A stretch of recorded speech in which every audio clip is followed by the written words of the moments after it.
This is Yorkshire.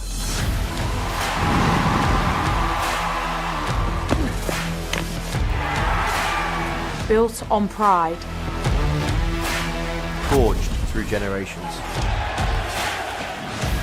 Now, a new season begins. Driven by ambition. We play to compete. We play to win. Driven by those who stand with us. This is Yorkshire. We don't stand still. We move forward. Together.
a little more closely. Yeah, David at square leg as Van Beek is in, and that's a better delivery which passes the outside edge of Baker's bat and through to the gloves of Duke. So 95 for 2, just that no ball run added.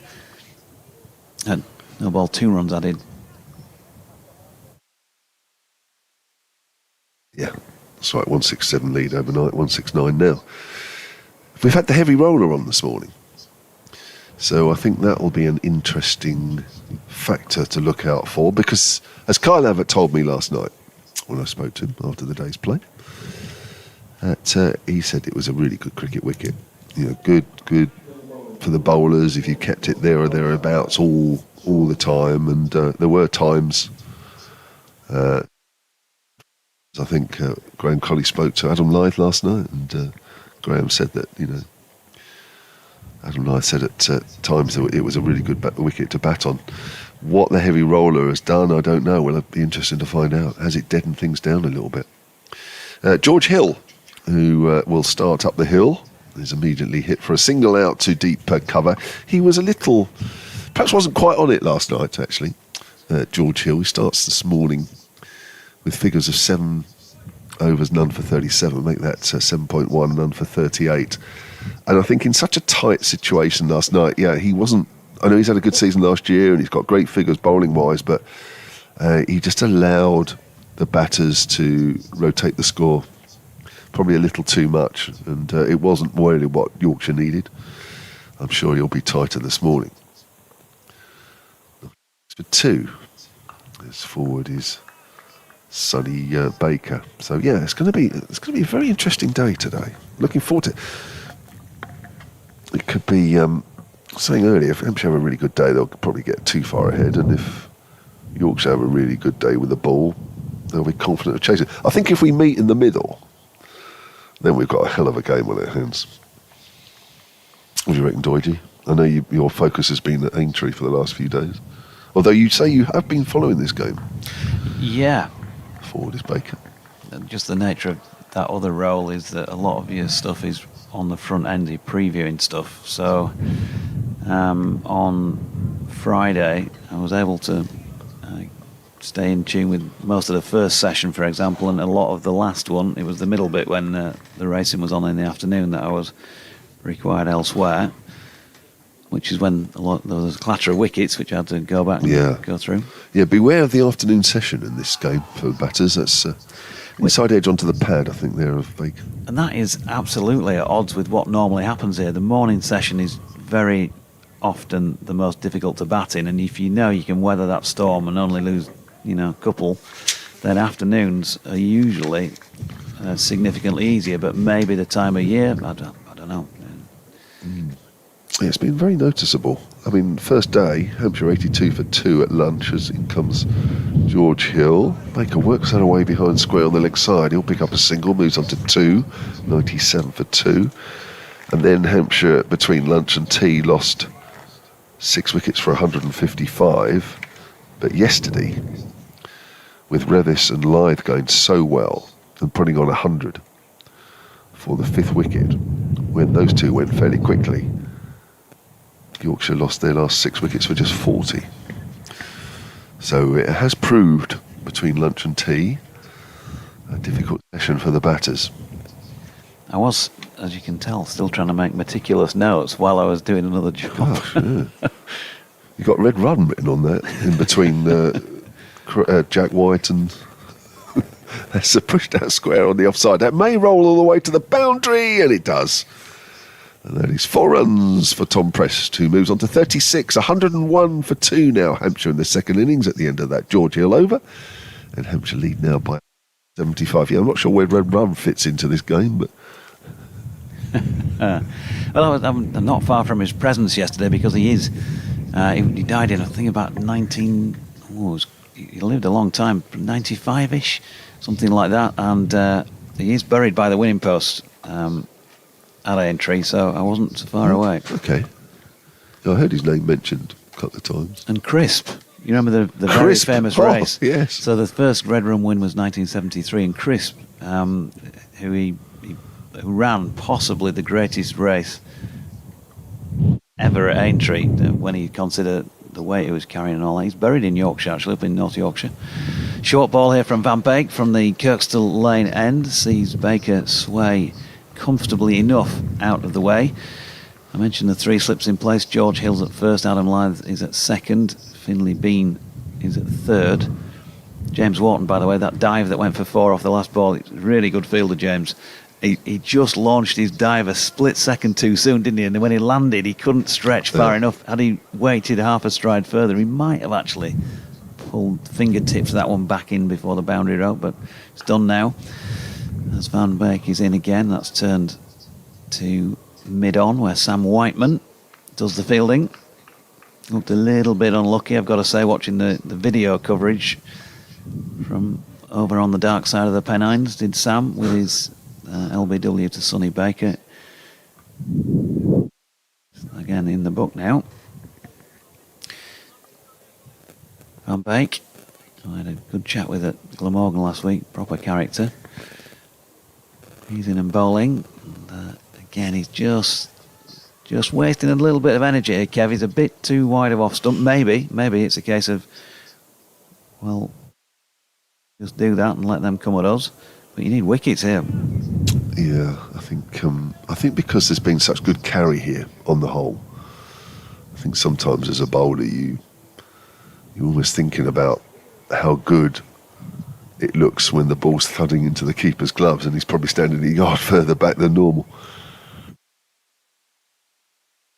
There's Van Beek again, too wide of off stump once more. So he's not costing many runs, but he's not looking remotely like taking a wicket either at this stage. You've got to make the most of these early morning conditions. 2 for 13 against his name, so it's been a pretty good start, having come in midway through the match. He was left out, of course, in favour of Jai Richardson. He bowled well last night. Took both wickets, Joe Weatherly and Nick Gubbins. Weatherly's one, Nick back, good ball. He's again, that's better, straighter, asks Baker to play. Actually, he timed that really nicely, but unfortunately for him, couldn't direct it either side of a fielder. Whiteman again doing the stopping. People drifting in slowly but surely. Although I'm saying that, and there's a car leaving out of the gate, the far side, the coastal lane end of the ground. Seen enough. At the St Michael's Lane side of the ground, I mean. Seen enough already. 101. 2, last ball of the 31st incoming. Van Beek delivers it now, once again wide of off stump. Duke taking most of those up around the torso area, and then, as is Harry's one, is straight down this end, terrier-like. Ready to go, a little bundle of energy, Harry Duke. So 101 for 2 after 31. Somebody in shorts watching the game here. It's a bit brave. Still fairly windy. See the flags there.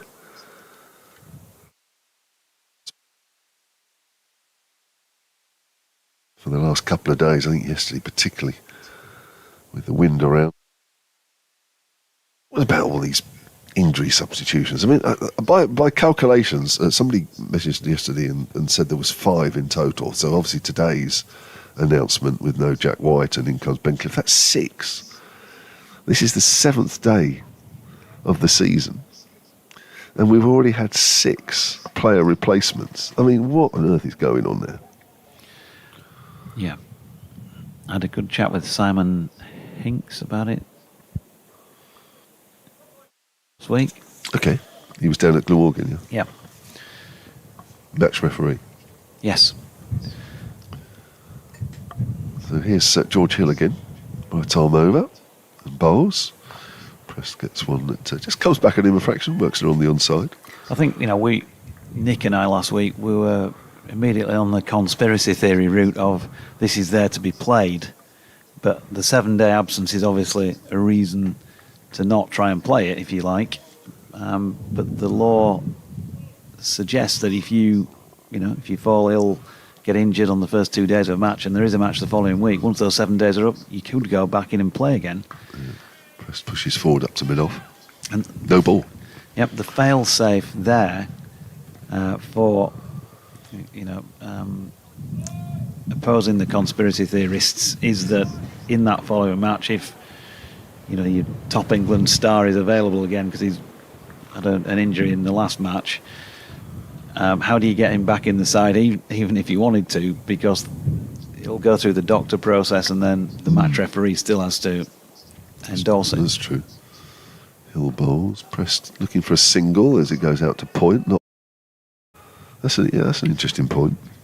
So it would be hard to play that system is the gist of it, and I think if injuries and illnesses are genuine, then it's a good thing to be able to do it. But yeah, you do wonder, don't you? So many already. Definitely. There's Hill up the hill. And Prest works out and fielded. Well, Yorkshire are top of the table in one league. That's the player replacement league, with 3 out of the 6. You're comfortably top. We like to set the fractions, Still top of the number of championship wins as well, let me remind you. 33, I think that was, Kev. Against? Championship titles. Oh, titles. Oh, sorry, yes. Sorry. Prest pushes that just wide of mid-off, and they'll come through for a single. Hampshire move on to 104 for 2. They lead by 179. Yeah, that is a lot. So you had that real golden era, didn't you? Which one? Boom,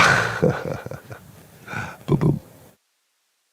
Well, I'm sure you can name them off the top of your head then. Yes, let's hear it. I can't name all the years now. Do you want me to name them for you? He's looked up at it, he says. Outside the off stump, through to keeper Harry Duke. I'm talking about, well, I'm half guessing here now, because obviously I don't follow Yorkshire quite as closely as Hampshire. But in the interests of having brought the subject up, so how many titles was it again? 33. 33, right, okay. Here's George Hill. Prest sees that ball go out into the covers. That's the end of another over. George Hill now has 9 overs, none for 44. Hampshire lead by 178. You're not going to read all No, I'm not. No, I don't want to. It'd take ages, let's be honest. I mean, if I read all Hampshire's championship titles, I could get them in between overs, in between balls. But clearly with Yorkshire, it's a different kettle of fish. I'm just trying to find them, actually.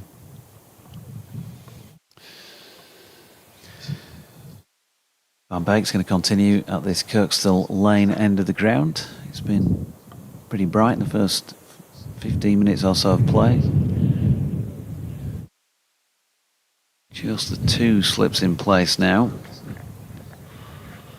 Hill at first, Lyth at second. Just found it. Go on.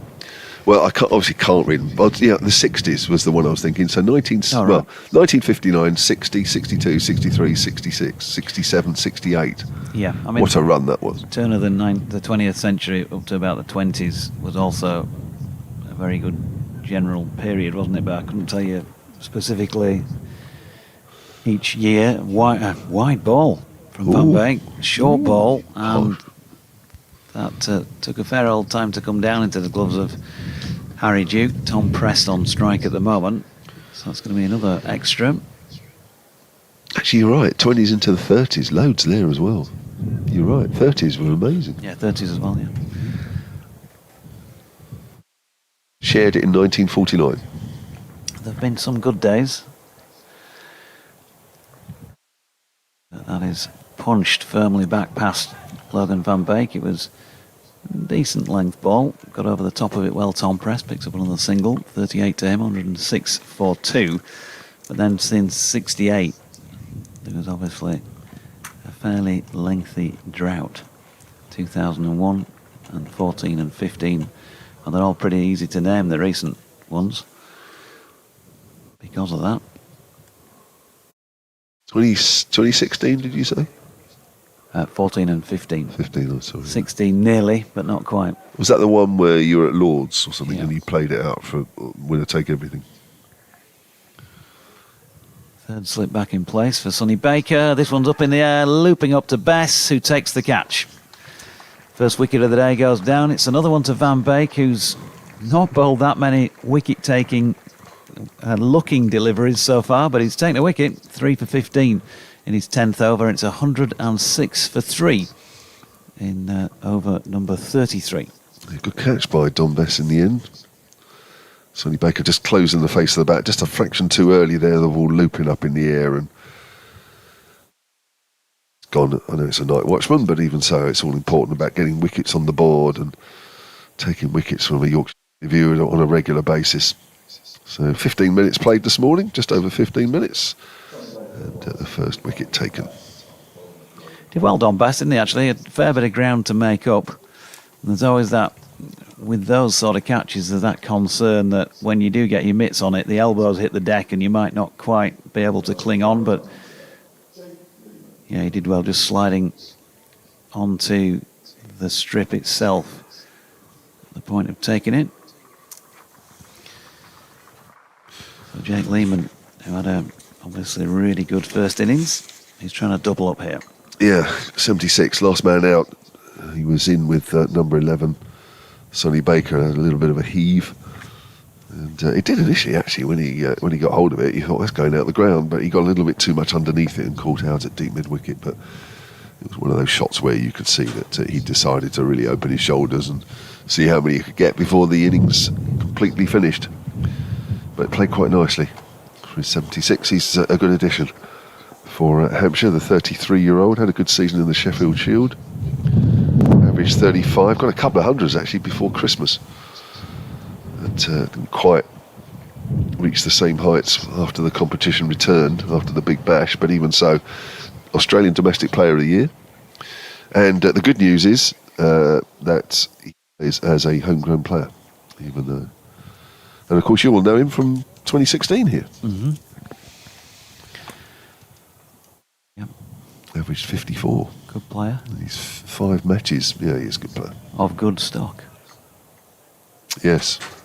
I did ask him during the winter, I said, you're coming over here, you're playing a couple of years.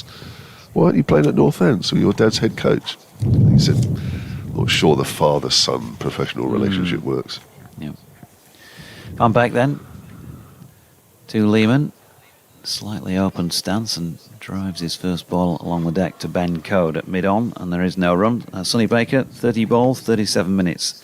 The tail of the tape, caught by Bess, as I say, off Logan Van Beek, whose figures look pretty good at this moment in time. Coming in for Jai Richardson, and those of you who are joining us in more recent minutes, at the top of the day, Yorkshire had another substitution before play started. Jack White out with a sickness bug as well, like Richardson, and Ben Cliff in to replace him. Good piece of fielding there to a full delivery that was driven up firmly by Lehman. It was Finlay Bean at point who's flung himself along the deck to stop it. Sharp effort, saving what looked like a pretty certain 4 the moment he struck it. The other news, by the way, is that the floodlights have come on during that little minute or two when we were waiting for Lehman to get sorted out in the middle. They're on for the first time today, and the way that things generally go here at Headingley, at least when floodlights come on, it does tend to get trickier for batting. Ooh, he tries to cut this ball short of length from Van Beek. Over the top of the top edge there, Lehman, and replays a more sensible push into the offside. So just a couple of moments, which suggests he wants to get on with things here. 180 run lead, no cause for alarm for Hampshire. They're in the driving seat in this match. And they just need to put together a really good second innings here, and they'll have Yorkshire under a heck of a lot of pressure in the closing stages of the contest as Van Beek's in. That's dropped into the offside by Lehman. Bess into field, and there's no run. 33 overs then complete in Hampshire's second innings. That lead 180 at 106 for 3. It feels a little early, really, to sort of work out whether the heavy roller this morning has taken effect. I think Logan Van Beek on the whole hasn't made the batters play quite enough, so it's difficult from that point of view to get an idea. George Hill's bowled steady, but no more. As I was saying earlier, that depending on how the heavy roller today affects things will ultimately decide whether Hampshire's lead, however much it will be come the time they're bowled out, will be enough or not. Prester's off the back foot. Lovely shot into the gap in the covers. There is a chase at Finley Bean. James Wharton. James Wharton runs back, picks it up a few yards inside the rope. 2 runs to Tom Prest. Just guided it into the gap rather than try to hit it too hard. He moves on to 40. And Hampshire on to 108 for 3. So a steady start to the season. As Tom Prest got a half century in the second innings against Essex last week, 35 in the first innings here. George Hill's in again, 2 straight, turned away. A few of those deliveries he bowled yesterday. George Hill was just sort of picked off a little bit on the leg side, just bowled perhaps a little too straight, did there, 109 for 3. Well, it is nice to have you back, Doige. I don't know if anybody's messaging you to say how nice it is to come back. I feel like I'm the only one that said it. No, I got a bit of a slating yesterday on the. Did you? On the stream for not being present, or was it the day before? I can't remember. Did you? My messages got through then. I thought it was your handle. Yeah. Yeah, I've got several. So it looks like there's various people that are messaging. A lot of time on our hands. He was just taking his time here, just walking down the pitch. That's not quite as wide of the mark as it sounds, you know. I've had previous experience of that. What, from me? No. Left alone outside the off stump, good carry. No, then. Oh. Some years ago, a colleague was found to have been creating a social account and going on forums and having a pop. At you? Yeah. Oh, really? That's not very nice. He might have been doing it to other people as well, but I know Oh, God. it was kind of... Well, that's not nice at all. It's Hill. Lehman's forward. Short extra cover in for Lehman. It's not ideal, is it? You know, No, nobody wants that. Oh, gosh. just get it out there and say it. Well, I'm not on social media, so it certainly weren't me. I'll get that in quick. I've never been on social media. That's why I've still got a job.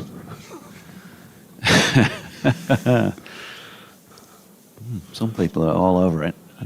Yeah, no, I'm not. I mean, I'll read it out, and I'm quite happy to see what's out there. Lehman is off the mark, having worked that through mid-wicket. They should pick up a comfortable 2. Takes the Hampshire second innings total on to 111 for 3. I'm pretty confident that had I been on social media, that somewhere along the line I'd be unemployable by now. On what grounds? Well, I just think if you see a comment at the wrong time, Lehman cuts that away down to third man, 112 for 2. Would you have fired For off? 3. Well, this is it, and I think that's the thing, isn't it? And I do know people that have done that. That if the wrong comment comes at the wrong time and you're just in that sort of mood, then you're probably likely to fire something back that actually a few hours later you regret. And I'm sure there's quite a few people being in that situation. So for that reason, I always thought, no, Kev, don't. And to be honest, I've never even thought twice about being on it. I don't know why. Just me. Well, we've got a bit of an email conundrum this season because the one I was trying to get everybody onto last year under instruction and was doing quite well with it. For the moment, at least, I'm not able to get on it because I no longer have a BBC account. Go figure. When you don't work for the BBC for a few weeks, they're very security conscious and they just cull you from their records. So, yeah, we had an old email address, which was bbcwestyorkshiresport@gmail.com, which was supposed to be shut down. But actually, people still seem to be getting through on it. There's Van Beek's in, and that's turned into the leg side by Lehman, and there's no run. Why don't you use that today, then? Well, why not? Yeah, if you want to send us a message in on that. You're welcome to do so. And on X, I'm on there as @Jonathan Doidge. I'm on Instagram @Jonathan Doidge1. Ooh. And on a Blue Sky, Jonathan.Doidge. There's a theme to this, isn't there? At Blue Sky whatever it is, social. It's Van Beek round the wicket. Passes umpire Martin Saggers. He's leathered that one as Jake Lehman. But unfortunately for him, Don Bess was right on cue in the covers. Self-placed, of course, as Yorkshire's acting captain for the match. And Lehman was denied a certain boundary because he really did give that one the kitchen sink.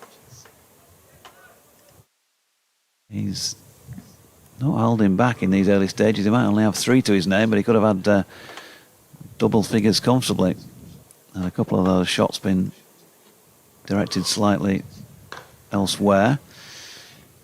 In again Van Beek, and that's turned to Code at mid-on. No run. Ben Code will have a fair bit of work to do again with the ball today, we are to imagine. And Ben Cliff, well, good opportunity for him. Of course, you may or may not recall, Kev, but he made his... he was selected first up, if you like, in the game at Hampshire last year, and then pulled up with an injury. Oh, did he? Yeah, he would have been a substitution, I guess, but wasn't. I wonder why he because didn't they bowl have that subs. much. Yeah, well, 4 or 5 overs, I think, from memory. Pulled up with an injury, and then he was out for quite some time. Short of length delivery this time from Van Beek, and that's pulled by Lehman down to Revis, who is at third man up. Long leg for the left-hander.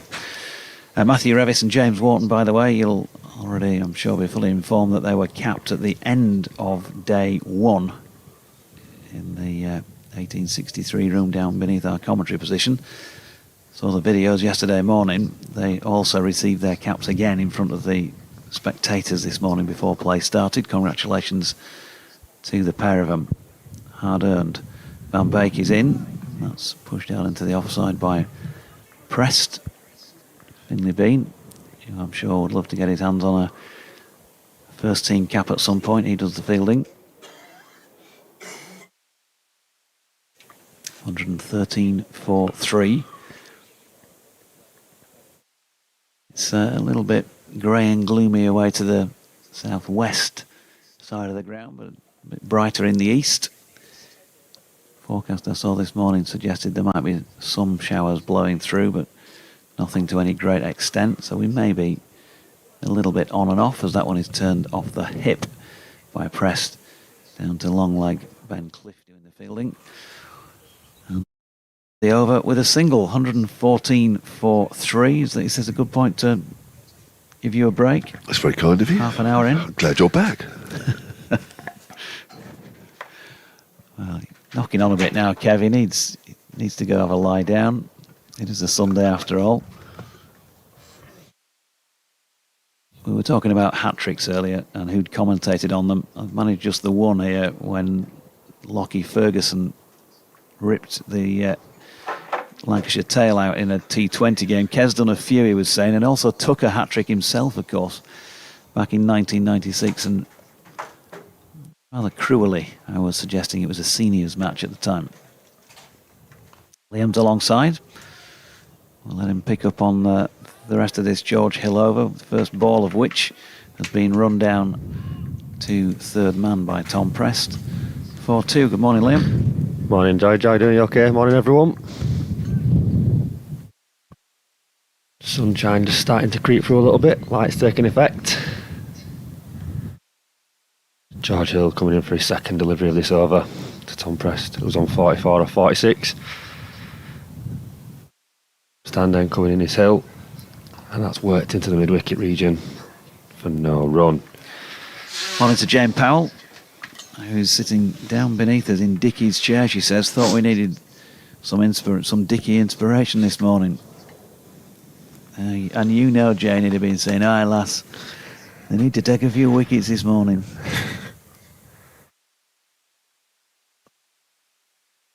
$216 for 3. That's Hill. Going up the hill.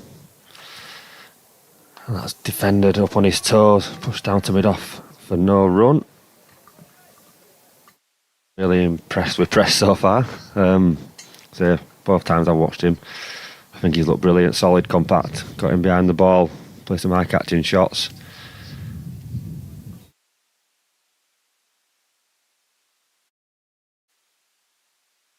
Yorkshire's looking for Hill to make something happen here for his fourth delivery of this over. In behind it again, up on his toes, defends it into the offside.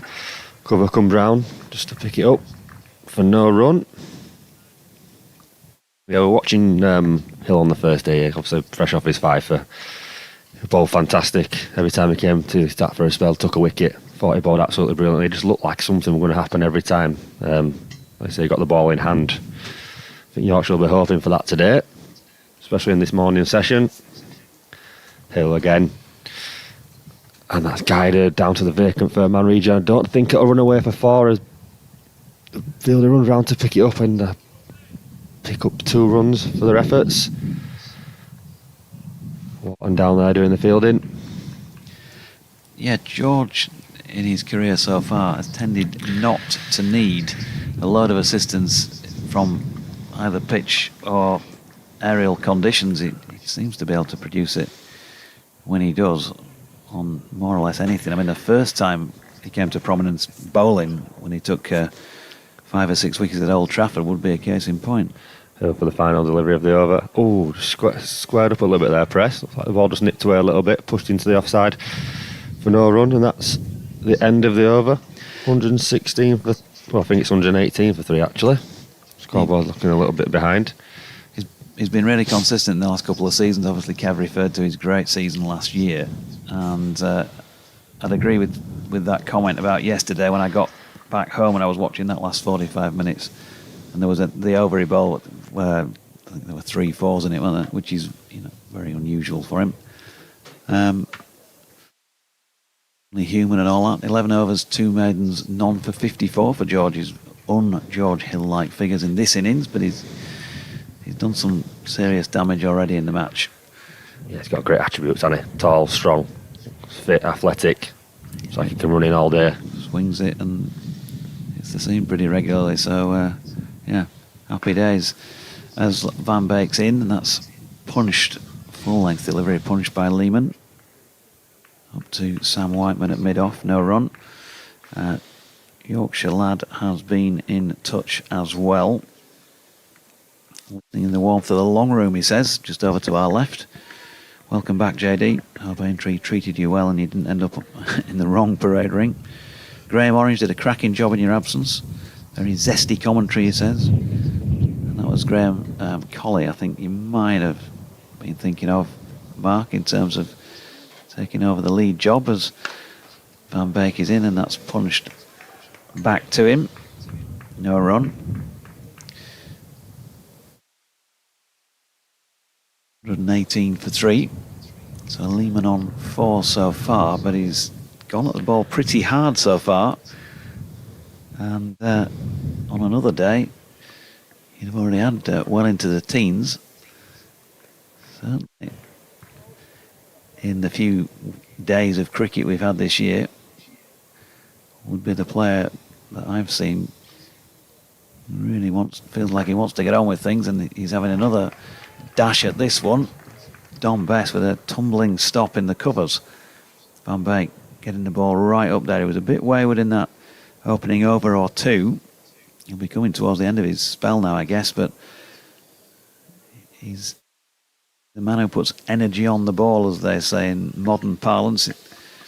He's an effort bowler, and he's doing pretty well in this innings. 3 for 17. Yeah, he's bowled it well so far. I've been impressed. It's small, zippy, nippy. Right on the crease round the wicket. Full. Lehman defends this time. Bess again in to do the fielding. Just the 2 slips for Lehman. They've covered both third man and fine leg. That'll keep Graham Orange happy. He was on yesterday. I think he's umpiring today just up the road at Wheatwood, from what he was telling me. Loves his umpiring. I think the women have got an academy game there today. Speaking of the women, obviously, close run thing down at Taunton yesterday in the Women's League One-Day Cup. Full-length delivery from Van Beek, and that's angled away by Lehman down to third man Ben Cliff, who I'm sure will be bowling fairly soon. Does the fielding, 1 run. Yeah, so had a look at the scores, and it was a really tight game. Sophie Luff got Somerset home by just the 1 wicket, and I noticed that the Yorkies had only batted for, I think it was less than 34 overs. So, without having spoken to anybody or been able to see any of it, on the face of it on that scorecard, if you bat your 50, you probably come out on top in that match. Accumulating enough runs. Final ball of this over here, and that was Tom Prest punching one pretty firmly to Ben Code at mid-off, and there was no run again. Harry Duke is lickety split down this end, ready for the next over, and it's going to be bowled once again by George Hill. By the looks of things, he's about to remove the sweater. Now David Milnes is walking over to Martin Saggers. Yeah, we got some rain coming in from over the Western Terrace. Yeah, it looks pretty bleak over there, doesn't it? Looks like we might be getting something, bit of rain setting. It's pretty dark over to our right, the West Leeds side of the ground. Are they going to continue? Looks like as though they are.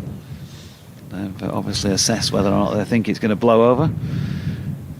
Looks like we might just get through this over. By the way, changes in terms of making time up today. 104 overs scheduled, so when we have that, the usual 1:10 lunch and 4 o'clock tea, and we could be in for a pretty hefty final session once again.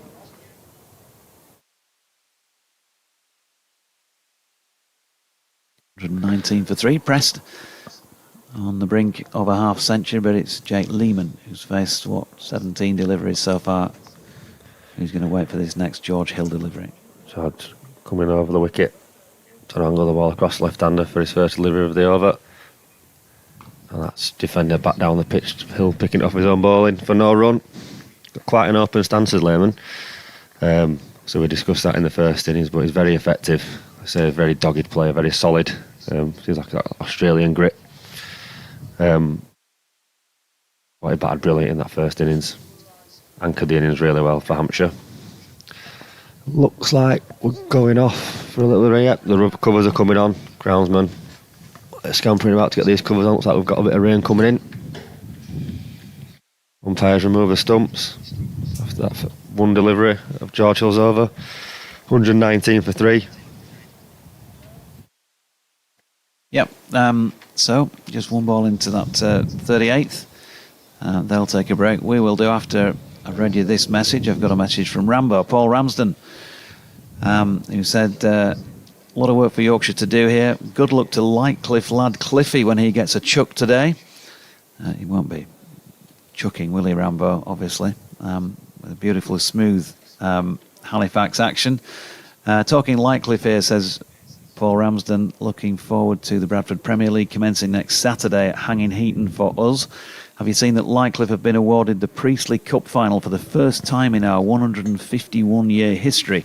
A reward for our investment in infrastructure, the magnificent new pavilion and the successful hosting of the Jack Hampshire Cup final last year, plus the 150th celebration match against Lashings with a crowd of over 1,500. Good to hear from you, Rambo, and good to see that as well. I bumped into Rob Burton when I was out in Australia at the Melbourne Test match. Or was it Adelaide? No, Adelaide. First one I was out there for. I've subsequently seen him as well. The opening season lunch the other week, and good to hear that from Lightcliff. I've always enjoyed playing there. You'll play there. Played there a few times. Yeah, I was at that Lashings event for the afternoon. Hugo Hammond were playing, one of the people I played in England physical disability side with. So he was there, popped up to see it. It's a brilliant ground. It's a magnificent viewing. Clubhouse looks absolutely amazing. Good that they've been promoted from Division 2 back to Division 1 now. Obviously stalwart of the Bradford League. So yeah, as the league is commencing next week. I used to enjoy bowling there, because talking about bounce and carry here, that was always one ground you could rely on. in the Bradford League for that. So yeah, I'm hoping to be mentioning some more Bradford League stuff as the season goes on. Rambo, keep us up to date with what's going on with Lightcliffe and the league. But for the moment here at Headingley in County Championship Division 1, Hampshire 119 for 3 in their second innings, lead by 193 runs. Tom Prest is 46 not out. Jake Lehman is not out on 5. And we have a stoppage because of a fairly heavy shower. It looks set in for the moment as well, away to the west. It's plenty bright enough away to the east side of the ground, but unfortunately that's not where the weather is coming from. They've not gone for the full covers, so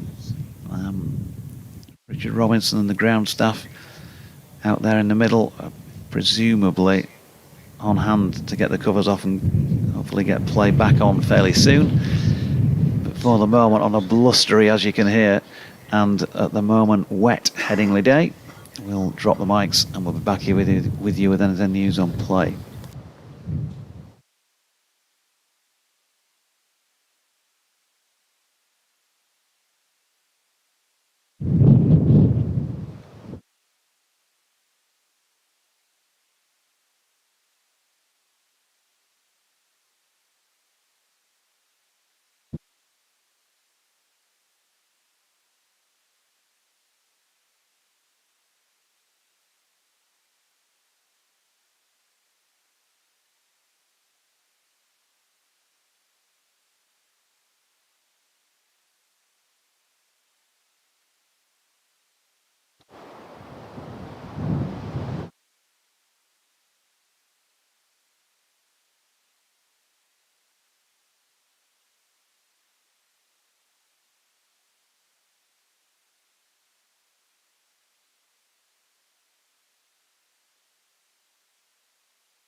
not to say there won't be one.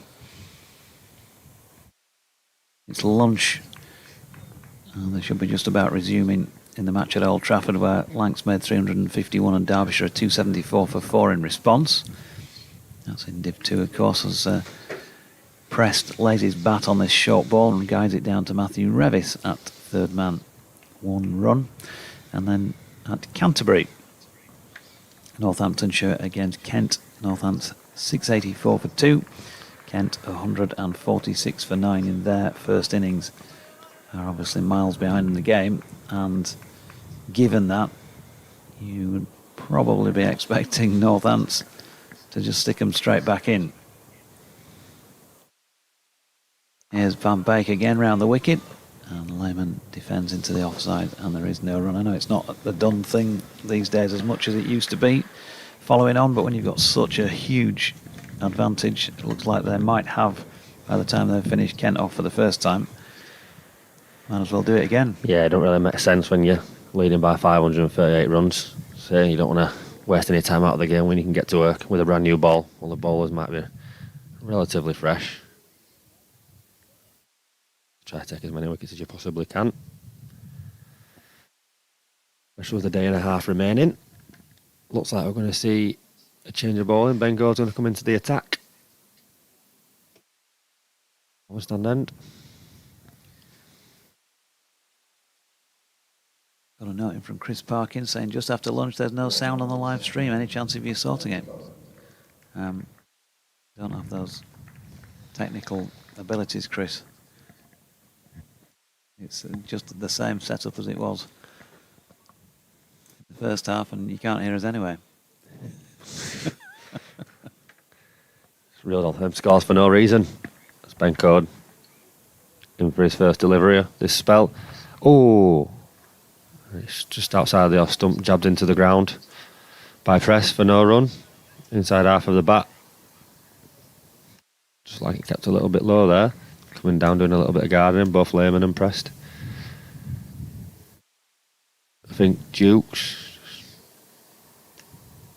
asking a question to Code, just moving around in the field as best goes to mid wicket. Sounds like there's sound on to me.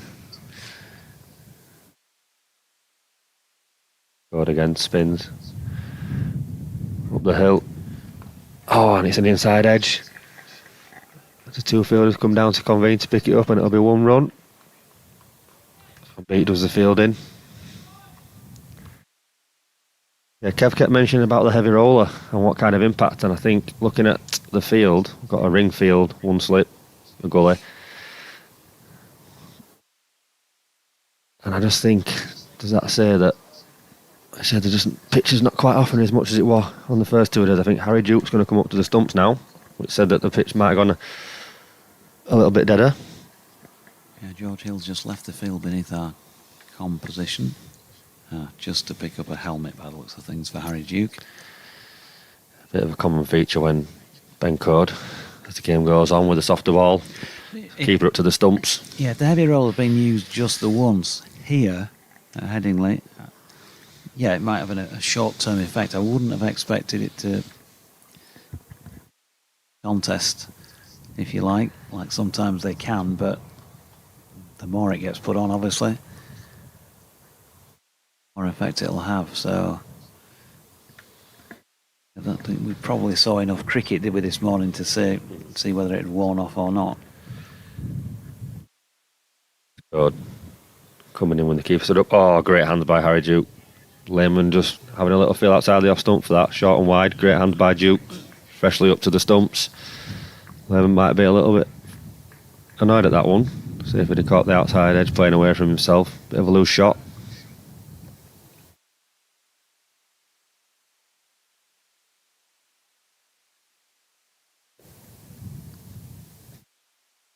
Code spins at the top of his mark.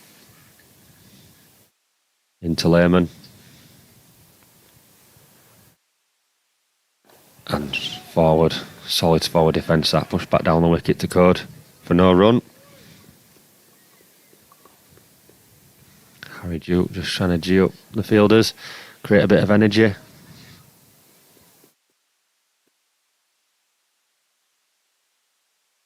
Yorkshire just need a little something here. A little break for after lunch. It's been a bit of a stop-start day so far to get another wicket on the board. Scored in for his 5th delivery. Oh, and it's angled off his hip. Tucked into the leg side. Square leg will come round. Well, Adam live for no run.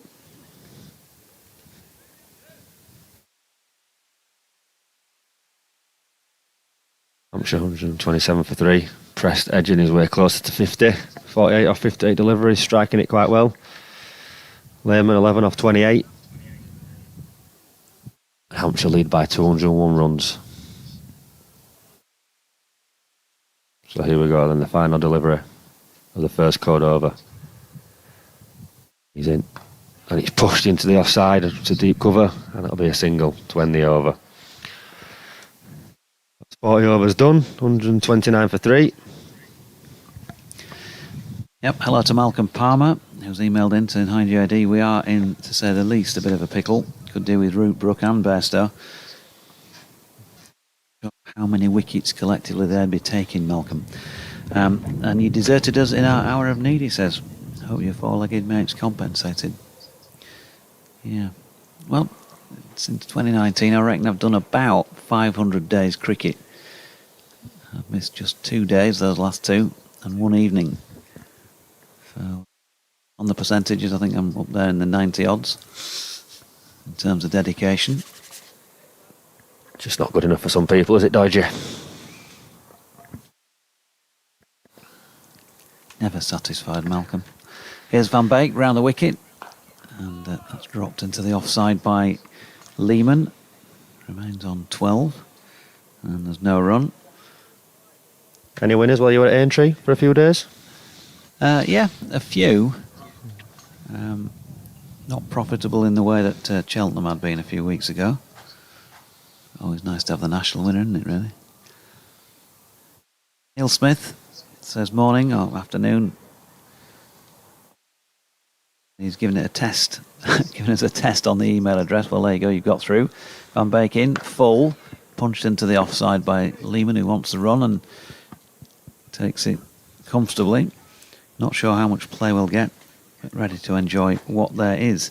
Looking forward to a trophy-laden season, says Neil Smith. Yeah, if you stop the game now and asked about trophies, there'd need to be some improvement in on-field fortunes, wouldn't there, to be picking up silverware from what we've seen so far. The Don, Dean in Doncaster, says enjoying the comms. What does getting your cap mean? As Van Beek is in, and that's turned around the corner by Prest. Cliff round to do the fielding, keeps them to 1. Does it mean a player is officially a regular player in the first team? Well, yeah, effectively. You've kind of proved your worth as a first teamer. There are no set parameters. You don't have to have taken whatever 100 wickets or scored a couple of thousand runs. A bit of experience comes into it, so you've usually played weight of games as in comes Van Beek, and that's a thick edge. And on a rare occasion there, Jake Lehman just not really using his feet. He's guided it though wide of the cordon, and it's raced away, and there is a third man in place for those of you who hate it when there's no third man, but he still wasn't able to stop it. He was 20 yards away. Ben Cliff.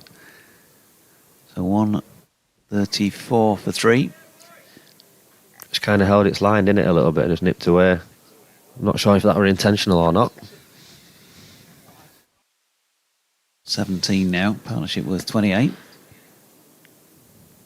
Van Beek in again, and this time hammered into the covers. He's played that shot nicely. He's only got the 1 again this time. He's hit Don Bess a few times there. Bess was not able to fully get his mitts on it, but he's saved another shot that would have been a certain boundary had he not got anything on it. He's been quite busy in there today, hasn't he? He has. Struck it well, did Lehman there. Beautiful shot through the covers. Going back to Dean's email, I guess it's what it's saying is that the club says you've now earned your stripes and you are very likely to be playing regular first team cricket for the foreseeable future, else you wouldn't get that cap.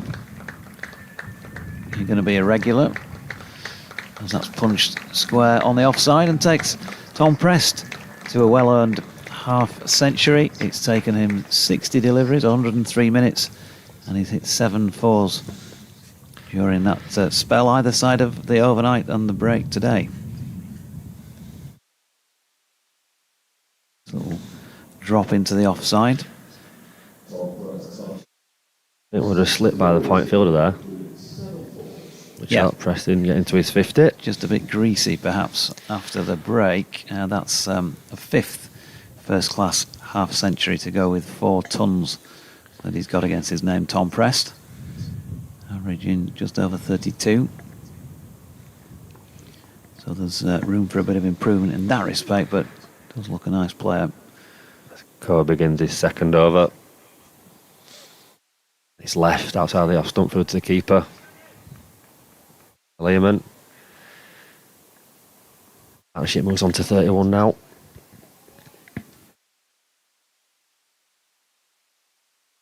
The lights are still on. Sun is shining. Feels an odd combination. Good. Spins. The top of his mark. Stand end. Into Lehman again for the second delivery. And he's punched off the back foot down towards mid-on for no run.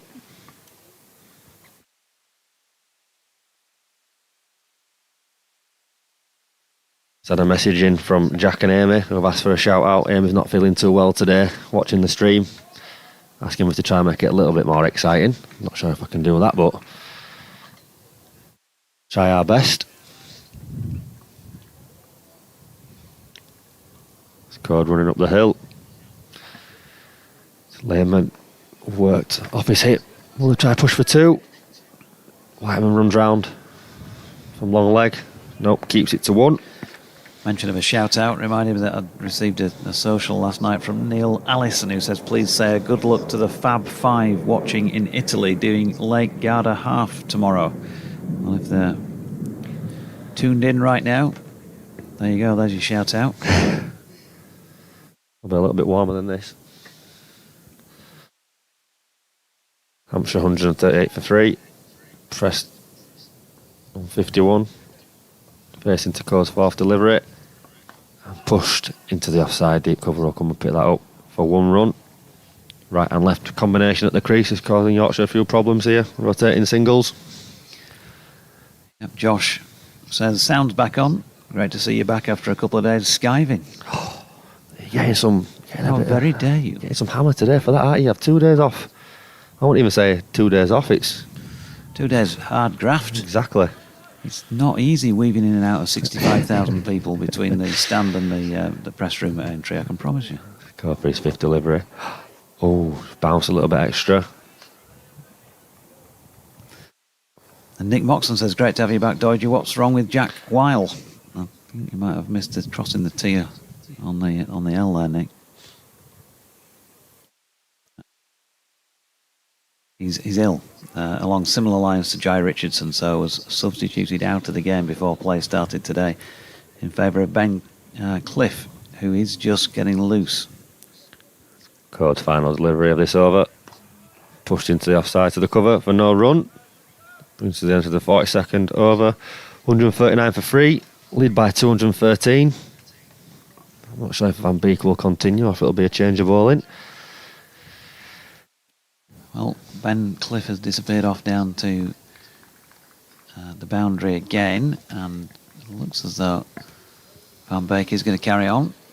But you wouldn't be surprised if Ben's turning his hour over fairly soon. There's a couple of lengthy sessions today, and if Yorkshire are going to be out there for most or all of it, then he'll have some work to do, Ben. As I say, given priority last year, made the first starting lineup of the season at Southampton. Sadly got injured. Did come back and get his first senior 5-foot in a game at Scarborough during the One Day Cup. Winter in Australia. Ball short of length there from Van Beek first up, and Right on cue, Ben Cliff is out there in the deep to do the fielding. Actually, I went to Oz for the Adelaide and Melbourne tests, and the overnight, if you like, before I was flying back, I was with Cliffy and co in a bar in Melbourne watching our beloved Leeds United play Sunderland that night, and I was pretty much straight back to the hotel and then out on the flight. It was a good winter over there, playing grade cricket, and obviously the Yorkshire bowlers were out there for a little while with Mick Lewis as well. Back end of the winter, as in comes Van Beek, and that's punched back to Logan by Lehman. He was on 19. Didn't get to see that much of his first innings with being elsewhere, just bits and bobs of it, but he looks a very well organised player. Yeah, he looked really good. Seen him again here, obviously. Been around a bit before, but not during my commentary watch, if you like. Certainly has got a bit of power and clearly wants to feel bat on ball. He could have had quite a few more than the 19 he's got from 38 deliveries, had he not hit the field on quite a few occasions. Flicking beautifully off his legs here to a full-length delivery from Van Beek. That's a very, very good stop indeed by a very, very good fielder indeed in James Wharton on the east side boundary, because he struck that well. And James Wharton quick across the ground, and on that occasion just his height helped him, didn't it? Extra little bit of reach as well, and he's managed to flick that back. They got 2, but he saved 2. For all intent and purpose, that was a fantastic stop there. Look, for all the way it was going to be a boundary, but outstretched arm there were fantastic fielding. He went on to 21 as Van Beek bowls to him again, this time content to drop into the offside. Doesn't always go in the lineage that you sort of move like your parents do, but he's got that Darren Lehman feel about him somehow in terms of his out there. You can just feel that toughness as well. I say, seeing that first innings, the way he dug in, played his innings, batted with the tail, he just looks like he's got that tough Australian grit that we've all come well and accustomed to. There he goes with that trigger movement back and across now then. He's out at the non-striking end. Tom Prester's gone. That's one of those very, very unfortunate things in cricket. A beautifully struck shot by Lehman. And credit to Logan Van Beek, because he's obviously got fingertips on that. The wickets are splayed all over Headingley at this Kirkstall Lane end of the ground. Poor old Tom Prest, he was out of his ground. Whether you feel sympathy for him or not on occasions like that, you know, you need to have your back grounded behind the line. We've seen it, you know, numerous times in cricket over the years, and it's just one of those occasions again. And David Milnes Martin Saggers, I should say, at this end had absolutely no hesitation in raising the finger high aloft. 142 for 4, and we're seeing it again now for those who can. It's an awful way to go, in it. He's batted so well. So Lehman struck that beautifully down the ground. So the fingertips of Van Beek, was it? Yeah, just brushed his fingertips on the way through, and you can see he's clearly out of his ground. Yeah. He's funny because he turns and puts his foot back, but he doesn't actually reach out in any way, shape or form with his bat, does he? He's just hanging his bat there. It's all happened just too quickly for Tom Prest, hasn't it, really? And Van Beek's got away with one as well, to be fair, Liam, because it was a full bunger, wasn't it? Yeah, obviously met with a full face of the batter, Lehman. He's drilled it down the ground. I say, massively got away with that one. I think, Prest just, it's sometimes difficult as a batter when you try to go anticipate that they might not touch it. You want to try to take that single if they're going to run through, and he's kind of like not done either. So he's not gone back, he's not committed to the run, and I say it's brought his innings to an end. It were a fantastic innings. 53 runs from 62 deliveries, 7 boundaries, out there for 109 minutes, striking at 85, which is a healthy strike rate, which now brings, I think, is it Mace to the crease? Oh, it's Brown. Captain Brown comes to the crease now. Yeah, I noticed Ben Brown didn't get so many, did he, in the first innings, but he has got a good record against Yorkshire. No, he got LBW. He kind of took half a step down, and he got one that hit him halfway up the shin. He wasn't too pleased, but I think it was cannon into the middle stump. Lehman on strike again, and a similar shot to the ball before, but this time a different result. And what presumably both he and Tom Prest were hoping for the ball before was boundary straight back past the bowler.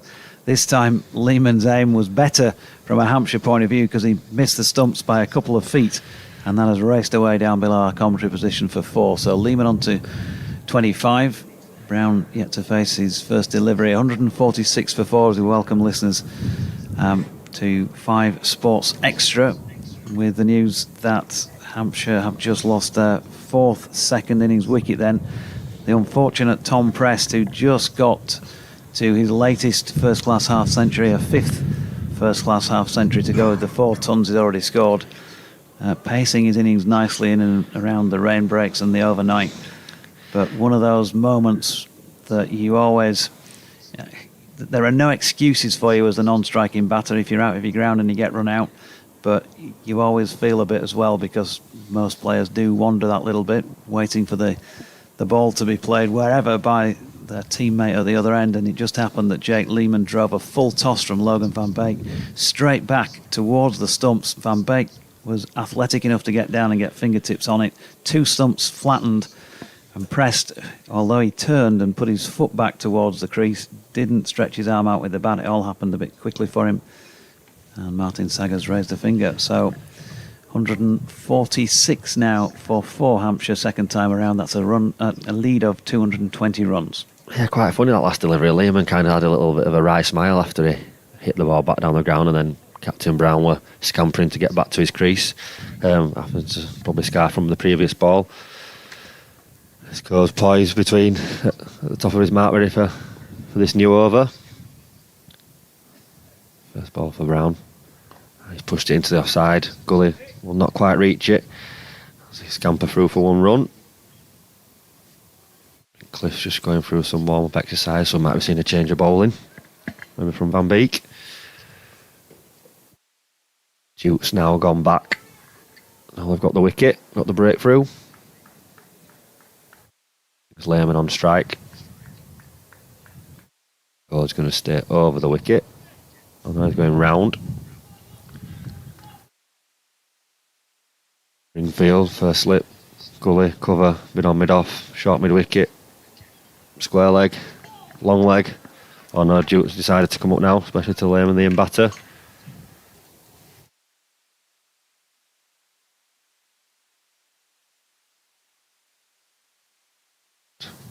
In for his second delivery of the over. Oh, great hands again by Duke. Lehman just playing him away, short and wide outside the off stump. Just having to try a little bit of a wafter one that's bounced a little bit more. So for those who are not aware, after a lengthy rain delay here at Headingley, they went off at 11:39. They were going to come back on at 12:15, but it rained again. Lunch was taken 1 till 1:40. 21 overs of play in the day have now been lost. They're playing 2.25 hour sessions now with tea fixed at 3:55. That's Lehman who's cut one away.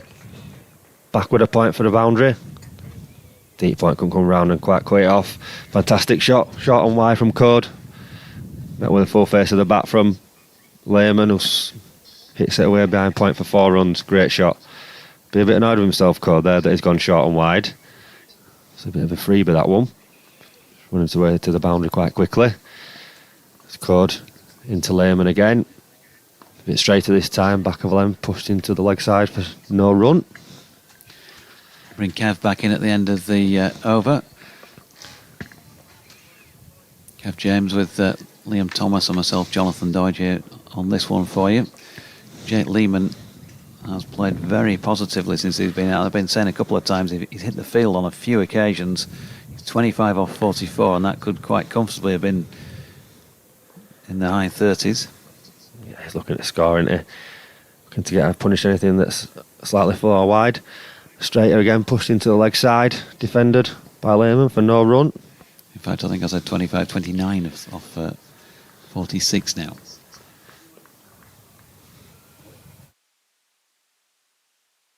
To get in touch with myself today, I know Jonathan's give his X account and his Instagram. Mine's at LMThomas7. If anybody's got any questions or queries or wants to reach out today, or at Liam Martin Thomas on Instagram. I don't think I've got many of his accounts of you or pages, but just the 2 as code in for his final delivery of this over to Lehman. It's back up on his toes, pushes it back down the pitch to Code for no run. So just do a quick swapsy as we bring Kevin James back in. 151 for 4. Still 67 overs of play remaining in this one. The floodlights have been on, not for the entire day, but for much of it. And at the moment, that's not a bad thing. It's not terribly dark, but it is grey and setting overhead. Rain came in from the west earlier on. And you can just tell out there the footmarks, wherever they are on the field of play, are just on the dark side, that bit heavy. So just slightly soft under the top. The heavy roller was put on before the day's play started. And Ben Cliff is going to bowl for the first time today, and again, for those unaware, he's into this match as Yorkshire's second substitution. Van Beek in for the ill Jai Richardson, and similar situation for poor old Jack White. He's out with a sickness bug, and Ben Cliff has come in for his first class delivery of the season, which will be called for you by Kev James. And Yorkshire top of one table at least. The injury replacement table. Total of 6, and 3 of them down to Yorkshire. Set down the leg side. Good athletic take from Harry Duke. So Hampshire 151 for 4. They've lost 2 wickets in total in the play that we've had today. Sonny Baker lasting around 15 minutes, the night watchman, before he was caught up, ballooned up to mid-wicket, caught by Don Bess off Van Beek. Tom Prest unfortunately ran out off the bowling of Van Beek, who stuck a hand down. I have to say, a little bit unlucky, Tom Prest. I mean, 53. Played really, really nicely indeed. 7 fours in that innings, and I'd say his technique. There's another delivery there from Ben Cliff, who's the replacement, played out behind square on the offside, and there's no run. I have to say, Tom Prest's technique has looked much more sound this year. It's his second half century of the season already. And I would say in this innings, this second innings, his technique was about as tight as I've ever seen it. Yeah, he looked solid. We watched him in the first and second innings. He looked solid now in both innings, and he's played really well. It's very unfortunate to be run out in that way. It was quite interesting actually, because just after that, as Cliff comes in, right arm over, driven by Brown, not completely timed, half stopped at point, did enough. Kept the batters at the ends that they are.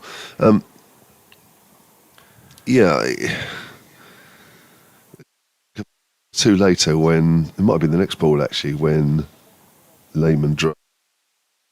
It's quite noticeable how Ben Brown had the bat in his right hand and was able to actually get the bat behind the line almost simultaneously to the ball arriving at Beek. Yeah, we're trying something that Tom Prest wasn't quite in that situation. Away by Brown, finds extra cover. I think he just kind of got caught in two minds, I think, as a batter. Like, he probably tried to anticipate taking the quick single if it were going to get cut off, and also maybe not expecting the Van Beek to get down so quickly to stop the ball. So yeah, very unlucky there. And I say Lehman had a little wry smile as he drilled the ball back down the ground for 4 runs, and Brown was kind of scampering back to make sure that it didn't happen to him in consecutive balls. So Ben Clifford is right on medium pace coming down the hill. He's got 2 slips. And bowls to Ben Brown once more, past the umpire. Brown cuts all over the top of first slip. Well, it was a little wide. It was probably there for the shot. And it caught the top edge, unfortunately, enough of a top edge to take it well above the fielder. You kind of got to commit to them shots when it's short and wide. I think, like I say, it's a bit of a gift, really. Sometimes you play them with a lack of conviction. You sometimes just get a thin nick through to the keeper or the slips. So yeah, threw the kitchen sink at that one and got his just rewards. Probably went a little wider than I thought, actually. First slip was the one that jumped the highest. Here's Cliff. I don't know if that's the norm. It's played out on the onside. End of the over. Hampshire are 155 for 4, having resumed on 93 for 2 overnight, and they've extended their lead from 167 overnight to 229. Interesting move of Ben Cliff. He hasn't played a lot of first-class cricket, is he? 23 years of age. But he did play in that fixture, the very first fixture at the Utilita last season. I didn't realise, actually, and I'd forgotten, Georgie said earlier that he got injured during that game. I must admit, I didn't know. He also played against Hampshire's second team last July, up here on this ground. Got a 5-wicket bag. Yeah, he's got good attributes, hasn't he? Over the keeper stood up again, Ringfield. Slip. Gully. Deep cover point. He runs in for the first delivery of this over to Lehman. And it's cut behind point. And to that deep cover point, Fielder for 1 run. Quite inconsiderate, I think, the rain going away, interrupting our table tennis game. What a game that was. Oh, fantastic. Eh? Not sure about the standard at the start, but once we got into it... We got better and better as it was going on, yeah. Fantastic stuff. I was enjoying that. It's the pavilion that's sort of shared, well, it is shared, isn't it, with the... University. Is it Leeds Beckett University?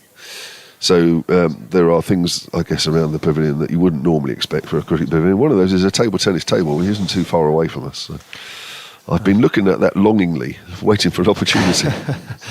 It's called in for a second delivery. Outside the off stump, and it's driven away. I'm not sure there's a foot chase out for the fielder. Is it going to go? Oh, it's stopped before it reaches the boundary, and that'll bring Brown 2 runs.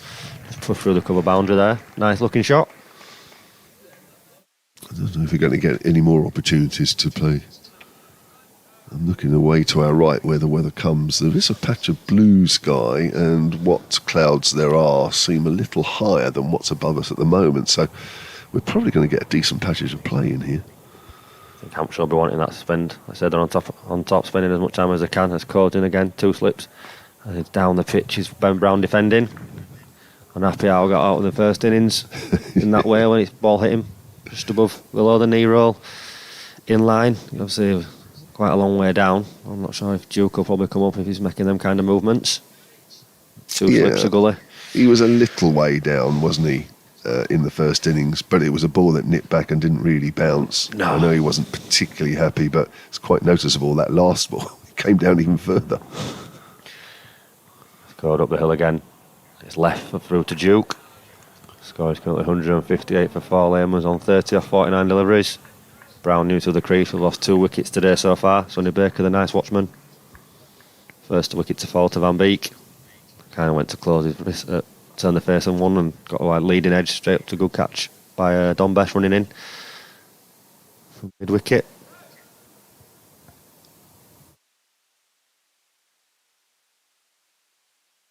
Scored again. Striding in. Oh, bounced a little bit, and Brown defends it back down the pitch. For no run. Just a little bit of movement there, and bounce back into Ben Brown. It does feel as though there hasn't been quite as much movement today, although even here we are at 20 past 2, or nearly 20 past 2 in the afternoon, and it doesn't feel as though we've had a lot of play. In fact, I'm doing a quick calculation. I think we've had about 16 overs, something like that. Yeah. Cord.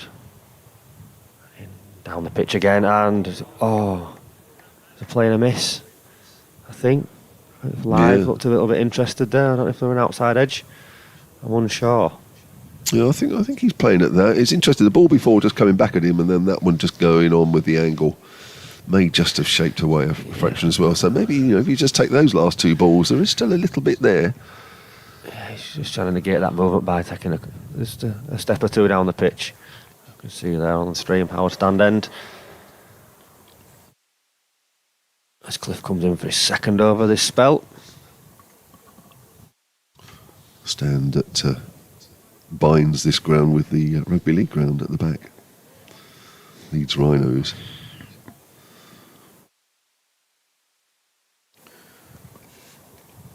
A bit of knitting in the crowd. Could do with knitting me a jumper if we left mine at home today. Looks a thick one. Really coloured, actually, that one, isn't it? What's that, light green?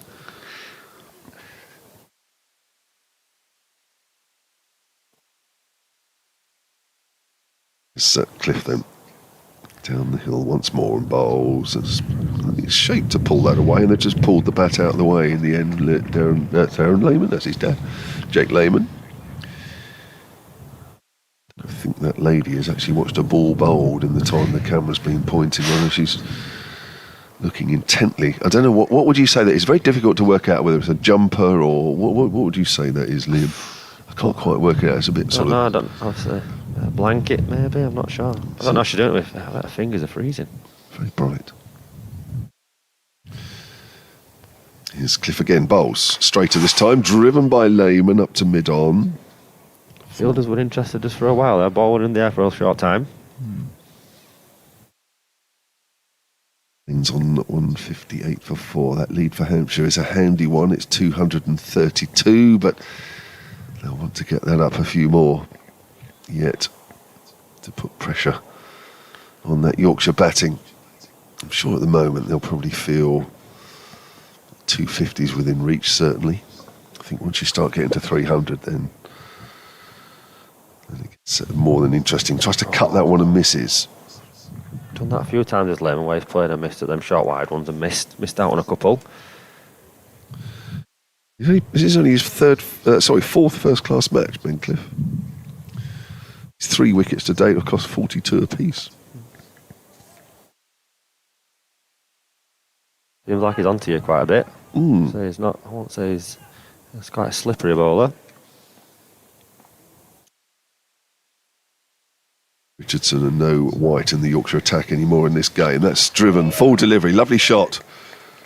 Straight down the ground, back up towards us, up the hill.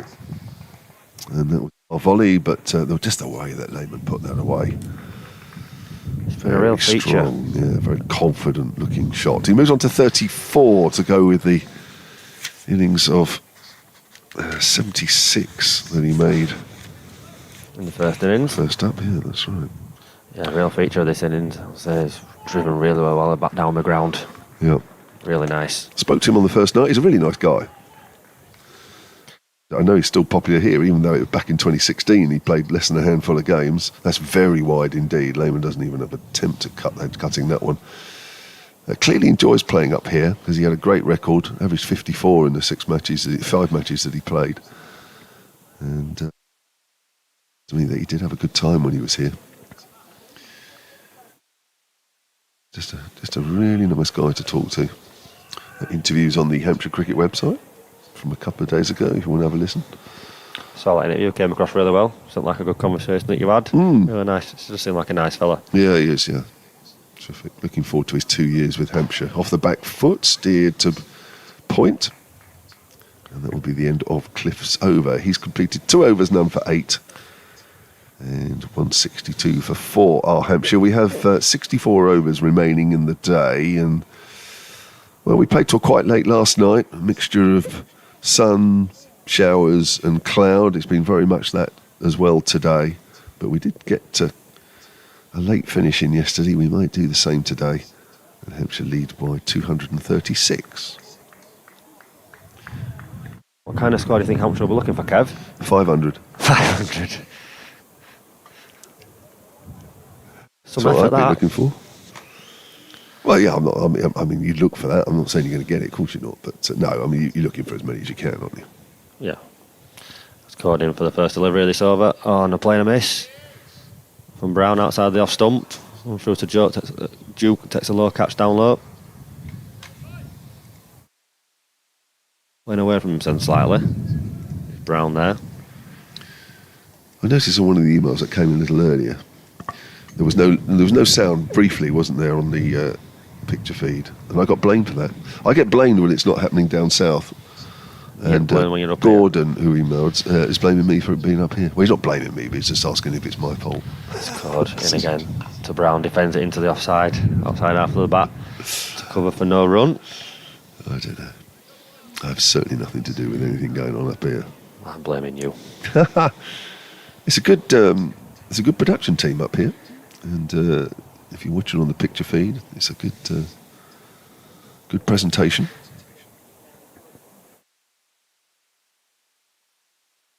Cole comes in, 2 slips of gully, backward point, cover mid wicket, long leg, mid on, mid off, just sitting deeper. It's Code running up the hill to Brown, and he's in solidly behind it, defending it back down the wicket for no run. So you played yesterday, didn't you? I did. I had a friendly, yeah. Because I mean, the weather here was awful and wasn't even football weather, let alone cricket. Did you experience the same in your game? Yep, it were awful. I think one of the conversations was it studs or moulds. I think we were trying to determine what to wear.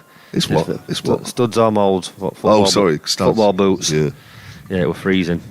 All helped by the fact that went out to face the first delivery and decided it'd be a good idea to kick it, and was given out. So thank you very much. For the fourth delivery, he's gone full and driven. Don Best at cover for no run. So you wait 6 months for your Yep. first outdoor knock, Yep. and you're out first ball. Yep. Wow. Well, to be fair, I'm not sure if I were out right arm over, not swinging it. No batter believes To a they're out left-hander there, W. pitching outside the stumps. Not having it. But better get it out of the way early in the friendly. I did manage to take 2 catches and a stumping, so my day wasn't ruined. That's good. That much. Did you walk off and didn't show any dissent? Yeah. Did you? I did not say, no, I didn't say a word. And coding again. Brown defends it into the offside. Down to mid-off for no run. Yep, I kept quiet. It's only a friendly. I was quite glad because it was freezing, so kind of a bit of a blessing in disguise. Get off the pitch, get back into the changing room. Nice and warm.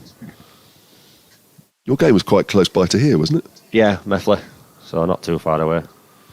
Playing for? Yeah, so that's who we're playing for Lovely. Methley. Yeah, not too far away. Bradford League Premier season gets underway next week. It's Bradford and Bingley. At home, be a good test. Benko for the final delivery of this over. Oh, nips back inside edge into the offside, into the leg side.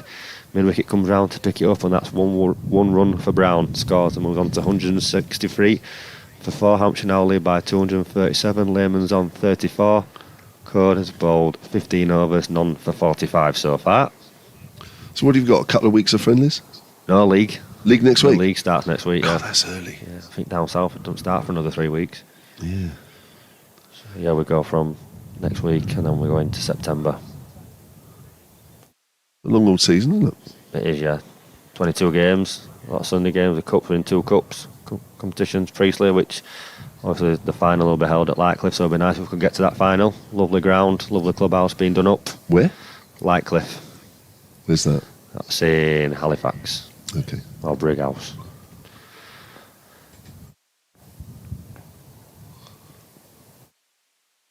It's his cliff, sorry, I forgot it was me. Sorry. It's turned, I just forget. Turned away down to deep backward square leg by Brown, and he moves on to 9. And Hampshire on to 164 for 4, and they lead now by 238. The people in the ground are well wrapped up as they were yesterday, and well, day 1 was probably the best day to watch for about a couple of hours. The Western Terrace to our right is not open at all for this game, but to our left, that's where most of the spectators congregate. Lehman gets a length ball, which he pushes into the covers, no run. It was a really good day that first day, wasn't it? Good contest between bat and ball. Had a little bit of everything. Wickets, runs, some eye-catching strokes. Really enjoyable day's cricket. Yeah, the bowling on both sides generally has been pretty good. In fact, more than pretty good at times.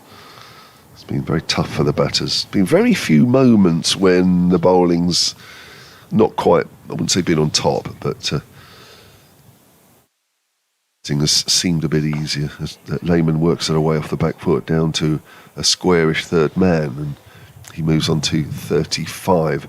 I have to say already, with Jake Lehman, it's only his 4th innings for Hampshire, but he looks to be a very strong number 4, the sort of number 4 that both sides would want. You know, looks solid, looks the part, and kind of, as much as you can be, look quite confident when he walks to the crease that he's going to give you some sort of performance. Again, and Brown drives and 2 extra cover. That's a good diving stop, because he was actually down before the ball arrived to him and scrambled across with the right hand. Yeah, going back to Lehman, I think you're James right. Wharton, that was, yeah. It was, yeah. I think he just looked composed, assured. Probably just gives you confidence as a Hampshire Yeah. fan that he's at the crease, that he's going to value his wicket and obviously put a price on that wicket. Yeah, and that's what Hampshire desperately need, really, whilst others are trying to still make their way in the game, and others who are experienced, like Ben Brown, but you can't rely on him all the time, as he plays that towards mid-wicket. Got a very good record, as you mentioned earlier. Averages, career-wise, 39, which is terrific. And had a good season last year, averaged 42. Got the most runs in the Hampshire camp last campaign, 758, which on itself is not bad, but it shouldn't be really a top scorer with that many runs. But Hampshire's batting last year was a bit of a problem. There's the clouds above us, if you're watching the picture feed. It's turned away by Brown for a single down to fine leg, 166 for 4. I was just trying to work out where those clouds were. Were they the ones that were in front of us? Because they're gone, which is good news, because to our right there's more blue sky opening up, and that's where the weather is coming from. So that's good news. So down the ground, a little bit more of a greyer scene, but to our right, that's much brighter. Yeah, that's where good news. The weather generally comes from that way to our right, so looking like good signs for some cricket this afternoon. And Beak and live, just having a conversation there. I think it's starting to get into the territory where Hampshire still have 6 wickets left, and with 240 lead already on the board, you would start to just have chats amongst yourselves and just start thinking about, who should be bowling and how should we be placing the fielders. Should we, risk 1 or 2 attacking fielders? Should we sit back a little bit more? Should we try and have a combination of the two? Those conversations start to be had a little bit more. I think so, yeah. I think Hampshire are trying to think what's a good total that they want to defend. Yorkshire we're thinking what kind of total they want to be happy chasing. So changing the ball in attack now as Don Best comes into it. Got slip, 45 on both sides, short cover, deep cover point, mid wicket, mid on, mid off is in for the first delivery to Brown, and has a big heave onto the leg side to the cow corner, and it's all the way for 6. Great attacking intent from Brown there. Don Best's first delivery into this spell. Wow. It's just a length ball, isn't it? Just outside off stump, and he's just picked that up. He's took it a few steps down, out into the cow corner region. Terrific. All the way for 6. It's to that shorter side on that boundary. Good intent. I think that's answered the question, I think. Always Brown's going to attack this on. 16 from 23 deliveries. Bright start from Brown here. Umpire's just checking the ball, see if there's any damage. Long on now has gone back. We've got a deep mid-wicket square leg. Best in again, and he sweeps. Appeal from both keeper and bowler. Down to sweep is Brown. Really like this. He's used his feet, got the field back already, and now he's sweeping. That was not even close. That's just, I've been hit for 6 the previous ball, and it's hit you on the pad the next one. That's Best in again for his third delivery outside the off stump, and Brown on his back foot works their way down to long on for 1 run. Good batting this from Brown. Well, he's opened up a gap, isn't it? I mean, having mid on back when an off spinner's on, that's nice, isn't it? Because that's a guaranteed single. Well, I think that's the plan. Is when the spinners come on, like you say, if you can get mid on, mid off back, it just allows you to rotate the good balls, rotate strike. It's Best in for his 4th delivery. Oh, Eamon's back, he's having it into the offside to the cover for no run. Just allows you to, like you say, have that freedom to rotate strike, and when you do get that bad ball, you can put it away. It's Best in again, flying outside the off stump, pushed into the offside for no run again. Rivers comes round to do the fielding.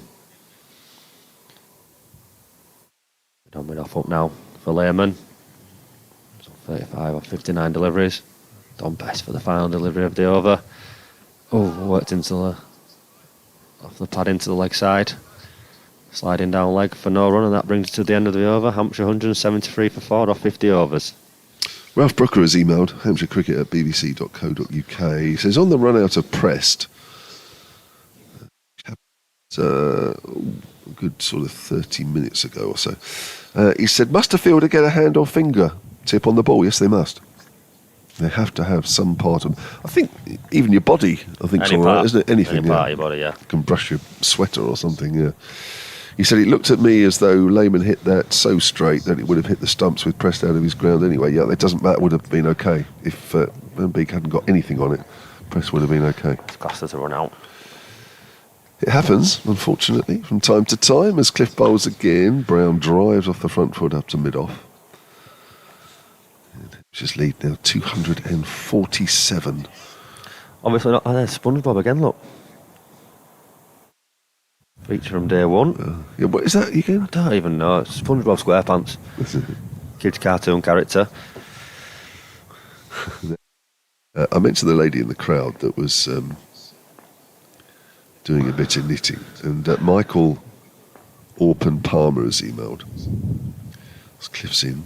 Brown drives, thick outside edge, but he's found the gap just in front of point. Not quite where he was aiming it. Cliff had the hands on his head, but Brown will pick up 4 runs nevertheless. To 177 for 4, Brown 1 to 21. Michael Orpen Palmer says, you have just queried what that lady in the stands was doing. I knew what she was doing, I just didn't know what she was knitting. She said, he said, it looks to me in the very brief view that what she was doing was what my mum always did, and that was a bit of knitting. Yeah, I mean, my mum used to do that. I'm sure your mum did. Well, you're probably too young. Maybe that generation don't do any more knitting. My nana did. My nana used to knit, and then she used to sometimes knit for newborn babies at the local Finderfield Hospital, so we used to send stuff in. So yeah, she used to like her knitting. Oh, lovely. Here's Cliff again. Bowls. Brown pushes that towards mid-on. Yeah, so what we were querying was, couldn't work out what it was. It was a jumper or a scarf. Or blanket. It didn't look like a scarf, a blanket. It could have been anything. Been really impressed with Brown so far. I think he's looked to go on the attack in front, and oh, there it is. It's getting bigger. Can you work that out? Hampshire Cricket at bbc.co.uk. Can you work it out from what we're seeing?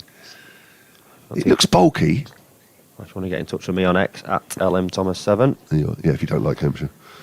As Brown just flicks that away down the leg side. And Hampshire move on to 178 for 4.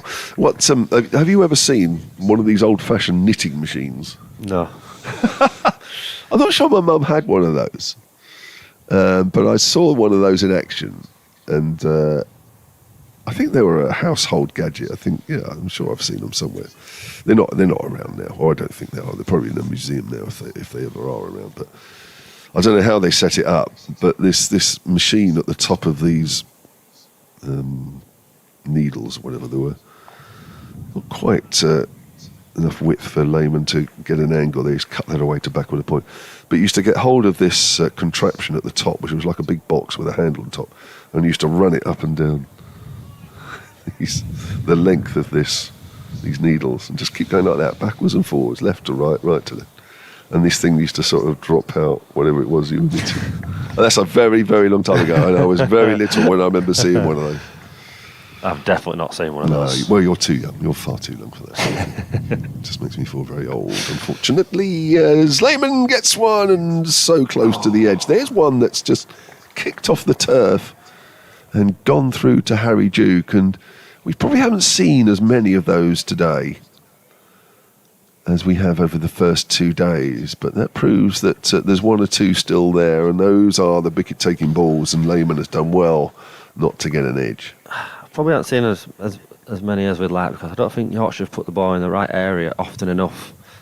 I think they've been obviously sometimes strayed on a little bit short and wide, and when they've gone searching to find that length, they've been a little bit too full. I think there was a perfect line and length delivery from Cliff, which is what Yorkshire will be searching to do. Now Brown, with that attacking intent, he's got a deep mid-wicket, square leg, long on. As he comes in, Don Best comes in for the first delivery, and defended into the leg side. For Brown, no run. Deep cover. So we've got Foreman out now. Mid off. Just behind point on the offside slip. And at 45 on the leg side, short mid-wicket. Best in again. Reverse. Appeal from Duke and Best there. Optimistic again, reverse sweeping. I'm sorry, but that's so not out. It's so high. That's out in Bradford League on a Saturday. You play that on a Saturday in Bradford League, that's getting given on shot. He's outside the off stump. Can't play that and miss it. Yeah, not a lot going for it really. Was your LBW yesterday closer than that? That's probably same. Brown pushes it down the ground for a single. If I need to be careful, because if Martin, the umpire, is listening, he might be giving me a bit of stick next time I go, if he's umpiring us in a couple of weeks. I think he said in the bar afterwards, he said, you need to stop kicking him. I went, thanks Martin, much appreciated. Didn't think of that. That brings Lehman on strike now. By Bess, and defender back down the pitch. Full length ball from Bess. Hampshire 179 for 4 off in the 52nd over. Lehman on 35 of 63 deliveries. Hampshire now lead by 253 runs. That's Bess up the hill. Fires it in a little bit quicker. And he's behind it is Lehman again. Good contest this. I think Bess will be happier bowling to Lehman. Left-hander. There's some rough outside the off-stump. So he's mixing his pace up quite well. Final delivery of this Bess over. 1 score from it so far. And Lehman's back on his haunches. Pushes it into the offside for no run as Duke scampers round. Time for the change. Doidge's going to come back on with Kev. So I make it we've had a total of 34 overs in the play, such as it's been today. And Hampshire have added 86 for the loss of 2 wickets. We've lost a total of 21 overs over day 3. Hopefully we don't lose any more, because the sky away to our right looks pretty hopeful for a while anyway. As Cliff turns and starts a new over, his 5th. He has none for 16, comes in and bowls, and Brown drives up, goes out towards extra cover. And there is no run. Yeah, depending on which side you look at the ground, if you look towards the left, there's a lot more grey sky, but that's really gone over us. And we've missed that. It's to the right that we need to worry about, and we don't need to worry. We're going to be okay. George is a bit tangled up next to me with the various wires in the room. We're in a slightly different box, actually, for this commentary. Brown plays that nicely through square leg. Leg stump half volley there from Cliff, and it may be hit just enough. Notice picked up just inside the rope. And they will pick up 2. And Hampshire move on to 181 for 4. Yes, we're on the 5th floor. We've got a great view, actually, very high. The pitch is just to the left of us. We've also got a good view of some of the birds that are wandering around trying to pick up on some grass seed, I don't think. The black ones, are they crows? I don't know, I'm not a great... Is it ornithology? Study birds, Doidge. And he's pulled that away. It's gone very fine to a short delivery. It's gone down to the bottom end of the ground, and Martin Saggers, the umpire, is just checking whether that's gone all the way. Just watching this again, he's got a little bit under it, top edge, and Martin Saggers is still waiting. I think David Milnes is saying it's 6. No, it's leg bias. All right, so it didn't even come off the bat or glove. It's 4. an interesting one. It's 4. Thought that it hadn't come off the bat or glove. 185 for 4 now, Hampshire. Oh, what's happening? Are they going off? No. What's happening? No. Oh, into the over? So in a chat, I think. Well, it's just that one of the Yorkshire fielders was starting to jog over here, and I sort of think, hang on a minute, doesn't look that bad out there. They're chatting about something. Are they waiting for a helmet? They're probably waiting for a helmet for Bess, are they? A bag is going on. A bag. Ooh. Don't say there's another Yorkshire fielder going down and we need another sub. There are some signals for a drink. Well, 3 bags now going on, so we can get to Edward Harland's email. Good afternoon to you, Edward. Says, JD, the sound returned to the live feed after 3 overs. We found out everything there is to know about collecting wisdoms from Graham Orange yesterday. Noticed in the Glamorgan game, Adam Lythe's cap kept disappearing. Did it crawl off on its own accord? Well, it probably has legs. It's been around so long. As you know, it's a bit old and worn would be the best single word description, but he's very proud of it and wears it, I would say, 98% of the time. It was very unusual to see him out there without a cap on for a bit of the game at Glamorgan last week. I'll agree. Well, that was a bit of a drinks break for the batters. So you haven't missed any action. Halfway through the over as well, that break. That's unusual in itself, isn't it? Halfway through an over. Nothing's unusual in terms of breaks in play these days, Kev, surely. There's plenty of them, isn't there? So I think we're just about to get back underway, although Sam Whiteman is having a word with Ben Cliff now and saying, well, I think he's saying to him, look, if you are going to bowl another short one, have the fine leg a little finer. And fine leg has moved just a few paces to his right. Here we go again then, 184, 5 for 4. The lead is 2-5-8. And Brown works it away on the onside. Big gaps on the onside now. Brown moves on to 25. 26, actually. Scoreboard showing 26 and the picture feed showing 24, so I've gone for in the middle. But I'm going with the scoreboard. 26, 186 for 4. Good weather is above us, Tweety. Better weather anyway. Cliff again. One slip and one gully. Lehman drives and he gets an inside edge. Goes down to fine leg. Just opened himself out a little bit. He's got an open stance anyway at the best of times. Seemed to open himself out a little bit more there. Inside edge. Running down the ground. 187 for 4. I got blamed actually for no sound on the picture feed. Can you believe that? I get blamed all the time down at the utilita. And now I'm getting blamed when I go away. I think quite right as well. Yeah. It wasn't quite worded like that, but it was like, oh, has Kev forgotten to press the button again? I wouldn't know what button to press here. That's driven by Brown out towards extra cover, fielded by Wharton.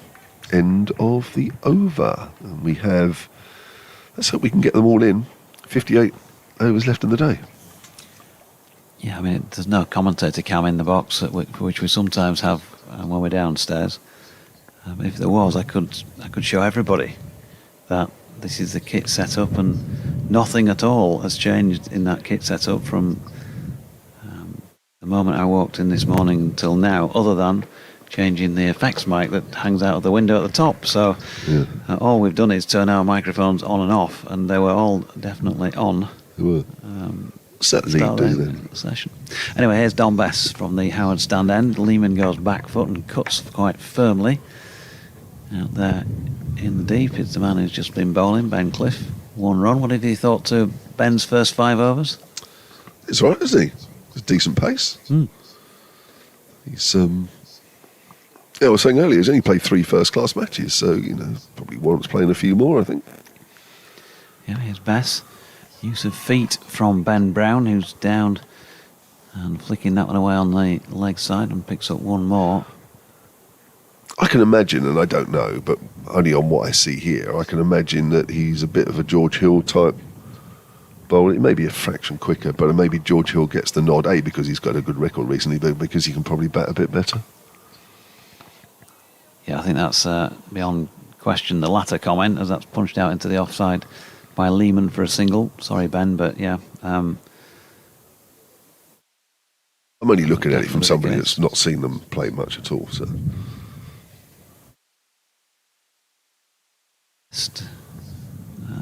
To continue, halfway through this 3rd over for him, and Brown pushing back to the Yorkshire skipper and his follow-through, no run. That injury last year was unfortunate for Ben, coming in the first game of the season when he'd been backed by his coach. Here's Bess, and Brown down the pitch again. He wants to get out of that crease, doesn't he, against Don Bess, and give the bowler something else to think about.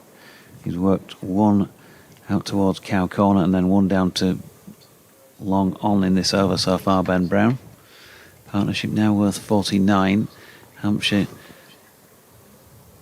very well in control here with a 265 run lead as Lehman plays another one out square on the offside for Ben Cliff to whip that back into the gloves of Harry Duke and complete that over at 192 for 4.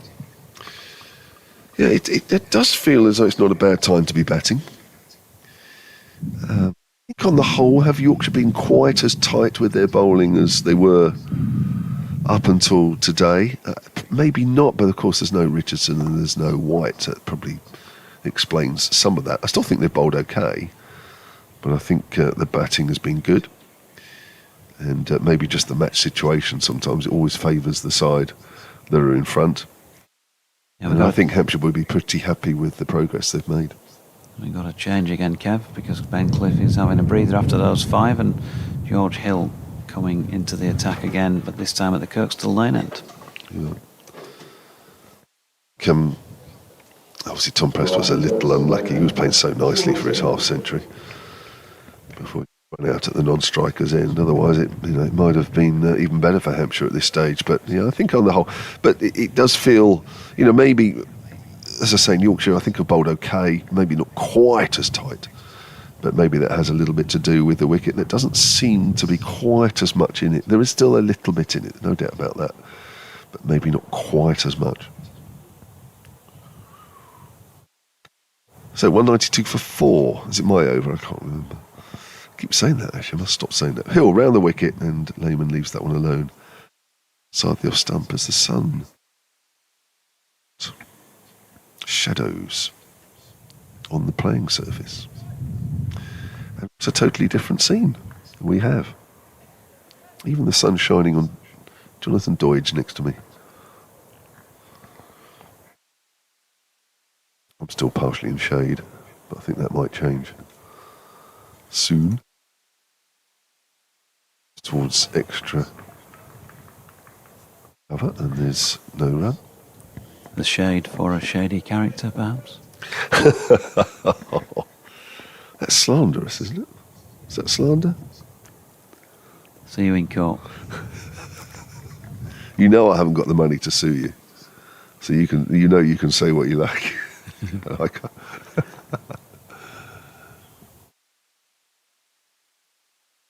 Again, right on medium pace. Oh, he really played on there. Just opened the face of the bat there, Lehman, and the ball just bounced around his toes. Just momentarily looked behind him to make sure. Tony Haynes reckons the lady that was knitting is doing a pullover. There she is again, actually. Can you work out what she's knitting? Doidge?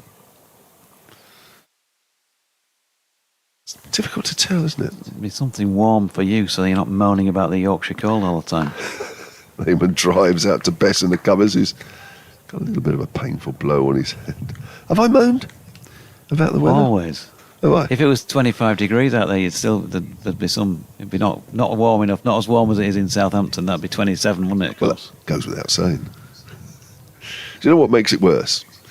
One of our regular Hampshire supporters that messages me, that's pushed by Lehman back to the bowler, has messaged me from Barbados on the beach, where they are right now. And I think that's kind of made it worse.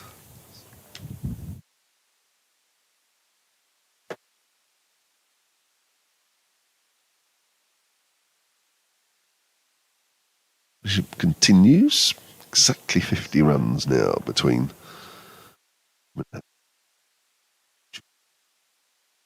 wicket as he's down the hill again and bowls. Lehman, textbook forward defensive there. Back to the bowler. The previous partnership between Prest and Lehman was worth 36. Score was 142 for 4 when Prest lost his wicket. End of the over. Hill's bowled 13 overs, done for 59. Kate Holsworth's been in touch saying, did James Wharton win catch of the season for the one at Scarborough last year? I didn't even know there was a catch of the season. Is there an official award for that? I think it's just a saying. Right. I mean, if he didn't, then I'd like to see the one that did. That good? It was exceptional. Ben Brown on strike on 28, facing Don Bess, who's over the wicket. That ball ballooning up off Brown's thigh pad. Duke out to do the fielding. What made it so good then? Ball looped up in the air. He was running towards the popular side of the ground at Scarborough. Covered a lot of ground, dived full length, and still managed to cling on when he hit the deck with the ball in his hands. It was an amazing catch. It was the sheer amount of ground he covered, and the also difficulty in getting hold of it when his arms are outstretched, and then controlling it when he landed. It was excellent. Yeah. As good as it gets. There was another dot ball there while I was being grilled about the Wharton catch, and that's been flicked into the leg side this time to Finlay Bean, who's in it short, straight mid-wicket. Well, obviously most of us weren't there. No. So it's nice to have a picture in our minds. 2 for 4 as Brown sweeps fine. Ben Code did pretty well there, moving to his right to stop that. If I'm honest, from that description, I'm not sure I'm any the wiser. What are you talking about? It was consummate. Here's Bess again, and Brown sticking his front pad out some way, tries a bit of a paddle sweep, and there is no run. Hopefully we'll get to see the catch again. It did do the rounds on socials last year, Kev, but as you abstained from social media, you wouldn't have seen it. I'm looking forward to it now. You've built it up nicely, and we apparently are going to get to see it at the end of the over, if you're on the picture feed.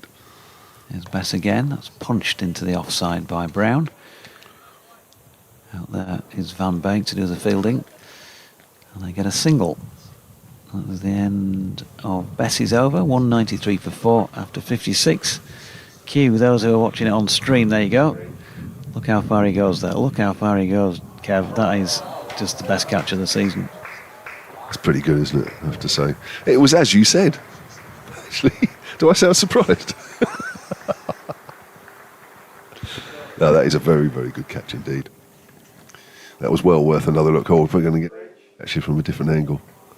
Running away. It was mid-air when he took that. Fantastic.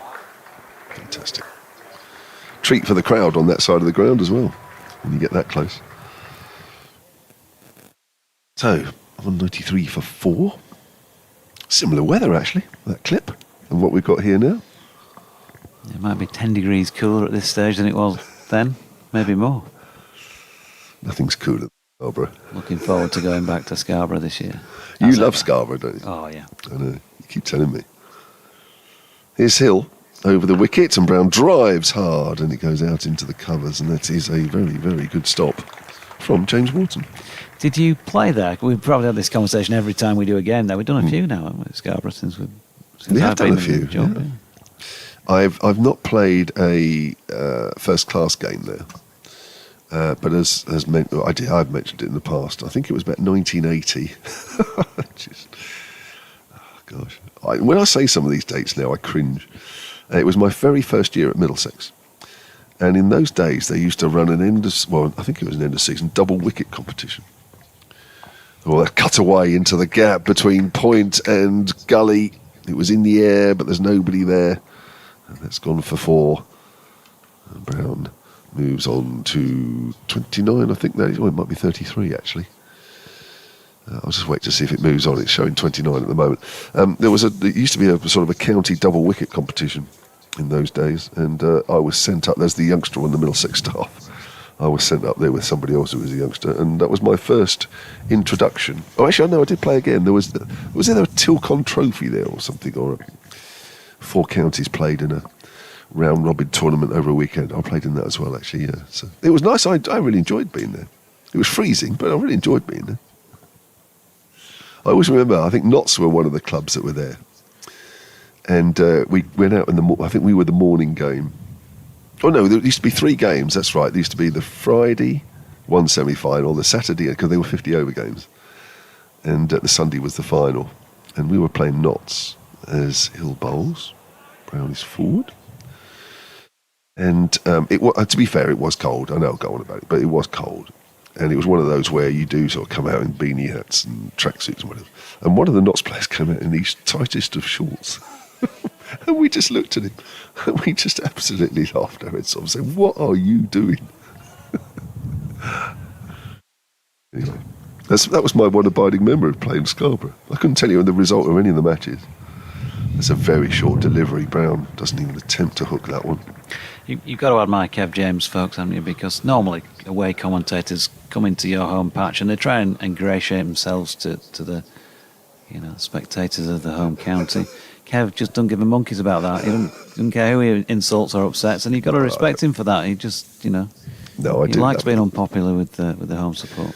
No, that's not true. No, I love. That's why I still do this, because I still love going to a lot of the grounds where I played at. Of course I do, and I love coming here. Let's push that square behind the leg side. Brown's running the first one quickly. We'll look to. Oh, he was going to run the second one, just slipped at our end here. Chance of 2 there, but the 200 is up for Hampshire in their second innings. It's come at the cost of 4 wickets, and they do lead now by 274. There was a story I was going. Oh yes, so here, what you just said there. quite interesting because I got asked to talk at the West of England Cricket Society down in Bath in February. Did you upset them as well? Well, I don't think so, but it was quite interesting because our good friend Anthony Gibson, who's the Somerset commentator, got in touch with me during the winter and said, would you come down and do a three-way chat with me and Annie Chave, who does a bit of commentary down there. And is it Myob? It's still Myob. That's driven out into the colours. So we were chatting about various things in front of the West of England Cricket Society at this working club. There was quite a good crowd, to be fair. And, you know, I do try and chat honestly. You know, I don't try and sort of flannel anything on, you know, I'm not saying what I say is right. I never believe that. But, you know, I do try and sort of give people an idea about what things are, even if it's just my perspective.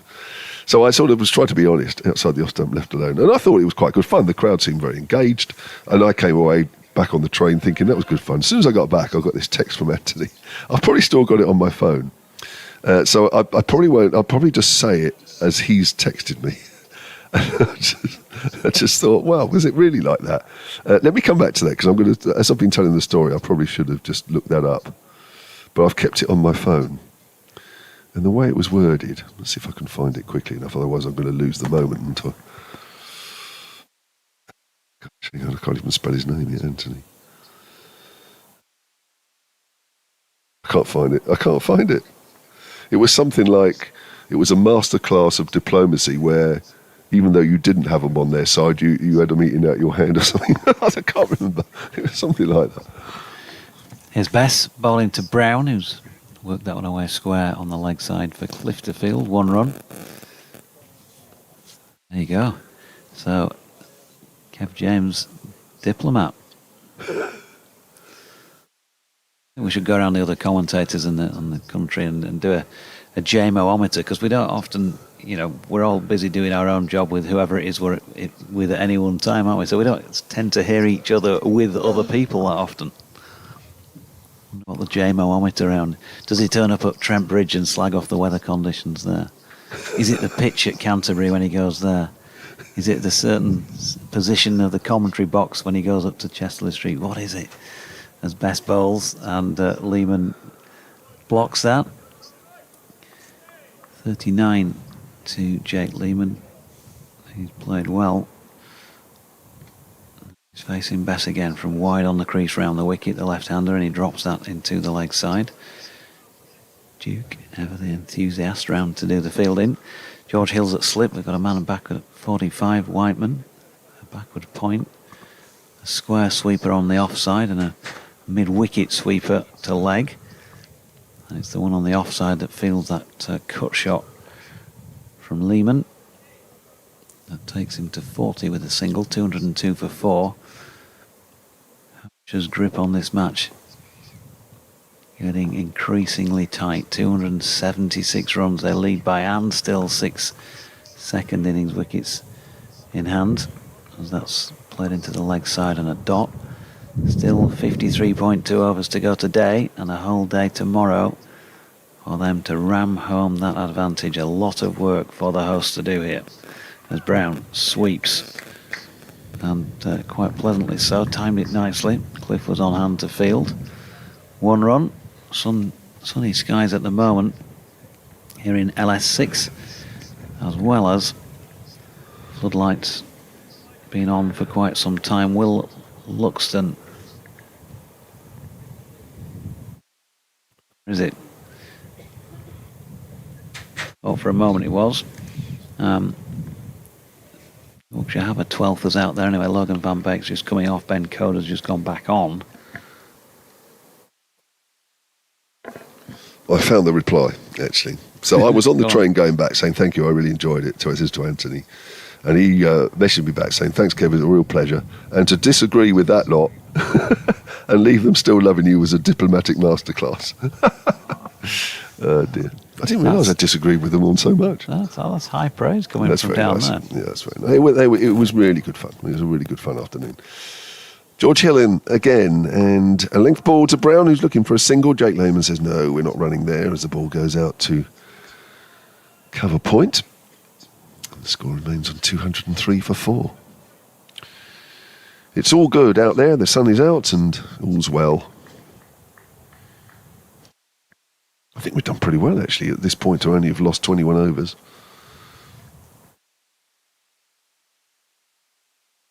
Hill in again, short. Brown just flicks it away as he does with a flat bat. Front foot off the ground as he does so. Goes out to deep square leg. 205 for 4. Hampshire slowly building this lead. It's now 204 for 4. The lead is up to 278. Yeah, I think on the whole this looks a slightly better pitch.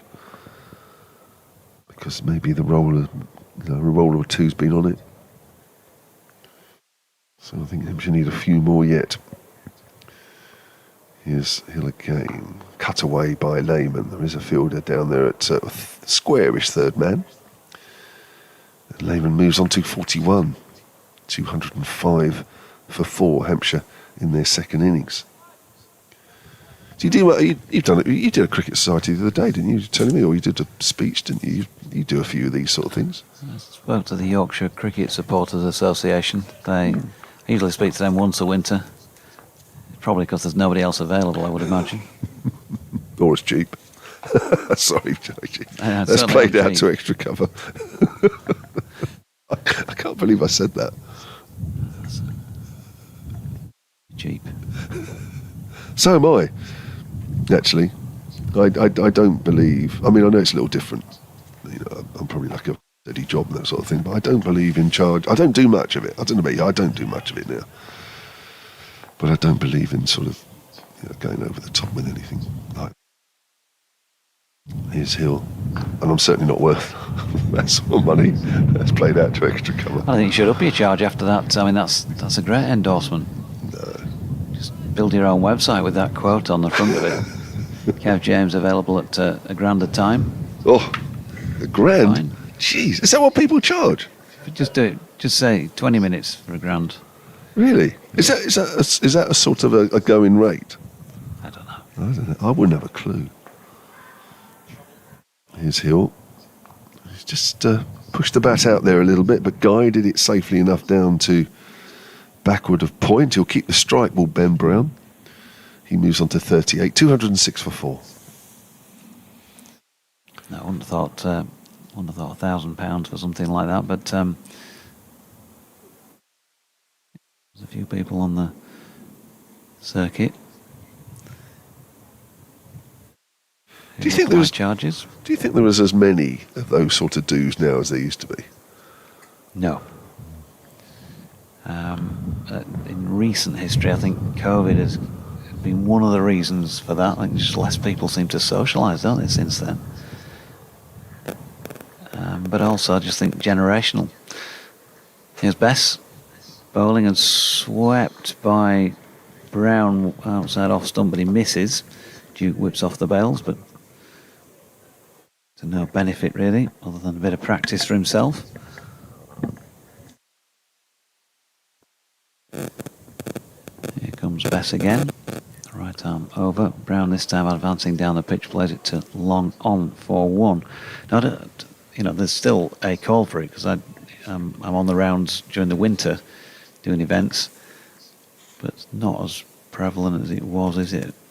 I don't think. There were lots of dinners and after dinner speakers around, it seemed 20, 30 years ago. Yeah. Best switches to round the wicket to bowl to the left-handed Lehman, and just like his old man would have done, stepped across, big space in the leg side, and just made it easy for himself and nudged it away for an easy 1. 208 for 4. Lehman on to 42. Partnership invaluable here for Hampshire's cause. 66. Brown stroking 1 down again to long on. So they're both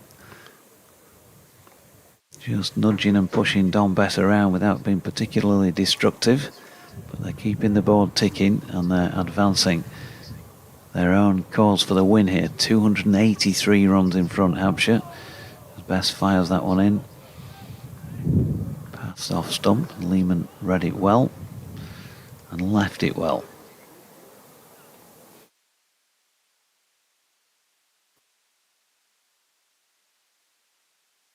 Pressing again. Nudged around the corner this time by Lehman. He's going to get another single. Sam Whiteman can't cut that off.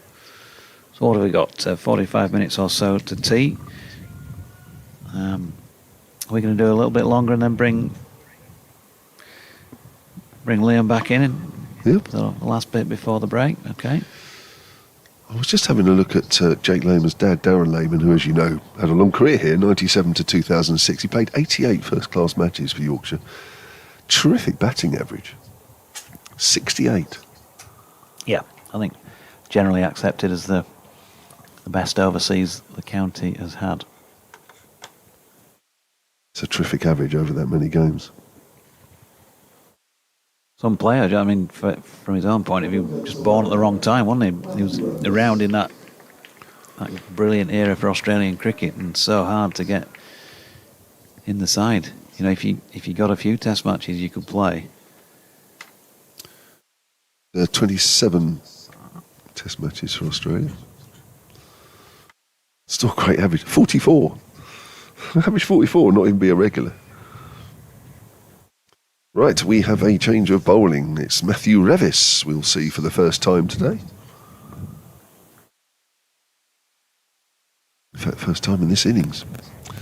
And he's taking over from George Hill. Not George Hill, Ben Cliff. So there's so many names in this Yorkshire lineup for this game. You were right, first time it was George. Oh, it is. George took over from Ben, didn't he, for a bit, yeah. 13 names to remember in this Yorkshire side for this match. This had happened last year. Where would Yorkshire be now? Playing with 9 men.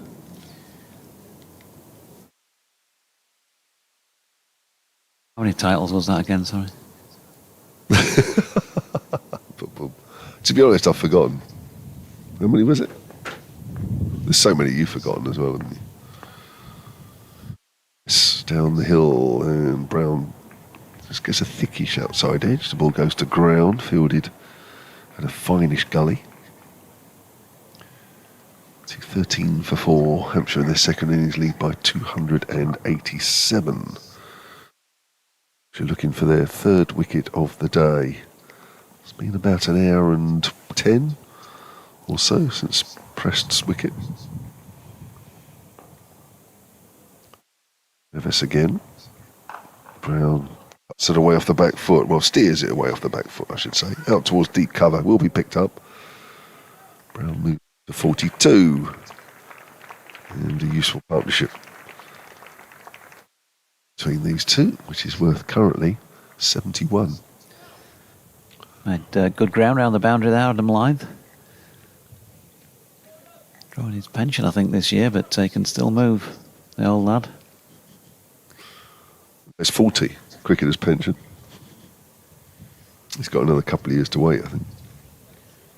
Yeah, it's 40. I tell you what, it's a good job from Yorkshire's point of view that he's been in his usual good early season form again. He has, hasn't he? Obviously played well down in Cardiff from his 97. Umpires having a chat. And I think probably for the first time it's not about the weather. Because we haven't got any worries on that front for a while anyway. Sawdust coming on by the look of it. Yeah. Sounds like the first plane of the day as well. They haven't had too many of those.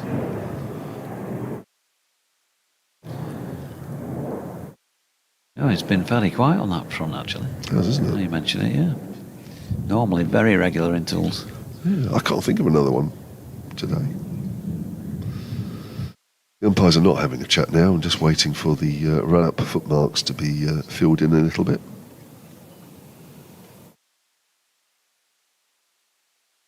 This obviously just finding maybe his feet just as he hits the ground. Bowls and Brown gets one that just bounces on him a fraction. He was thinking about pulling it away on the leg side. In the end, just sort of stopped on the shot and it goes out on the offside. 2:15 for 4. Yeah, still not happy, Matthew Revis. Ben Coates, the man who's helping him with the sawdust, and he's gone and just added a bit more in a couple of areas. I think actually where Code has put the sawdust down was roughly where Revis was planting his feet, because it did look as he ran in with that previous ball and was just missing the original sawdust patches. Actually, there he looked like he's gone back in the other ones. Oh, there's an edge, and again it's gone into that gap between first slip and fine gully. And again, it brings Brown 4 runs. I think he's opening the face of the bat, but it's a little finer than he's aiming. Just wondering if they might have to think about that area, because Revis is quite tall. Maybe just getting a fraction more bounce, maybe just a fraction more kick off the surface. I think worth thinking about. He did nip on him a bit, did that, actually? Didn't it? We saw the replay. Brown moves on to 46. Revis in again. Last umpire Saggers and bowls, and again it's gone in that area. I think that was again deliberate. It wasn't quite aerial as the previous delivery, but that's a half century for Ben Brown. Yep, more runs against Yorkshire for Ben Brown. You were saying he's got a great record against them earlier. Bring it up. That ball just looked like it straightened a little bit on Brown. So first half century of the season for the captain, the Red Bull captain. 67 balls, 5 fours, and 1 6. That Bess, on Bess's first delivery of his spell. Now they are changing the field. They are putting a third man down there. At the moment, the third man looks as though it's a little squarer, but I think that is because they are now bringing in a second slip. As Revis bowls, and Brown hoiks that away on the onside. Looked like quite a deliberate shot. It looked like about off stump. It's pulled up just inside the rope in front of the Western Terrace. And it's on to 52, and it's 225 for 4. And now is 299. Yes, a lot.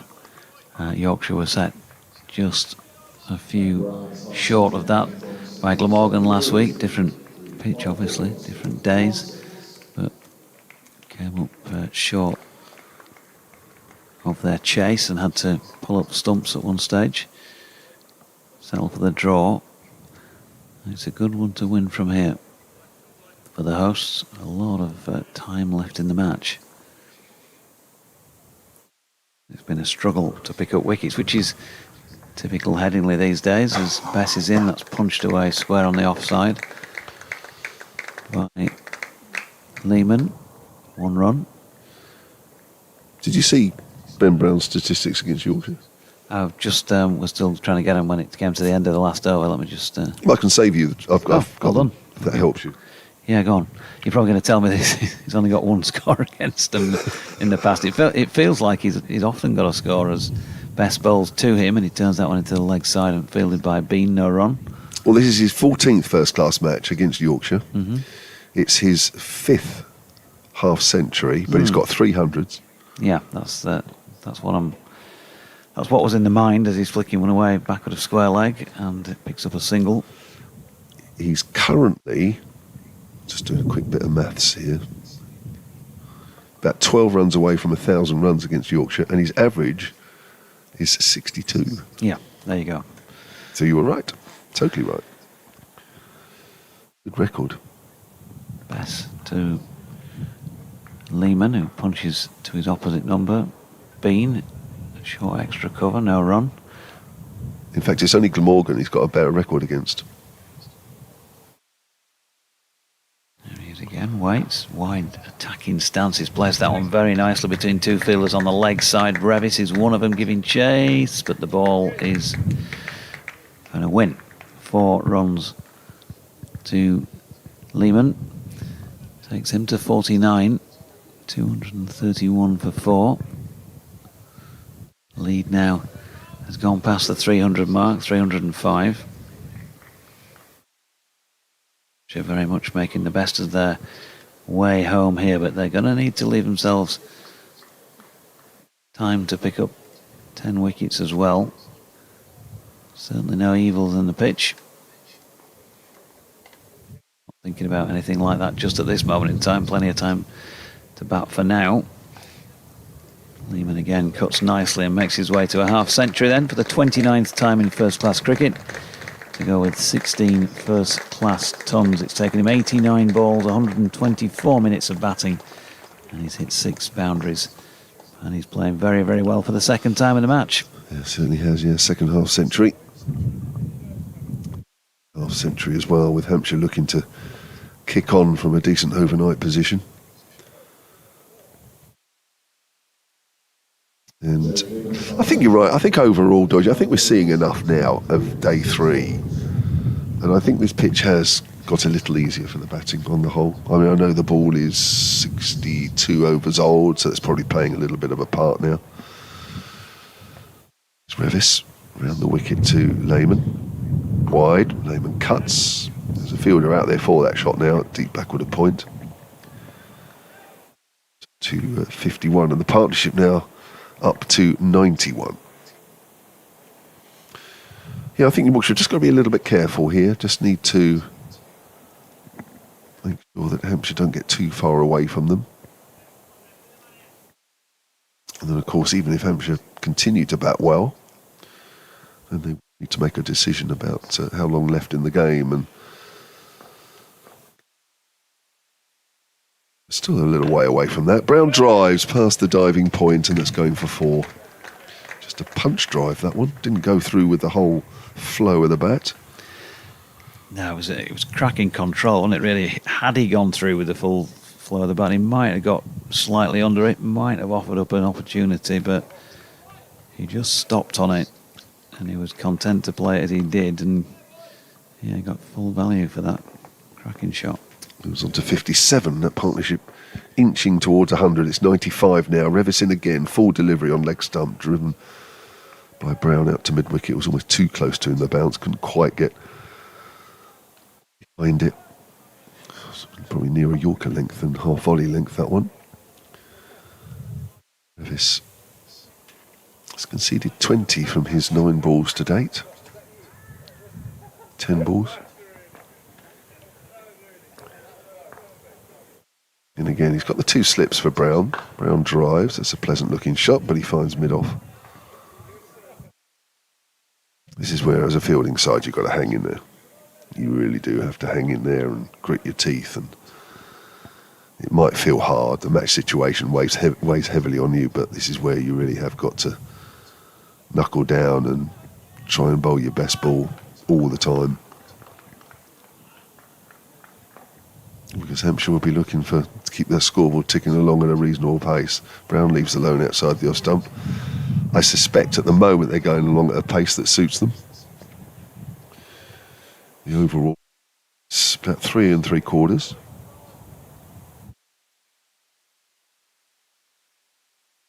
Still a lot of play left today if we can get it all in. I'm just looking to my right. And may not be far away from another shower. It does look a little greyer than it has been, but that's a bit in the distance at the moment. Brown whips that away on the leg side. That's 4 runs through square leg. That's a very, very good shot indeed. Moves on to 65, end of the over. Yeah, just waited for it, didn't it? Took it late.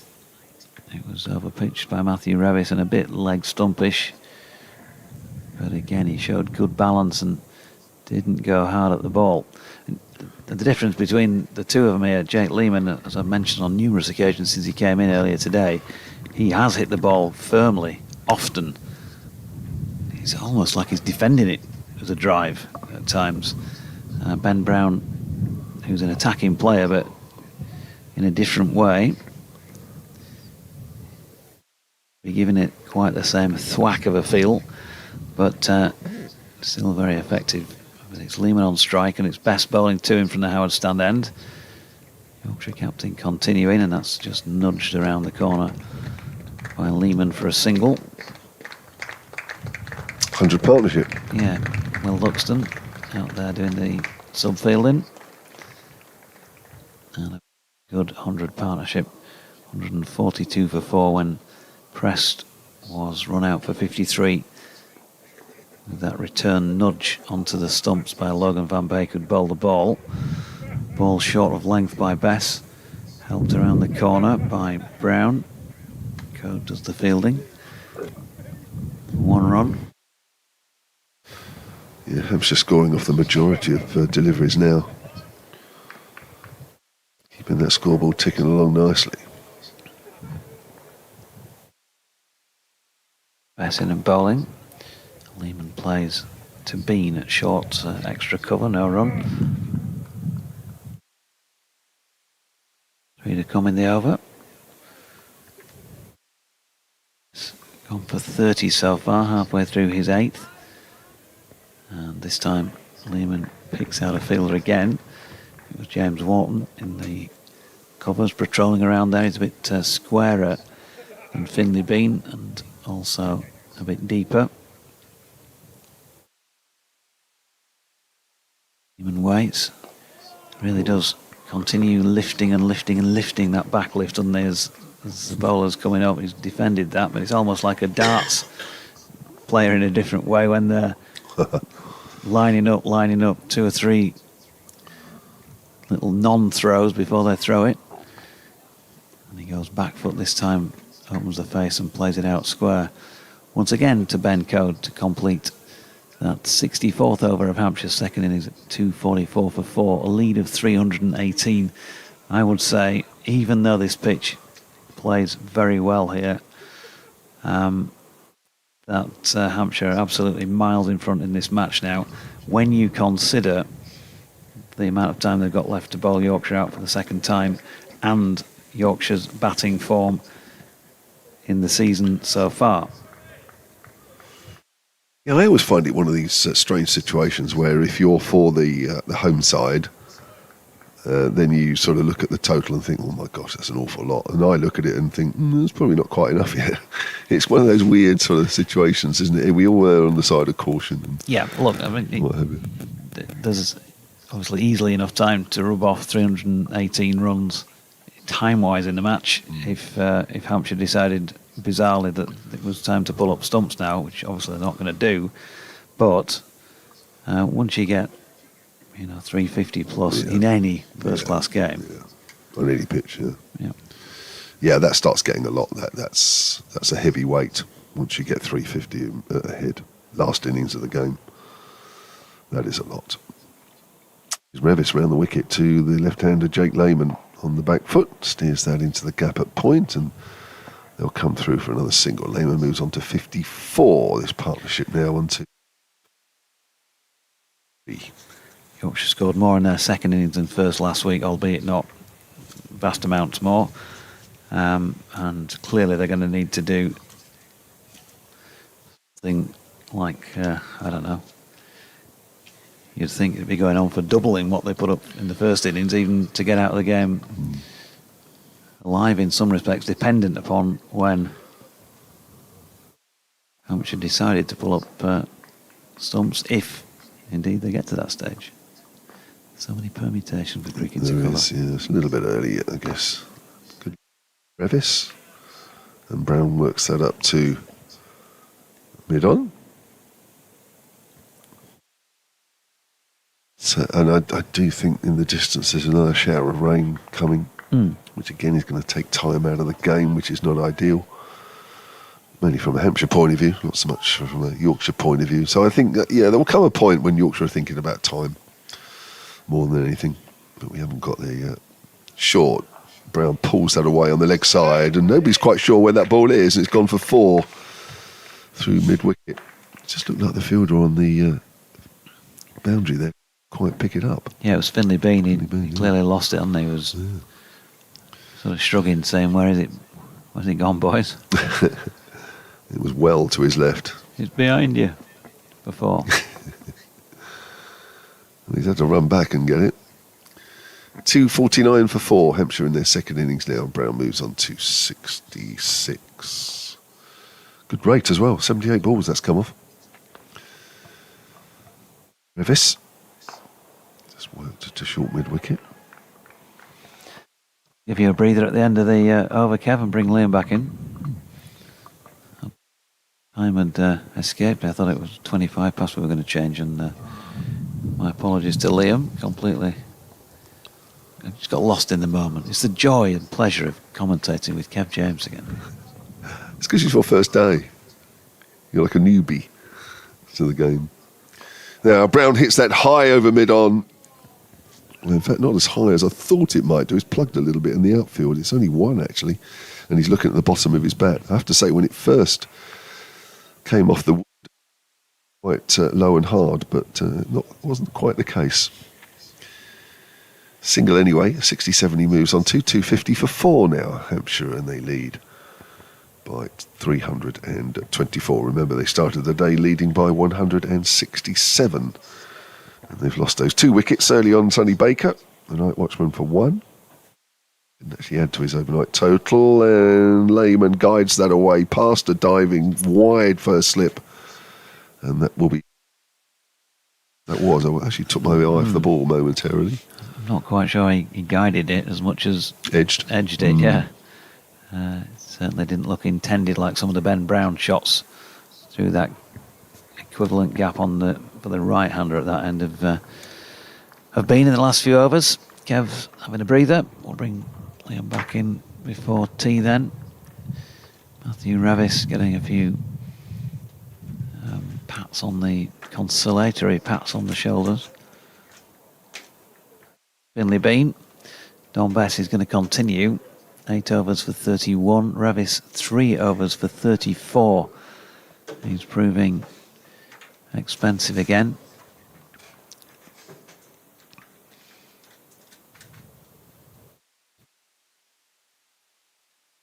Still got the 12th on at the moment. In the distance. And it's going to be Bess then to bowl at Ben Brown. Stoppage in play here. Adam Lythe's been brought in off the cover boundary. Save 1. 12th man's left the field of play. And Bess. In and bowling. Ben Brown tries to play the reverse sweep to that one. Misses out. Duke again flicks off the bails. Welcome back, Liam. Thanks, Nigel. Been a good little period for Hampshire, this. Partnership growing now, 112 runs. Really impressed with Brown's intensity to come to the crease.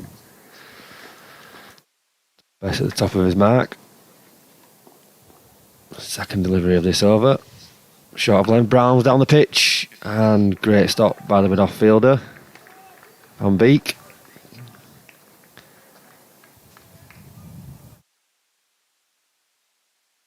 He's shown some good intent so far. 67. Brown's on. Bess in again. Back of length. Oh, worked into the leg side. Quick single. Yeah, made it comfortably there. Scampering through. 5 overs remaining in the day. The lead now up to 329.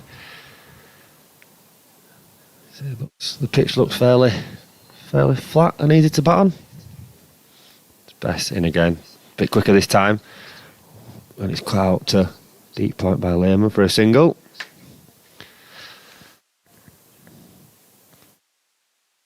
So Hampshire will be really happy with this period of the game now if these two can kick on and get that score above 400. Kev said that they wanted 500 minimum. Tongue in cheek as Bess down the pitch again. Brown. There's an appeal. And not out. The umpire unwaved. Tom Bess asking the question. Felt like it was maybe in line, but obviously took a few steps down the pitch to Brown there. Tom Bess just asking, why didn't you give that one, sir? Could have really done with it. So, Don Bess, final delivery of the over to Brown. In again. He's down again and works it into that mid-wicket region. And there's no run. Harry Duke taking him round. The score moves on to 256 for 4. So, Doige, while you were off, we saw someone in the crowd, obviously on the live stream knitting. So, Philip Darley has tweeted me, said the lady knitting is called Andrea and it's a blanket for my grandchild due in 2 weeks' time. Thanks, Philip, and congratulations for his grandson in 2 weeks' time. Hope everybody's okay. There she is, look. Knitting away. Thank it getting bigger as the day goes on. Yeah, doing a cracking job. Hope all goes well with that then. So, at this Kirkstall Lane end of the ground, we have another change of bowling. There's been a few in fairly rapid succession. Logan Van Beek is going to come back on then and try his luck. He's having a chat with his captain, Sam Whiteman, also, and Ben Coe putting in their respective 2 penneths. Big lead for the visitors here. After their own thrashing next week, they're setting things up here to try and put Yorkshire to the sword. Making a good job of it so far. As I say, pitch playing well. Been jagging around a bit, but that's to be expected with some grass left on. But continues to provide good bounce and carry following the heavy roller this morning and maybe wearing off as the day has gone on then. Yorkshire struggling to find wickets on it. Over 8 at the moment is -1, something they'll want to keep in mind as well as Van Beek's in. It's angled away to Finley Bean in the gully region. Lehman on strike, no run. Certainly when points are at a premium at the moment for Yorkshire. Wouldn't want to lose one in the steward's room, as it were, to coin some racing parlance. Hopefully Don Best can help with that. Spinner on, getting through his overs quickly, help him claw that back. Just a one slip in place plus a gully. Ring field with a sweeper out square on both sides of the wicket. Van Beek's in again. And Lehman just opening his body up there to try and run that one away. Third man is vacant. It's been a productive area by both a little bit of luck, but mainly by design in recent overs for one or the other of these 2 Sussex batters. See what he's trying to do there, because if he can get it either side of Finley Bean, certainly between Bean and first slip George Hill, then there might be some joy instead. Van Beek has dropped this one a little too close to leg stump. He's not got bat on ball there, according to umpire Martin Saggers. Hasn't Jake Lehman, but it's still going to be 4 runs of the leg by variety. 10 of those in the innings so far, 20 extras on the board. Of 10 leg byes, a bye, no ball and several, one wide and several no balls. Bake to darkening Headingley skies. Ooh. Throws one up there. That's the closest that Yorkshire have come for a while to thinking they might get a nick, because Lehman wanted to get his hand through that. And a little bit of nip off the pitch meant he was beaten outside off stump. Lucky not to get the outside edge there. Thought for a second Harry Duke was in the game. Played well there, Jack Lehman. Wouldn't want to give it away right now. Van Beek again, this time from the crease. Lehman turns it to leg. Adam Lythe doing the fielding, but the floodlights very much in evidence at the moment here.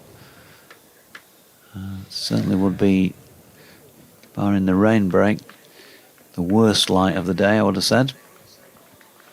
Looks like we've got some showers just drifting in. You can see the rain over to the east coming over. Just a little bit. That's the east. I meant the west. The east's quite bright. As that's dragged back to Van Beek by Lehman to complete the over. 67 of them now gone, 44 remaining in the day. Tea will be taken, in case you're wondering and you missed that announcement, in 15 minutes, 3:55. That's been fixed following the break earlier. And then what's probably going to amount to about 40 overs still to play in the final session. So we'll need the floodlights on for that. See you about midnight, folks. It's going to be a long evening. If anybody does want to get in touch to tell them which way north, east, south and west is, that'll be fantastic. So on X at LMThomas7. Please feel free to reach out and ask us any questions today as Don Bess is in for this first ball of the over. Brown just playing around that through to the keeper, who juggles it up inside edge of the bat, just missed it. Duke half interested there. Top of his mark, Don Bess in again, full, and bit of a mix up there between the batters and the bowler. Just Don Bess trying to get across, knocking into Lehman. Ben Brown using his feet down the wicket to knock it to long on for one single, which brings Lehman on strike. Dwayne's coming by now, becoming more regular. We're stage of this over now. Don Bess. A bit quicker into the leg side as Whiteman comes round to do the fielding for one run. I was just exchanging singles, the last 2 balls. 3 deliveries left. Don Bess comes over the wicket to the right-hander of Brown. It's a little bit slow, and Brown down the pitch again, works into leg side, half a stop by the fielder, but who can't stop it fully.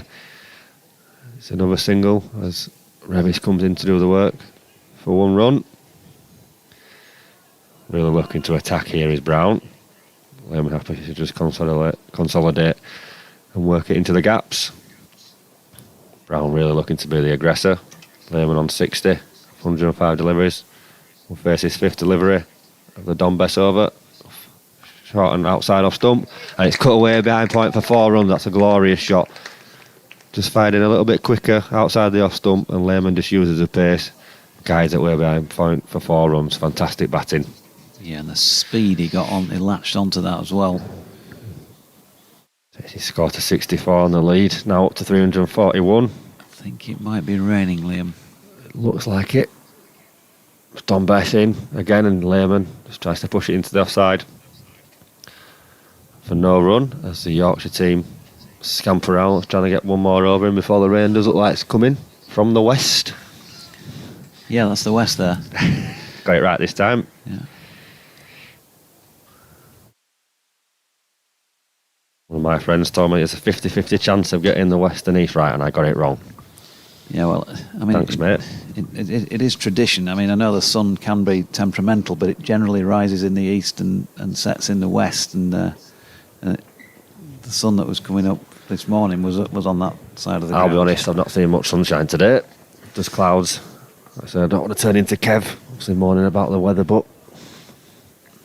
Well, and the cover's coming on now. 3:43, yeah, we have a break in play. They have gone off for rain, so the mince pies are still working okay. I thought I could see a bit of it in the air. It's not heavy by any stretch of the imagination. It's fairly light drizzle, but with that combined with the current darkness, the shadowing effect from the floodlights is very definitely clear, cast by the players on the field. They are now leaving the field of play for the moment, and we're going to have an enforced break with Ben Brown on 70 from 88 deliveries and Jake Lehman on 64 from 107. And they've put on, 125, the pair of them, since that previous wicket of Tom Prest fell.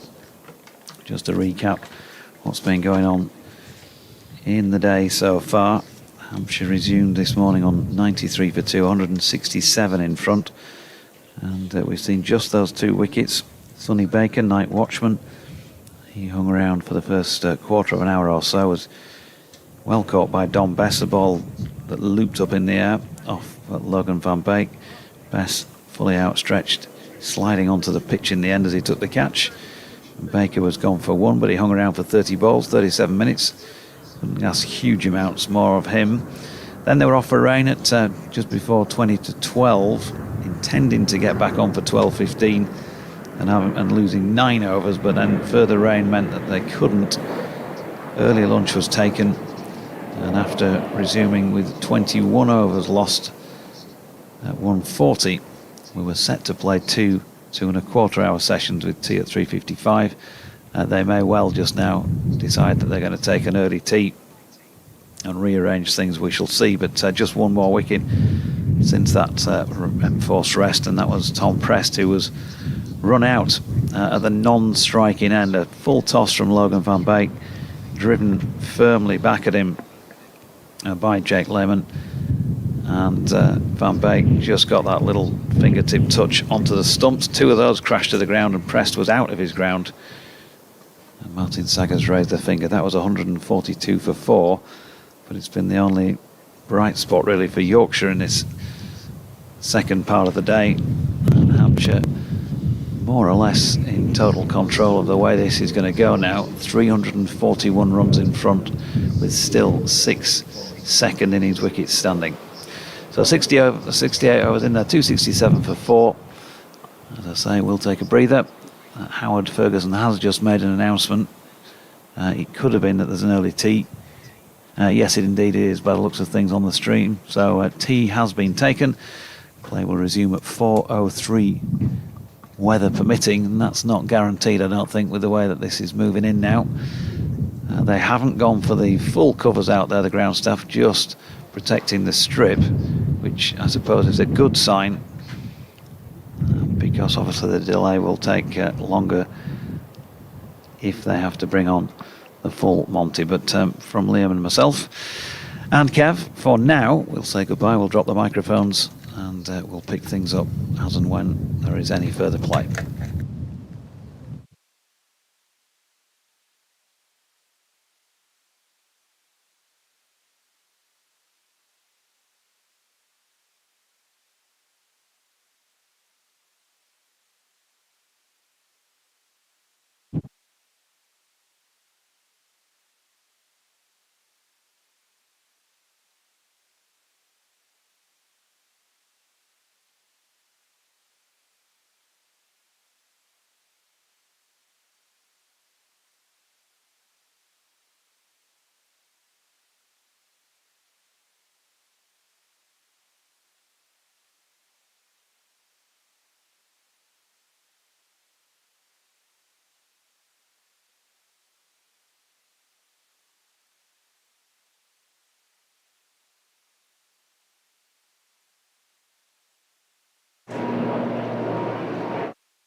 rugby when I was little hooker.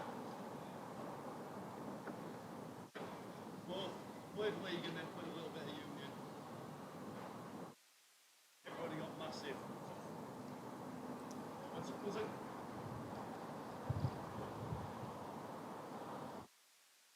To open age.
lost 34 overs of 30.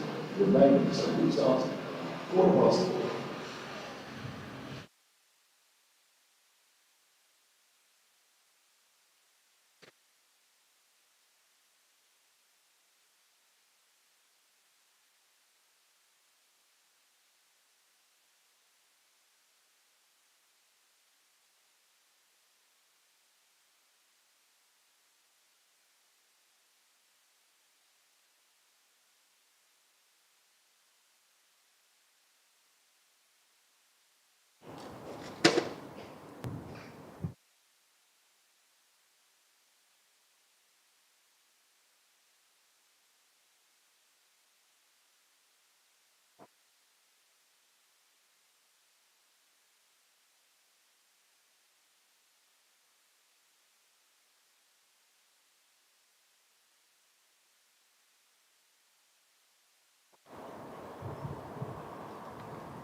Players doing runs and multi-tackles.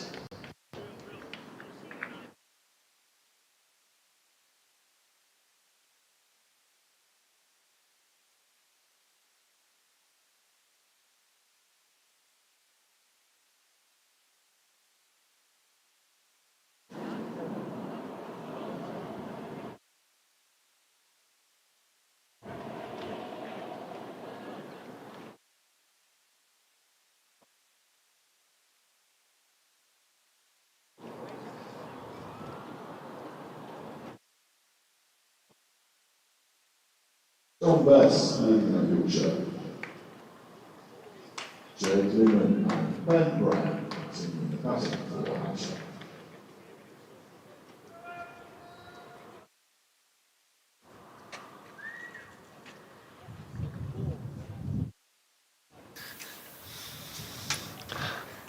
Welcome back. Yorkshire players and Hampshire batters return out to the middle after taking an early tee. Hampshire 267 for 5. You just joined us at the stream, me and Kev James. I'll be taking you through this first session after tea. Ben Brown batting nicely on 70. And Jake Lehman on 43, approaching his 50. Partnership is at 125. The sun has just decided to peek its head, and hopefully we'll be set for the afternoon session. I think Logan Van Beek will be getting us underway from the Kirkstall Lane end. He's bowled 16 overs so far, 4 maidens, 3 for 36. Definitely the pick of the bowlers so far.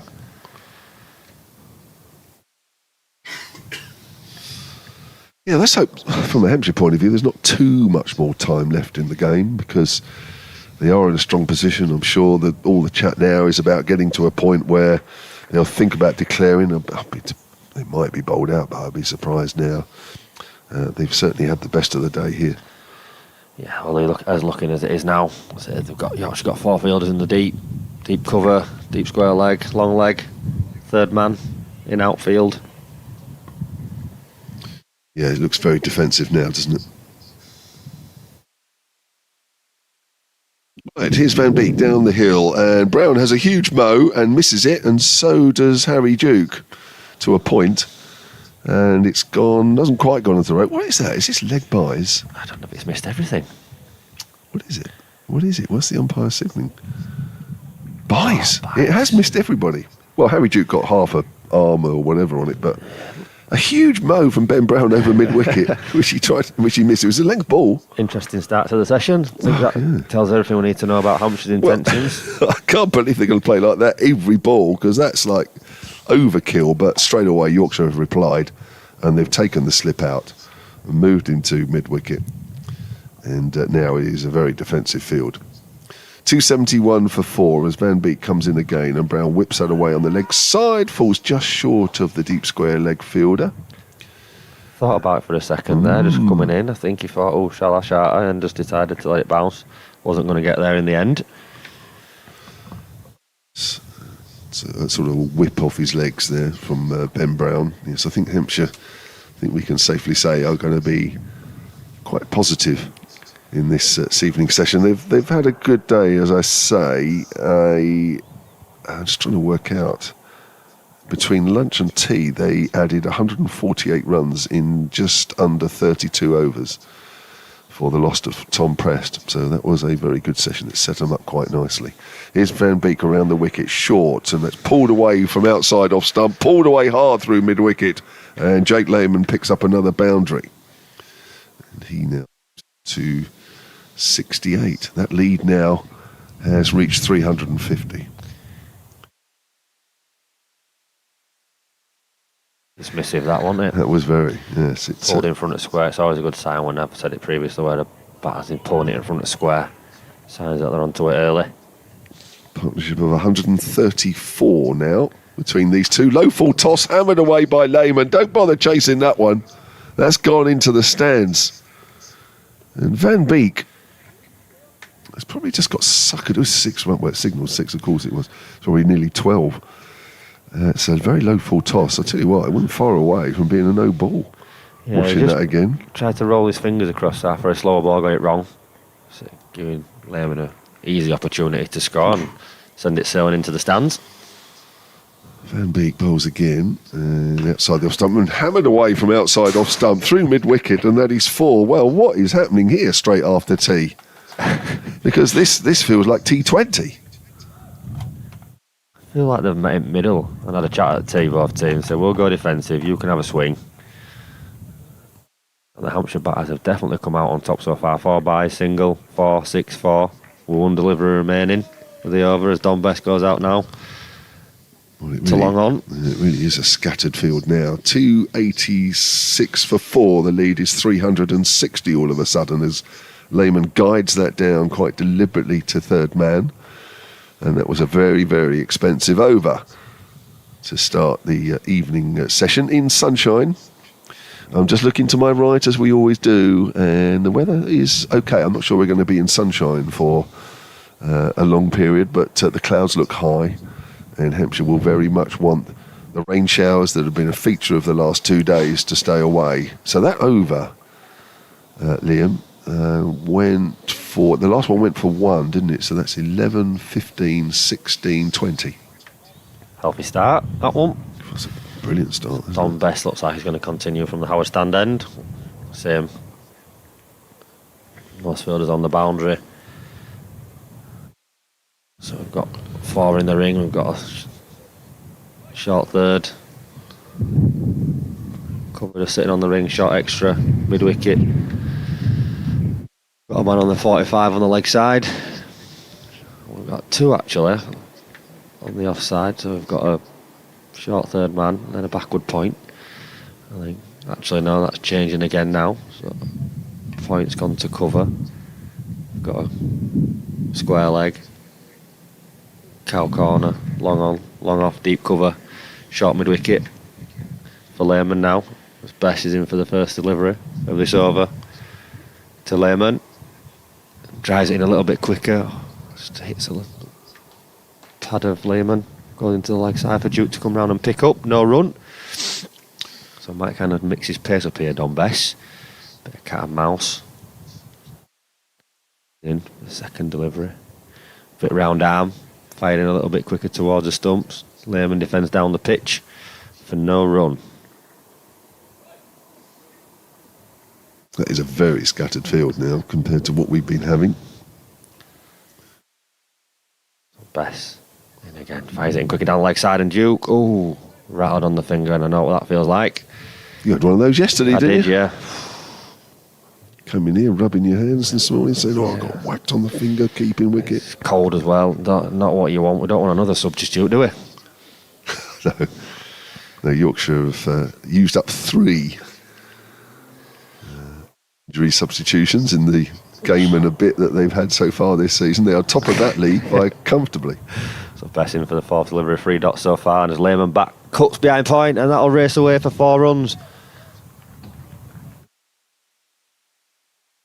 Yeah, beautiful shot again. Just using the pace, just squeeze it away behind point.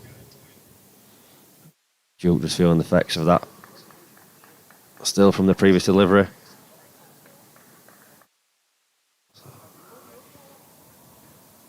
In for the 5th delivery now. 291 for 4. 70th over. It's Bess. Oh, Lehman. Oh, Brown thought about it. Pushed into the offside behind point. Thought about scampering for a single. Lehman quickly rebuffs that with a big firm no. Moves on to 83. Brown on 71. Looks like they might be trying to have a race to 100 here.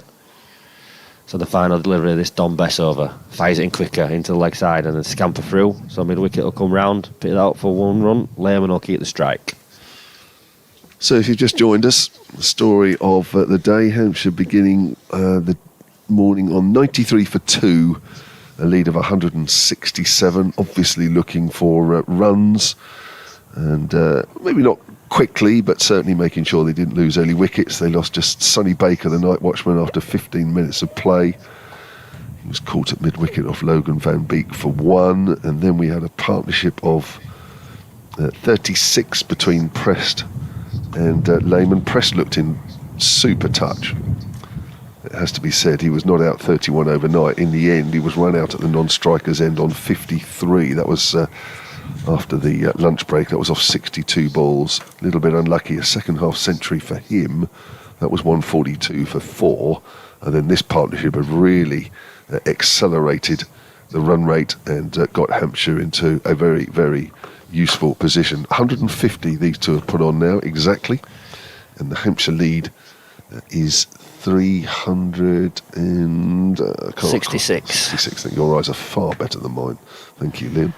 That's a drive not timed by Lehman. Start of another over from Logan Van Beek, who's one of the 2 substitute players in this Yorkshire side. He came in for... I've lost my way in terms of who's done what. He came in for Richardson, Richardson, didn't he? That's Van Beek came in for Jai Richardson, overseas, and then Cliff has come in for White this morning. That's right, who's also ill. So I don't know if there's something in the camp. Something going on, yeah. I missed out the 150 partnership on that last ball previously from that over from Bess, from these two. And with Johnny Bairstow out for this game with a thumb injury, another injury replacement after last week's game at Glamorgan, they have had 3 so far. Short ball, Ben Brown goes to Paul and misses, and it goes through to Harry Duke. So we reckon there are 6 players that have been replaced with this new rule since the start of this season, and we are talking of 7 days in cricket, and 6 players have already been replaced. Make of that new rule what you will. If we go along at this rate, I'd hate to think how many players are going to be replaced by the end of the season. Here comes Van Beek and bowls, and that's flicked away. I think that's off the pad. Ben Brown will just wait for a signal from Martin Saggers, the umpire at our end. There it is. The scorers now are quite near us, so it's almost like he's signalling to us. They're just a couple of boxes away. To our left, 294 for 4, Kevin James and Liam Thomas from the England disabled squad with you. Only about the second plane that's gone overhead, I think, today. There'll be many today. Very quiet at Leeds Bradford. It's probably how people that live around there like it. They won't be complaining. 294 for 4 as Van Beek's around the way. I suppose that's wide. That's not even on the cut strip, is it? No. Martin Saggers hasn't. I'd love to see that again. That looked incredibly wide. Martin Saggers is now walking over to David Milnes, and now he's walking back again. Oh, he's finally signalled a wide. Well, I'm not sure if he said to David Milnes, do you think that's wide enough? Because David Milnes is at square, and I'm not sure you can quite be in the position to say, oh yeah, that was wide. But I'd swear that wasn't even on the cut strip. I'm not sure if they're just deliberating if that's a dead ball. Anyway, it's signalled wide. 295 for 4. And Hampshire's lead moves up to 369.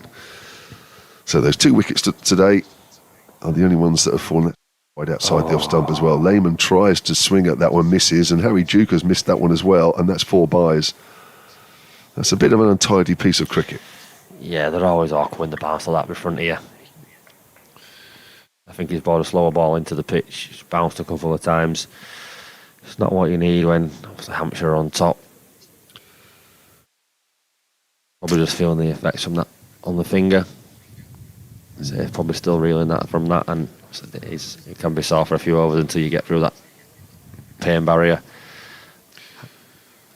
So the equations for both sides here are quite simple. As Hampshire want to score as many runs as they can in this session before what looks like they're going to declare, and they've certainly got away to a fast start.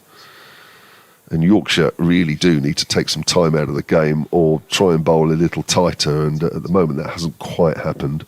They do have a scattered field, and the other thing that Hampshire will need now from now on is to make sure that these frequent showers that we've had over the last 2 days at least begin to fade away a bit. It's a full on leg stump. No ball. No ball signals Martin Saggers. Van Beek looks really positive with that shout then. Head in his hand. Still there. He hasn't moved. This felt like it were stone dead. Lehman has gone back and across in front of all 3. Well, this session hasn't started too well for the home side, and that's the last thing they needed, because they do not need Hampshire to score quick runs, because Hampshire will want to give themselves as much time as possible in the rest of this game to give themselves a chance of victory.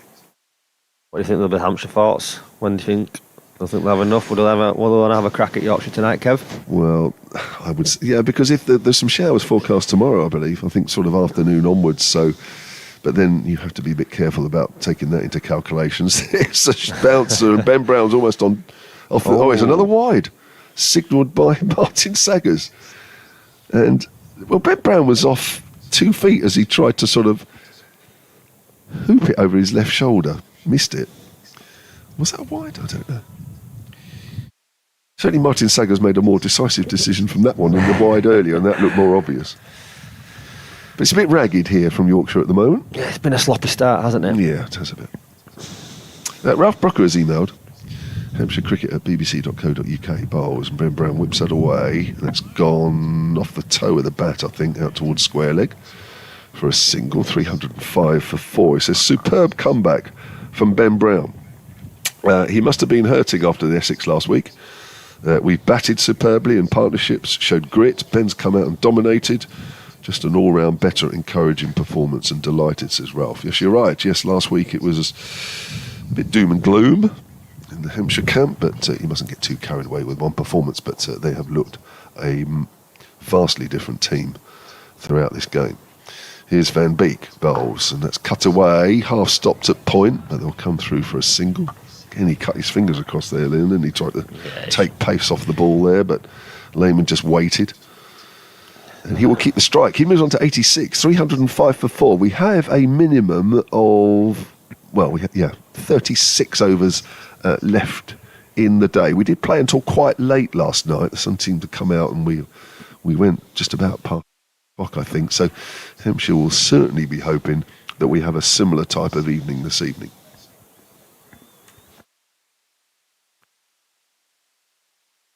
If our actions, I'm just seeing that's quite a lot. So you don't want to be doing more work than you have to do. It's been a few since tea. Don Bess round the wicket to Lehman. 4 fielders in the ring, cover mid-wicket. Point, short 45 as Bess bowls his first delivery, fires into the leg side at the pads of Lehman, who works it into the leg side for a single. Let's bring Brown on strike. Feature of Brown's in, and he's been using his feet to the spin. So cow corner goes out now. So I think Brown looking to be ultra aggressive. Bess looking to mix his pace up. So been bowling a bit flatter and a bit quicker since tea. Just trying to drive it into them pads. Ball to his field. Going a little bit T20 more now. Precise with some of these field placings. Got 3 in the ring now. Short third man on the 45 on the leg side, and then deep, covers kind of 3/4 of the way back. Everybody else on the boundaries. Don Bess balls again. Brown uses his feet. Bess throws it a bit wider. Manages to get there, tit out to cover for a single. Did well there, Brown. Using his feet came early. Bess looked like he saw him. Brown moving on to 73. Lehman on 87. Lead 381. Bessing again, gives himself room down the leg side. That's a great take by Duke. Long way down the leg side. Lehman moved outside the leg stump to give him room. Bess followed him. Great hands, great wicket keeping. It was like you, that. Oof, yeah. They are so hard to take as well. They are horrible. But I shouldn't be allowed to do that. Bess halfway point of this over. In again. Fight it down leg side. And Duke again with some great wicket keeping. So a couple of dots. It's interesting, isn't it? Because it's quite full down the leg side. Lehman's trying to sweep, but it's almost too full. Yep. Brilliant. Really firing this in his best for the 5th delivery. Comes in again. Same again. Works it in. Fires it into the pads. Inside edge onto the pad. Back down the wicket to Bess for no run. You can't help say that Lehman does deserve 100 after the way he batted in his first innings and this innings so far. It's been brilliant every time he's come to the crease. Final delivery of this Bess 12th over. In again, fires it quickly. Lehman works it into the leg side for no run. Well, it was a better over from a Yorkshire point of view, a bit quieter. Started off a little ragged since the tea break, not helped by that first over after tea that conceded 20 runs. That was Van Beek. Best then conceded 5. 13 runs off the next from Van Beek. And a quieter over the 72nd. So 307 for 4. Hampshire's lead is 381. I'm just wondering, 400 is obviously a psychological target. Are Hampshire aiming for that? That's Van Beek again, full delivery and squeezed out by Brown. He's gone behind square on the leg side. That's a good delivery. Almost got through. And Brown moves on to 74, and this partnership keeps going. He's now worth 186, is it? Yeah, No, sorry, 166. 166. Strike rate's been healthy as well, up at 4.27. That's been increasing steadily with this partnership, wasn't it? It was around, I remember the last time I mentioned it, it was about 3 3/4. And that was well into the partnership then. Yeah, they've pushed it on nicely, these two, haven't they? Been fantastic batting. Certainly have. As I say, still nearly 35 overs left in the day. It'll just be interesting to see how many Hampshire would want tonight before tomorrow's last day. Pulled away by Lehman. There are 2 fielders out on the leg side, and it's still gone for 4. I think that's James Wharton in the deep there. I don't think he picked it up. A little late to react on that one. Another fantastic stroke by Lehman again. Takes him into the 90s. 91 off 127. 76 in the first innings, Jake Lehman. And only perished, really, looking for quick runs with the last man at the crease, Sonny Baker, with him. Went for the big heave. Actually, every heave he's gone on the leg side since that heave in the first innings, he's actually nailed. It's just that one of the first innings he didn't was caught right in the boundary. And Beek around the wicket again to Lehman. That's been way outside off stump. Not quite a wide.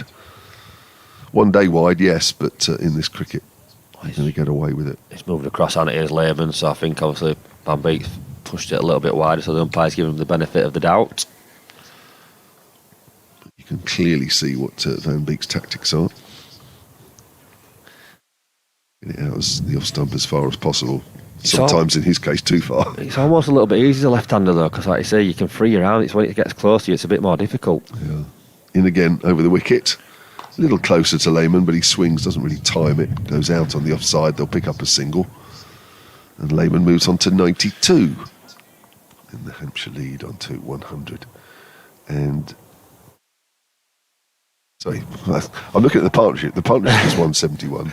367 is the lead. I have to say, from a Hampshire point of view, it's a situation that you could only really have dreamed about after last week. Just shows, doesn't it, really?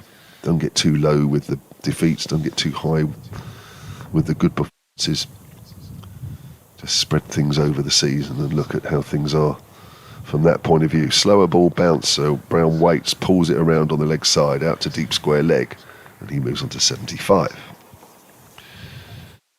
What do you reckon here? I mean, I think 400 is going to be an interesting mark. When Hampshire get there, what do? Do they keep going? What's your thoughts, Liam? I think, so they've got 34 overs remaining and after this ball. I think for me, you probably want to look to give both your opening bowlers, so Abbott, 6 overs. So, and then you want Sonny Baker to have a few overs, so maybe leave yourself 18. Yeah, so Paddy Pillnell batting. Caught at deep backward square leg. He picked Logan Van Beek up beautifully, but unfortunately picked a fielder out on the boundary. And Lehman goes for 92. And a partnership of 172 is broken.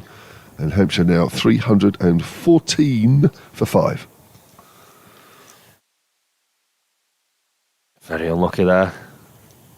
Lehman, that's beautifully deserves 100, didn't he? The way he's played there, just picked it up out to deep, backward square leg. Took a low down catch in the end. Brings it into 92. 129 deliveries for Lehman. 12 fours, 1-6. Been out there for 167 minutes. Decent strike rate, 71. And rightly so, getting the applause for the people in the stands and his own teammates. So the new batter is 18-year-old Ben Mays, who made a solid impression in the first innings in only his second first-class match. Made 39, shared an 88-wicket partnership with Jake Lehman for the 5th wicket. 39 of just 43 balls, and well, I said it at the time. There was 1 or 2 shots that he played, and this guy is highly thought of. He's the guy you may have read about during the winter that hits 190 odd, which is the highest total by an England youth player. It was in a World Cup match, under-19 World Cup match against Scotland in Zimbabwe, and there was a couple of shots that he played in the first innings, and you were here. Yep. And I just think there's a touch of Harry Brook about him. That's a big statement, but he has all the attributes to go on and be a seriously good player. That one you were trying to do him out of 30 runs, wasn't it? On that first day, said it were 160, and in fact it were 190 against Scotland, wasn't it? Yes. That's right. So he's not on strike here. So the captain Brown is on strike. He's currently 75 not out as Don Best begins this over. Front of the hand, and it's hit into the leg side, and it's 4 or 6. Picked that up beautifully, did Brown there. I kind of lost it in transition there. Fantastic strike. He seems to be peppering that shorter side. A few crowd members are sat. Everybody's on the boundary, but takes Brown on to 81. Fantastic shot as Best for his second over, and he's reverse sweeping. Half appeal as Don Best runs down the wicket. He's kind of done that a lot. He's kind of gone slog sweep, reverse sweep. So these are only one man behind square on the offside, and that's Whiteman. So it is open in that area. So for the halfway point for Don Bess. Again into Brown, and he hits out into the deep covers, and it'll only be 1. So that brings Mays on strike for his first delivery. What's it like against spin, Kev? Well, I'll be honest with you, I haven't seen enough of him yet. He only made his first team debut in the quarter-finals against Durham, apart from the 50-over games. But I'm talking, the other competition. Was drafted straight into the T20 quarter-final at Durham. His first delivery, he's down the pitch, makes it a full toss, it's out into the covers, looking for 2. And Van Beek does the fielding on the boundary. Positive start, using his feet. Yeah. Played in finals day as well, and he made a good impression in the 50-over competition, to be fair to him. So, I mean, yeah, he's an interesting one. He's one to keep an eye on. Brown on strike, flighted, and he hits it into the leg side, in between cover and, mid-wicket and long on for a single. So after that 6, we've just been exchanging singles of each batter. So here's 1 from 1 on strike versus final Don Best delivery. Don Best is in again outside the off stump, reverse sweep. Good hands from Duke there, half asking the umpire for a stumping, not given. Yeah, he just felt he might have overbalanced there a little bit, but I think he's just kept his foot down behind the line. That is a shot he plays in one-day cricket, actually, the reverse sweep. You'll see a few of those Yeah, well, if he's out there for any length of time. If you've got that one man on the offside, there's a vacant area. A lot of the players play that shot nowadays. Yeah. So this Hampshire lead now creeping up towards 400, 397. So I just feel like you want to give your opening bowlers, and say Sonny Baker, who looks like he makes stuff happen, you just want him to have a go, don't you? And like I say, you want to give him enough time to mimic, get a couple of wickets tonight. You've got Abbott and Yusuf and Baker and Jack. See if they can all get a few overs in tonight, make something happen. Big lead, new ball, overhead conditions. And Van Beek, who's had a hand in all 5 wickets that have fallen so far, he's picked up 4 himself, and then had a hand, literally a hand, in the run out of Tom Prest when he was run out on the non-striker's end. That's whipped away by Brown. My word, he's picked that up superbly, and that's gone for 6 towards the western terrace. My word, that was a super shot. A length ball, probably about middle and leg, and he's just flicked that away. Gone like an absolute traceable at that. Sounded good as soon as it hit it, didn't it? Brown moves on to 89, and that Hampshire lead now goes to over 400. He's 403, and there are still well over 32 overs, in fact nearer 33 than 32. So still a lot of time left in play, and I'm looking towards the skies away to our right where the weather comes from, and it does look okay. It's not blue sky, but the clouds are very high indeed. Here comes Van Beek again and bowls. Brown pulls that away in the air. That's safe, and it's beaten 2 fielders, and it's gone for 4. 2 fielders, literally. You couldn't have split them if you tried, but he managed to find the narrowest of gaps. I think they both got a hand on that, even though it went over the rope. It's a fantastic effort by Hill in the deep. I just think it's just not quite got all of it. As Brown there, just teasing them both. I say managed to split the fielders and go for 4. Fantastic effort by Hill. They're all queuing up on that leg side boundary now. 407 the lead. That is a lot. No matter how much time's left at the game, that's a lot to get in the 4th innings. That's full outside the off stump. Ben Mays is running down the stumps. Oh my word. He would have been run out at the bowler's end, and Logan Van Beek has tried to throw the stumps down from about halfway down the pitch on his follow through. He's missed. Ben Mays would have been out by a yard or 2. This was committed there. Mix up at both ends then. Yep. Got a little bit excited then, Kev, sorry. So you're allowed to get excited. I don't think Van Beek tried to throw that hard enough then, did he? Jesus. Well, I think the trouble is sometimes, you know, if you don't see anybody backing up at the stumps, then you sort of go to throw it and think, well, perhaps should I or shouldn't I? And you let the ball go, and in the end, it's not a really committed throw. So Mays, that's a beautiful shot down the ground, and that's gone for, is that 4 or 6? It is 6. Ben Mays has just picked Logan Van Beek back over his head. He's gone for 6. Well, Jesus, I mean, he's faced 2 balls. He's just took a couple of steps down and just absolutely smacked Van Beek back over his head for a glorious 6. He's taken some stick, Van Beek, since tea. His figures at tea were 16 overs, 3 for 36. Here he is coming towards the end of his 20th, and he has 4 for 83. He's gone 6 for 1 6 with 2 balls remaining. Van Beek to Ben Mays. Bowls. Well, that's a good delivery, slower, almost Yorker, and that's turned away on the onside. Mays will pick up a single because everybody's on the boundary. Little moves on to 341 for 5. That lead now is up to 415 as the light gets a little brighter as we see odd patches of blue sky. It's sort of hazy cloud above us at the moment. Did he try to do it in one hit? He's 1 hit away.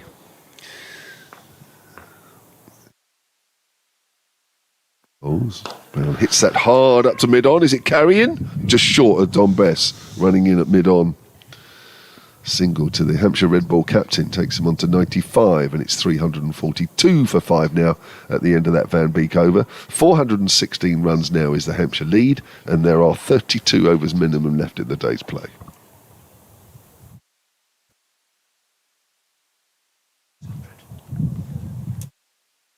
So Brown will face the first ball of the next over, and has a chance of reaching 3 figures. The way he's been going, will not take him too long, if indeed he does get there.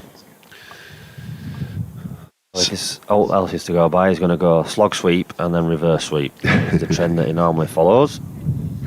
Yeah, I wouldn't bet against that. There is a man on the 45 on the offside, and there is a deep point for the reverse sweep. Here's Don Bess then, from the football stand end of bowls. It's full outside the off stump, and well, Ben Brown drives it back to the bowler, but Harry Duke behind the stumps has dived full length to his right, expecting Brown actually, in case Brown had missed it, he had to go that far wide. Bess again, quicker ball, and swung away by Brown down towards fine leg. Went quickly, but picked out the fielder, and he moves on to 96. Mays on strike now. Same field, everybody on the boundary. In for his 3rd delivery of this over. Howard stand end. He's in. And Mays slaps him down the ground to long on for a single. The fielder comes round and picks it up, so halfway through this over now. Brown on 96. 1 hit away.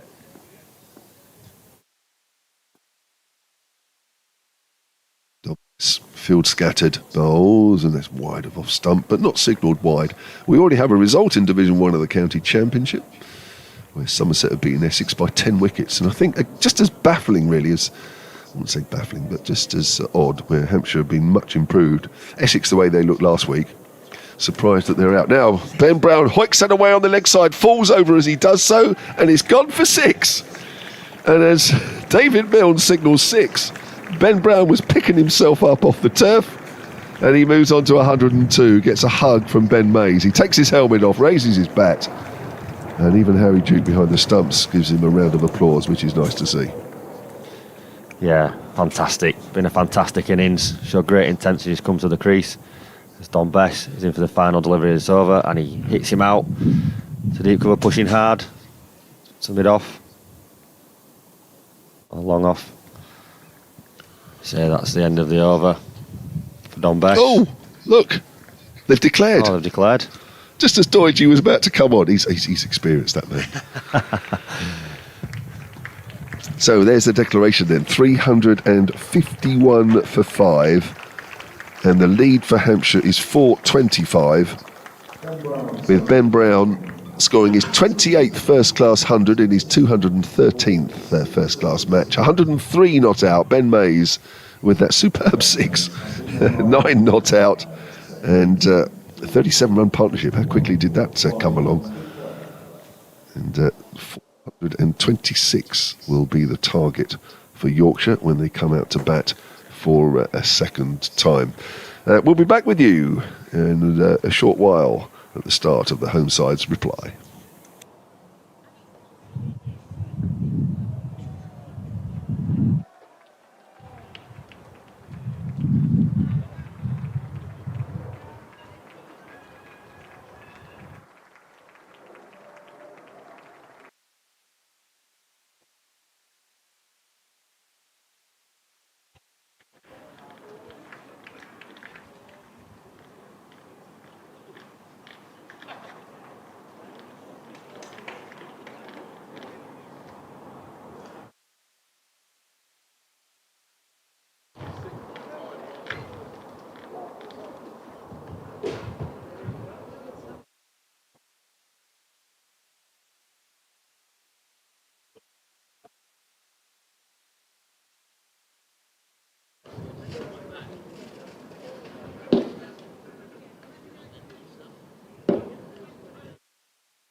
Umpires do moments and not in seconds.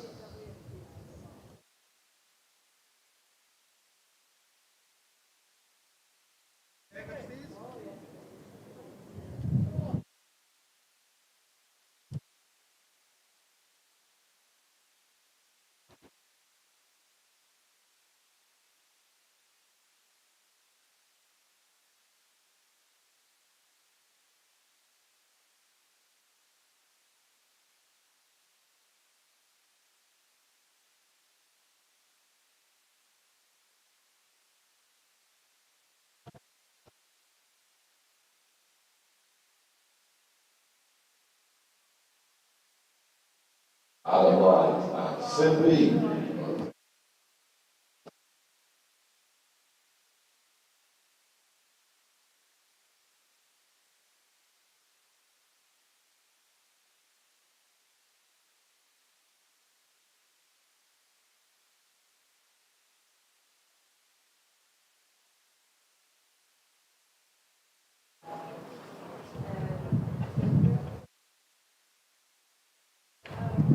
In the bowling for Hampshire this afternoon from the Council Player, Kyle Abbott.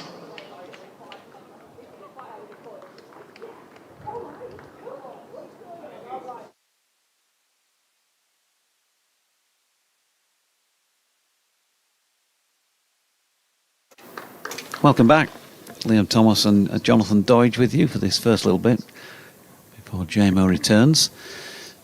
And JMO will return with his side in a very strong position because Yorkshire setting out on their second innings, the final innings of this match, with still 29 overs to go on day 3 plus all of tomorrow. Need 426 to win.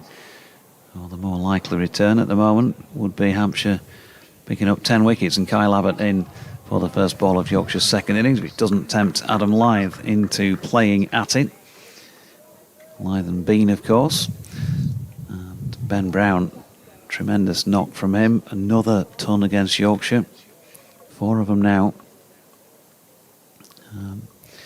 He's had to do that thing of getting changed very quickly and getting his captain's head on, his keeping head on out there. And he's done all that. And he's set an attacking field with 4 slips in place, plus a gully. 1 man in the offside in front of the bat. He's just fielding it now.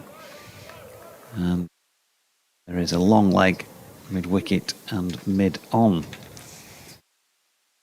Tough gig that, getting sorted in quick time, getting back out there, and then, as I say, having to do a completely different couple of roles. Yeah, don't envy him at all. Like I say, captain, keeper, batter. Only thing is, he'll be buoyed. His side have got a hefty lead, 426. So he'll be fresh off 100.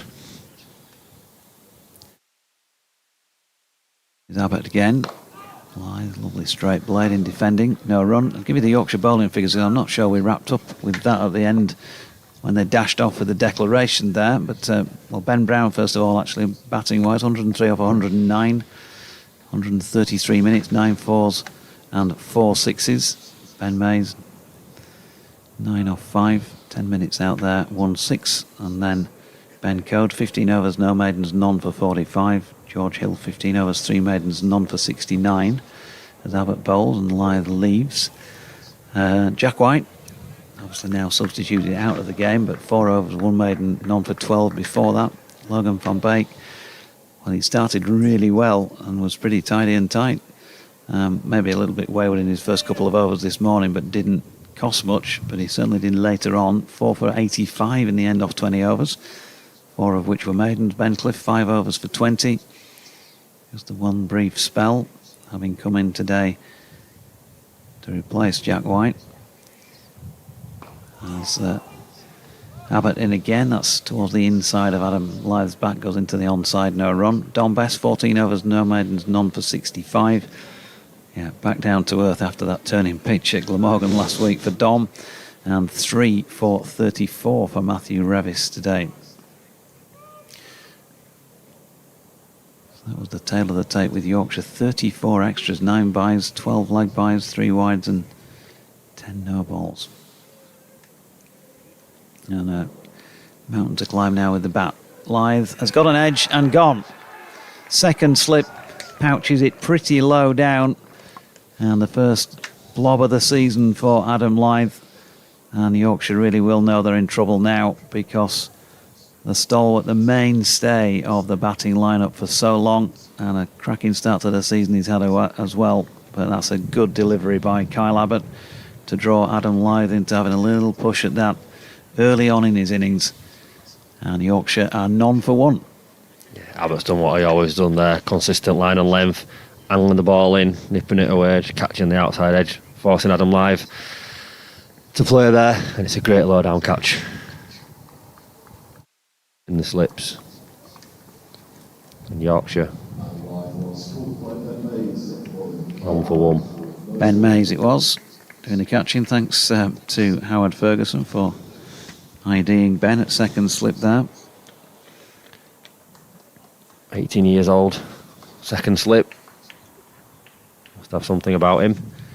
Struck that six pretty darn well, didn't he? Oh, Down the glorious. ground. Here we go again. See, angling in, making Adam Live play, low down, just above his ankles. Yeah, fantastic bowling from Abbott. Settling into that line on length, drifting in. Yeah, great bowling. Such a difficult bowler to face, especially in these conditions. New ball, lights on, few clouds in the sky. Yeah, you've got to credit Kyle Abbott with the delivery. I mean, Adam Lyth, he is a very, very good lever of the ball, and he felt like he had to play at that one. Last ball of the first over back. And Yorkshire find themselves none for one, and the huge wicket of Adam Lyth without scoring. Cody Youssef will partner him from the Howard stand end.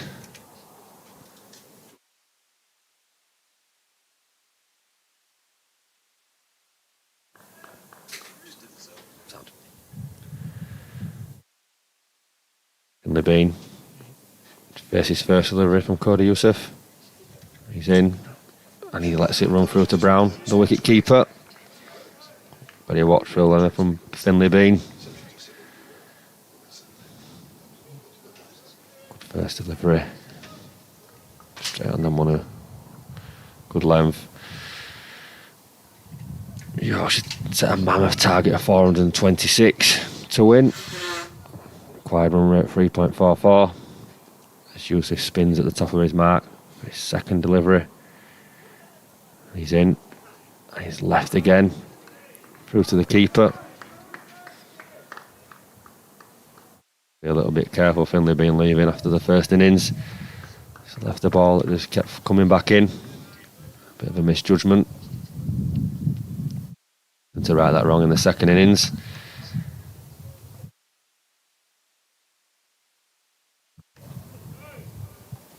Three slips. Ready and waiting. Youssef comes in for his fourth delivery. He's in. And it's through to the keeper again. Just a little bit wider, that one. He's got the right length. Just see that line. Readjusted if he wanted Finlay to play it. As he comes down to do a little bit of guarding. Whiteman practices from the other end. 2 deliveries remaining. Yorkshire have lost Adam Live in the first over for the final delivery. Kyle Abbott caught by Mays, low down in the slips. He's just joining us. As Youssef comes in again. And Finn sends it down into the offside for no run to the point region. Just watching that Adam Lyth dismissal again, I mean, he's got to play that ball, hasn't he? I think it's probably, if he's not hitting the top of middle and off, then it's not missing by much. And I think just about everybody would be playing at that. Yeah, he's drifting the ball back in from round the wicket. You've naturally got to play. Like I say, he's brought Live forward. So just swung back in and held its line. As Youssef comes in, his fifth delivery. Oh, and Bean plays and misses. Probably could have left that one alone. Dot ball. Yeah, he's kind of come down, had to play it. Like I say, just held its line, swung in, held its line. So he caught the outside edge. Like I say, great catch by his ankles for Ben Mays. So 1 delivery remaining in this over. For Youssef, at the top of his mark. He spins.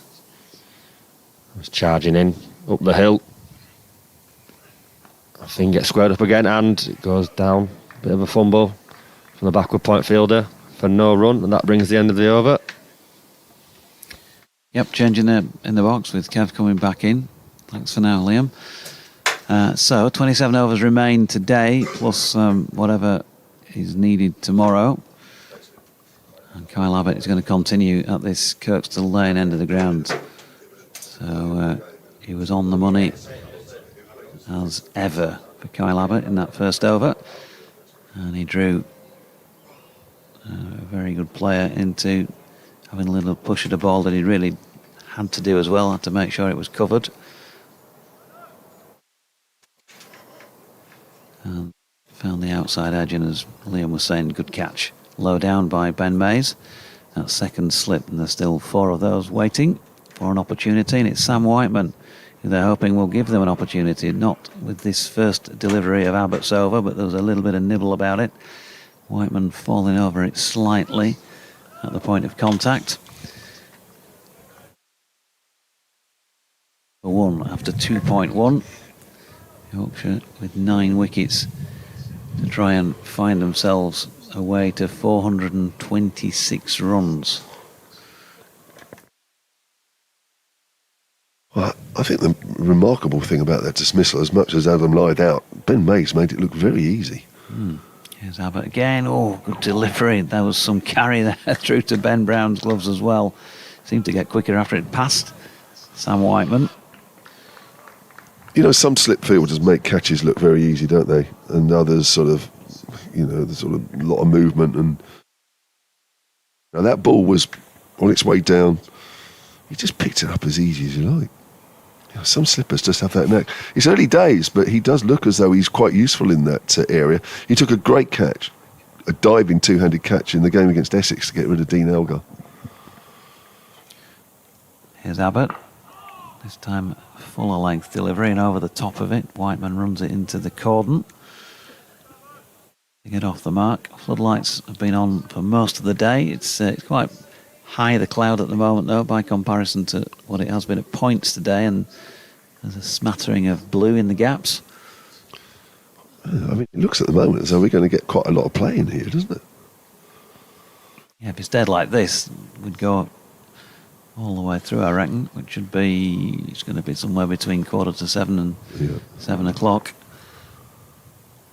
Here comes Abbott again, right over the top of that Whiteman, pushing out into the offside. Again, there is no run. Yorkshire's batting lineup, well, that's of course changed by a couple of players during the match. James Wharton next. He'd like some runs after that golden in the first innings. George Hill, well, I think Matthew Revis will probably bat 5-1. Harry Duke and George Hill, Don Bess.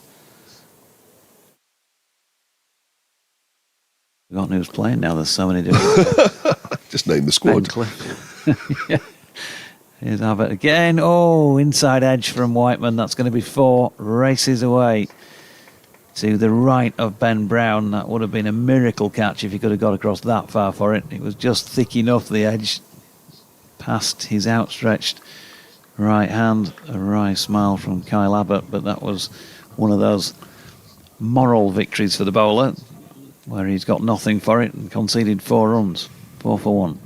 Great delivery, isn't it? He just got that little knack of just getting the ball just to sort of kick the surface, and you know, you feel sometimes the batters are never quite sure how that ball's. It's a new ball, so we're expecting it to do a little bit more, but it's terrific stuff. It's gone quickly actually past Ben Brown as well, isn't it? Whitman waits, 1 to come in the over. And this time he's able to get the full blade on it, punches it out to the offside, and there is no run for them for 1 after 3 pretty tight overs so far for Hampshire. When you consider, new ball, floodlights on, although it's not gloomy, there's still cloud cover. You're under pressure, staring down 400 and odd on the board. There's a fair bit of pressure on the 2 lads out there playing for Yorkshire. Ben Brown and his Hampshire bowlers have got loads of runs to play with here, and they'll be full of confidence as a result. Yeah, they've had a terrific day today. Hampshire probably better than they could ever have expected coming to the ground this morning. We're in a good position. Already had a lead of 167. They had 8 second wickets remaining, and they really have pressed home that advantage. Here's Cody Youssef from the football stand end across Finley Bean, who leaves that one alone. And a real psychological wicket as well, really, with Adam Lyth going. I think he's the one, you know, if you're in a dressing room having a chat about how you're going to come out and approach this last innings, you'd be really wanting Adam Lyth tonight. There are others that can play, of course they can, and other wickets you want, but I think you'd look at Adam Lyth and say, if we can just get him out, tonight, and they've got him out within the first over. Bean pushes forward, just sort of gives you a real lift. Yeah, I mean, in context, you know, Kev, in the last few seasons, that is, of the players who've been playing regularly for Yorkshire, that is without doubt the biggest wicket. Yep. Oh yes. So I mentioned earlier, actually, just as Hampshire were declaring, we've already had a result in Division 1. I think if you mentioned it already, apologies. No. So forward is Bean. Somerset beating Essex by 10 wickets. Unbelievable. 49 without loss in the second innings. That was at Chelmsford. And as I say, I think Hampshire fans will be looking at that result going, wow, Essex looked formidable last week. And it just shows, isn't it, what happens. You're only as good as your next game. Glamorgan 83 for 1 in their second innings. Need 395 from there with 9 wickets remaining to beat Notts. Outside the off stump, left alone. Surrey, Leicestershire, that's not really moving forward very far, is it? Surrey 520 all out, Leicestershire 644 for 6. Oh, blimey. Imagine commentating on that game. Coming towards the end of day 3. Sussex 176 for 4 in their second innings against Warwickshire. They require 152 with 6 wickets remaining. Yeah, you wouldn't need sleeping tablets, would you? That Surrey Leicestershire game. Blimey. How are they going to find a result there? I shouldn't think they want to, really. They just get a draw. Bean pushes that back to Yusuf. Has anybody got any notable score? Somebody must have got a big one there. Oh, Rishi Patel got 164. Stevie Eskenazi with 100. And Ben Cox, a wicketkeeper, with 100 not out as well. 145 not out. Some big scores, big runs. It's being played at the Oval. Sometimes that wicket can be interesting. Clearly that's a flat one. Outside the off stump, good carry and a good leave from Finley Bean. So Yorkshire 4 for 1 in their second innings, with Bean yet to get off the mark and Sam Whiteman has 4. Yeah, when the Yorkies played at the Oval last year, I think it was May time, the pitch looked greener than the outfield. Yeah, I can believe it, because when we've been there, it's good, had amazing carry and bounce. This one looks a little different, doesn't it? Or it appears to be a little different. Churchy was saying all along, it will play a lot better than you think, a lot better than it looks. To be fair, it probably did. Kyle Abbott from the Kirkstall Lane end. Oh, bowled him. This time it's Whiteman who's left one and had his off stump removed. Finley Bean watches on from the other end and might have given him a warning. Whiteman gone for 4, Yorkshire 4 for 2, 422 more runs to win. They are in big trouble here, and Hampshire are choking them out of the match. Wow. That always looked a little close to leave, but that's just come around with the arm on the angle. It's so tough for the left-hander, especially against Kyle Abbott. You know, as Adam Lyth found, that you push forward and the ball's pitching and just straight in a fraction. So as a left-hander, you're thinking, I've really got to be careful with that. Just watching this again on the picture feed, you'll see this ball just come back a fraction. A bit more than a fraction, actually. But, you know, to be fair to Whiteman, and I know it doesn't look great because you're so far behind, but, you know, let's be honest, where that ball's pitched, you'd be thinking, would he need to play at that? But this is the skill of Kyle Abbott, that ball really has come back at Whiteman. And you can't blame him for looking to leave, because he's probably looking to leave it anyway. Doesn't really want to be playing at balls outside the off stump that's straighten. That's asking for trouble. So he's thinking, well, if the ball's pitching in a certain area, I'm going to be looking to leave. But unfortunately, Kyle Abbott's got one that's come back at him. And face of it, it doesn't look a good leave, but it's just a great bit of bowling. Yep, the first ball of over number 5 is one that Yorkshire won't want to remember, or certainly Sam Whiteman, for too long.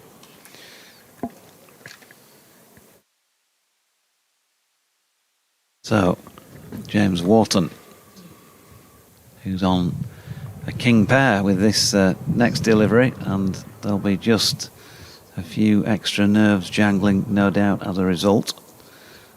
Played the first ball, I'm told, into his foot, the Sonny Baker delivery the other day. Actually got bat on ball into his boot and onto the stumps, which I hadn't picked up when I saw it when I was elsewhere. He probably did well to do that because it was almost a perfect Yorker. First up. He's probably done well there. He's probably thinking, actually, I've almost dug that out. Well, not surprisingly, there's a short leg going in, being on a king pair. Yep, short leg, 4 slips. Point, mid on, mid off. Long leg, and Abbott switching to over the wicket to bowl now to James Wharton, who also plays the leave, but walking into it, and that one, little chance of hitting the stumps. So a good leave. Well, it is, and probably ideal when you're on a king pair. Just allowing it to go by. At least you've seen one. But still on the pair. And his team need him to bat for a long, long time here. Both these players have proved that they're capable of doing that. Can they do it when it's really, really needed? Here's Abbott. And this time James Wharton does get bat on ball and punches into the offside. That'll feel good. Nice solid forward defensive. Long time tonight to bat still. If we get them all in, 24 and a half overs. Get to be played on day 3. Yeah, what will that scoreboard look like in about 90 minutes or so's time? Abbott, you can tell, still blustery enough here at Headingley, and he's in again, and that's once more well wide of James Wharton's off stump, and he's across crab-like and shouldering arms. Still a smattering of hardy souls. There are plenty of people in the long room away to our left, the east stand side of the ground. There's 2 or 3 rows of seating in there, and they seem to be pretty well occupied, so there's probably a few more here than we've maybe given credit for. But in again, Wharton up on his toes, again punching into the offside, again no run. It's the hardy souls at the Howard stand end of the ground where the sun barely ever reaches. It's like polar conditions down there. They're dressed as though they're in polar conditions, most of them. Just keep watching that Whiteman dismissal. Really great bowling. Final ball of this third Kyle Abbott over then. Ooh, that's a tighter leave, and there's a stifled appeal. Narrow margins.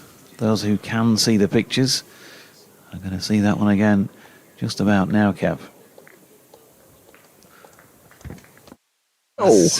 That's a beaut. Lovely, lovely off-cutter, James Wharton. Well, he'll be pleased that Kyle Abbott pitched it where he did, because had it been just a fraction further up, danger territory, just short enough to take it clear of the top of the off stump there. 4 for 2 after 5 overs. You know, well, I've seen Kyle bowl so many times, it's not funny, but he's just asking so many questions, because you're in a horrible situation as the batting side. You don't want to lose wickets. You want to sort of stay positive, but you don't want to give your wicket away. You don't want to be playing bad shots and getting out. That looks horrible. But what's difficult is he's pitching the ball in exactly the right areas, and you're not quite sure if one's, for a right-hander, you're pitching and straighting, or it's pitching and coming back, and it's really tough. Here's Yusuf round the wicket to Bean. He's off the mark. Turns it away on the leg side.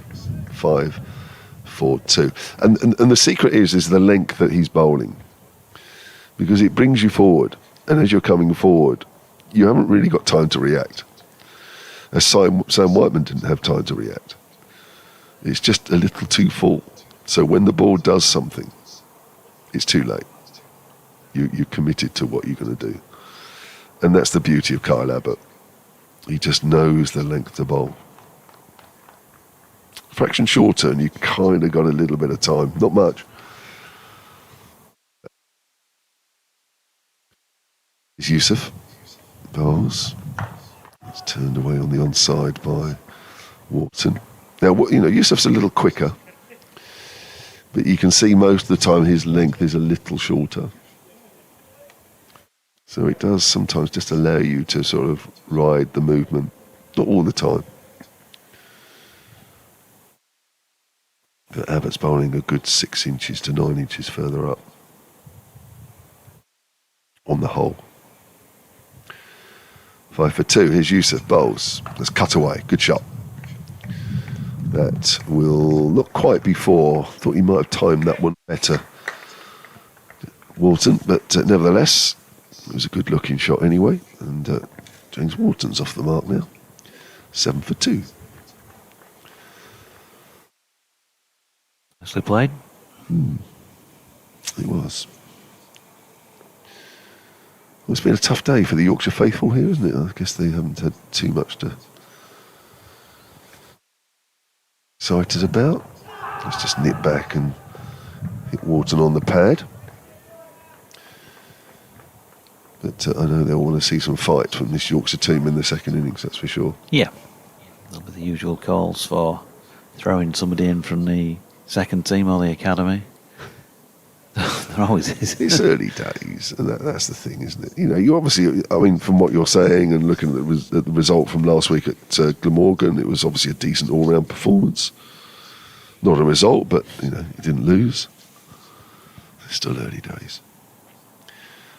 Yusuf in again, left alone outside the off stump. Good carry through to Ben Brown.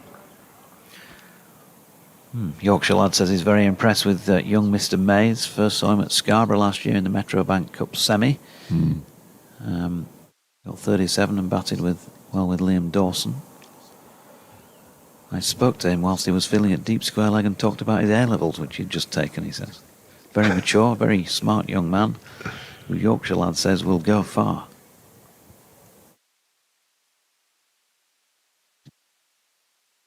As Yusuf bowls forward. Here's Wharton, that's gone out to backward a point. That's the end of the over. 7-4-2. It's quite interesting because he is still at school. And I was wondering if he's only playing because it's the Easter holidays. He has a plan worked out with the school which will allow him to be available for the season. So that's quite good, isn't it? Yeah.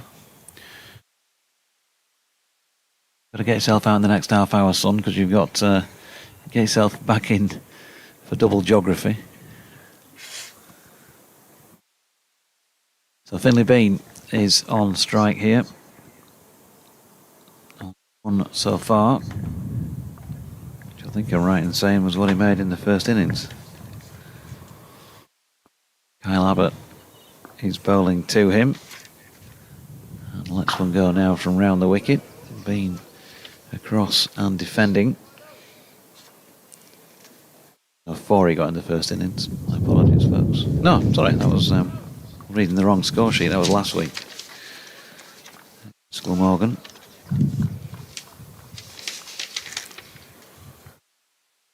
You and I turning parchment over. You can hear it, can't you? I know. I'm trying to do it as quietly as possible, but it's not working. Yeah, bowled. did get one in the first innings, yeah. Got bowled by Kyle Abbott. Yeah, first wicket to fall. And here's Abbott bowling at him again. Oh, this time not dissimilar the delivery to the one that he left in the first innings. He does have a little interest in playing it this time. Misses out. It's horrible, isn't it? Because you can almost feel the left-handers especially just not quite sure what to do. And it's a horrible feeling because, we've all been there, no matter what level it is. And there's a certain bowler that you sort of struggle against, and all you want to do is get them off, get out the attack. Let's get on with the rest of the game. If only there'd been only one. Abbott in, and Bean over the top of that pushes into the offside and doubles his score to 2. And We move on to 8 for 2, but it is a struggle, a big struggle here at the moment. These two, I suppose they've just got to break it down into bite-sized chunks. There's still 22 and a half overs to go today. With the end of the day together. What to do before then? Abbott for the fourth ball of this over. Has he gone here? There's a big appeal. Not out is the decision, according to Martin Saggers. I'd like to see that one again. It was difficult to pick up how close it was. As Abbott's in again with that replay delivery, and James Wharton, did he get a nudge onto his thigh pad or something like that? It's ballooned up in the air for a simple catch, hasn't it, in the end? They're appealing for a catch. I don't think that LBW. Who knows? Either way, not out. And in comes Abbott once again. This time a ball that Wharton leaves on the rise outside off stump. I don't know about you, my first thought about the pad was it's a fraction high. Quite whether it caught the bat on the way through, I mean, it's difficult to tell from here, but it felt a fraction high. Yeah. Still causing problems though, Kyle Abbott.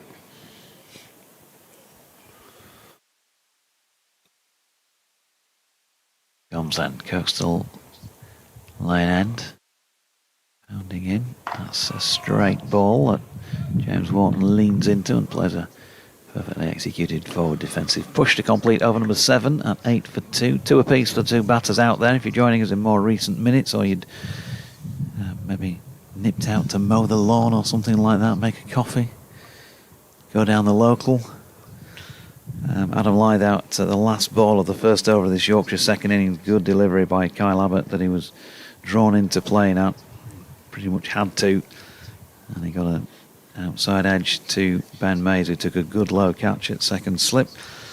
And then Sam Whiteman shouldering arms to another Abbott delivery, the first ball of the fifth over, and he'd gone for 4.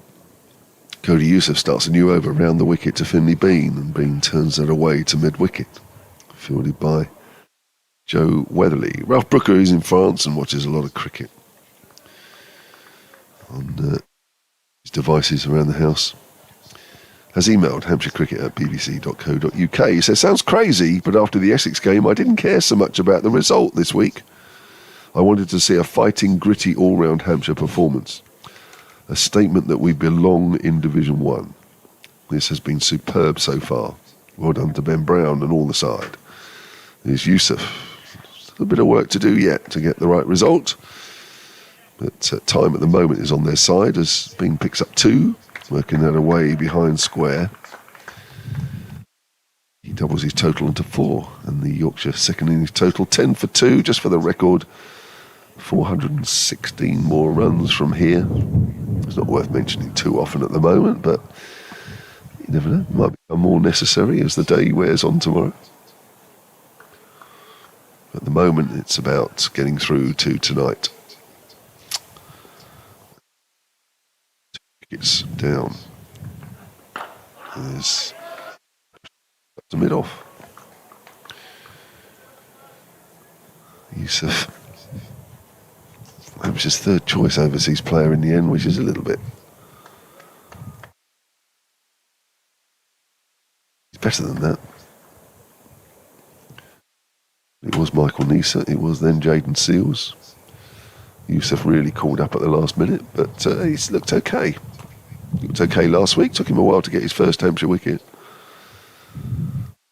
And again, and Bean plays that into the ground just in front of him. And he picked up in the Yorkshire first innings just the 1 wicket, took 1 for 31. From 13.4 overs, picked up Jack White right at the end.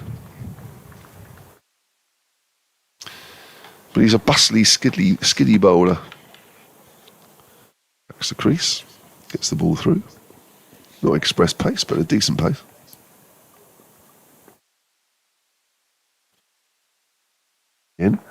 short. Pulled away just over mid-wicket, over the outstretched hand of Joe Weatherly, and that's going for 4.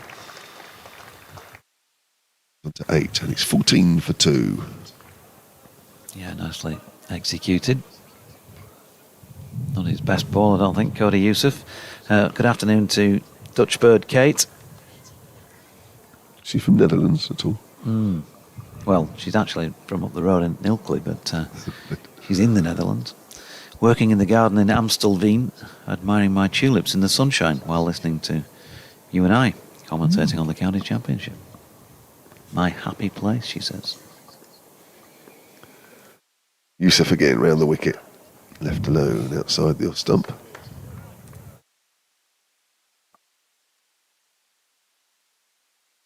That over then, 14 for 2. Bent Nielsen says, afternoon. Please Yorkshire, don't do this. My triple strength pills are still stuck on the wrong side of the Straits of Hormuz. Christie says, Abbott is exceptional. So accurate every ball. This will be a real struggle this evening for Yorkshire. You're not wrong. That's the way it's going. First innings runs have been difficult to come by for some time. And in this match, again, and now second innings runs are also proving to be a challenge. Here's Kyle Abbott once more. 4 overs, 2 maidens, 2 for 5. And he's bowling to James Wharton, who thinks about pushing at this one, but credit to James there. He got it covered and then he just held his bat inside the line. Recently capped, of course. He's had a couple of massive scores when Yorkshire were in Division 2, going on for a triple century at one stage and nearly a double in another one.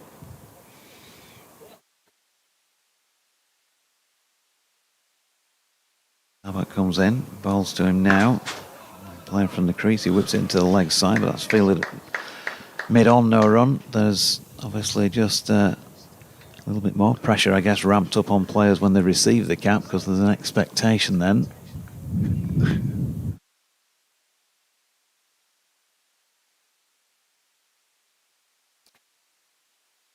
He's on 2 at the moment. He can bat for as long as he likes here as far as Yorkshire supporters will be concerned. Here's Abbott. Wharton solidly behind it. Lovely high elbow. Sort of stuff you'd see the coach giving you a clap for from the other end of the nets in the winter. Back in the day, I used to do the nets here, you know. In fact, below where we're sitting now, you remember the old, back in the day when you were playing, there'd been a winter shed, wasn't there? And coconut shy and all that, this end of the ground. Remember? I can't. No, I mean, this pavilion, when I first played here, this pavilion wasn't here. No. Here's Abbott.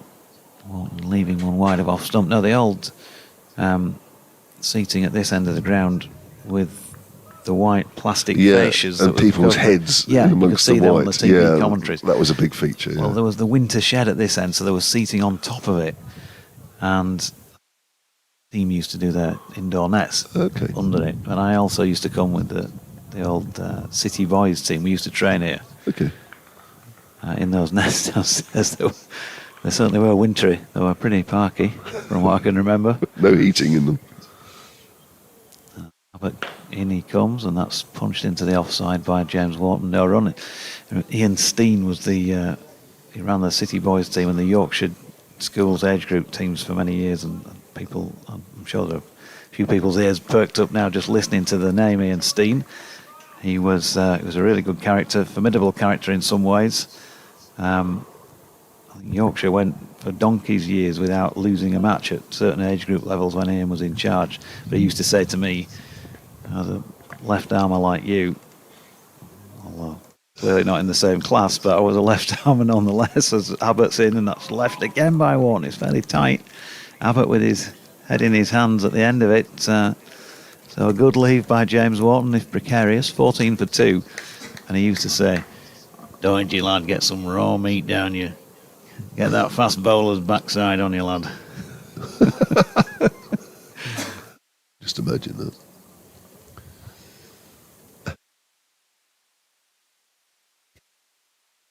During the war. Just looking up. Although it was more recent than you. So Well, that's might have been a long time ago, but it was not quite as long time ago as you were in some indoor nets somewhere, Kev. Did they have indoor nets in your day? yeah, just. I think they were the new innovation. My first indoor nets was the Finchley Indoor Cricket School that Middlesex had along the North Circular Road. Used to travel along there. Used to take, well, depending on the traffic, could take anything from about an hour. If there was no traffic, maybe about 25 minutes. Here's Cody Youssef outside the off stump, right next door to the Finchley Cricket Club. I know a lot of people would have where that is, and a lot of people would have used those facilities as well. They used to be there regularly during the winters. Middlesex used to train there during the winters. Yeah, I think it's still there. I asked one or two people. I'm sure they've told me. I've just forgotten. I'm looking at an article of September 2001. Stars turn out in tribute to master cricket coach. Yeah. This is your Ian Steen. Yes. Bean turns that away on the leg side. Bit of extra bounce there for Youssef. He'll pick up a single, 16 for 2. Yeah, plenty of players who probably played not only for Yorkshire but other counties gone on to play for will have been coached by Ian at some stage or other back in the day. Yeah. So this says a wholly appropriate. Hang on, there's a top line. 5 members of the Yorkshire County Championship winning squad and the trophy itself were at Pudsey Kongs yesterday. Where is that? And that was a wholly appropriate in a memorial match for Yorkshire Schools coach Ian Steen. Youssef bowls forward. Here's Wharton, who instilled, this is what you were saying, who instilled the will to win in many famous under-14 and under-15 charges over a glittering 32-year period.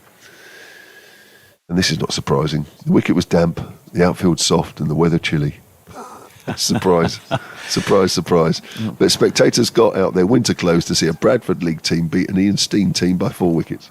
Basically, over that way, I'm pointing to my right, folks, which is to the west. That's where Pudsey is. Okay.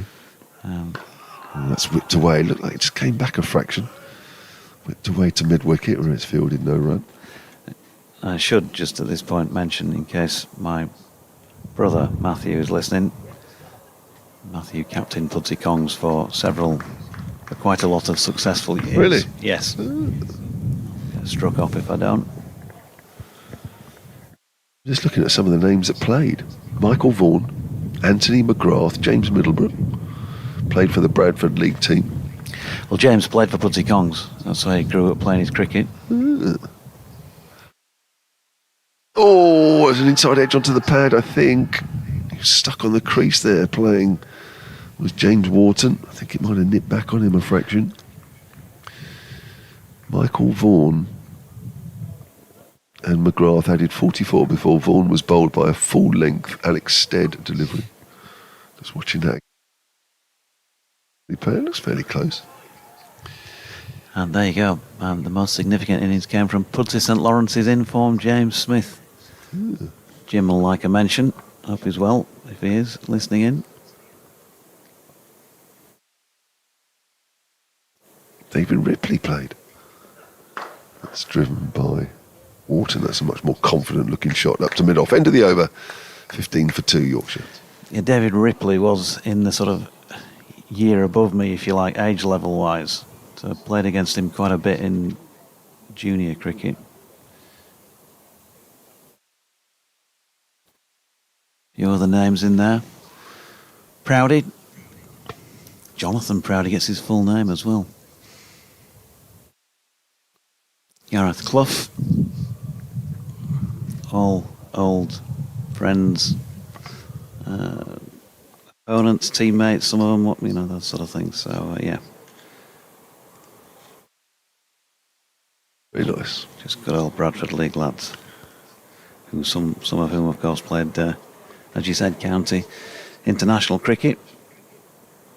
Matthew Hoggard is a son of Pudsey Kongs as well, from back in the day. He started his cricketing life there, I think. He certainly played there anyway.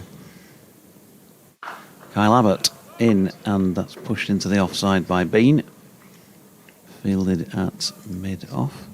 Sunny at the moment. Lovely conditions here, and Yorkshire will be grateful for that from a batting point of view at the moment, with still a thick end of 19 overs to go.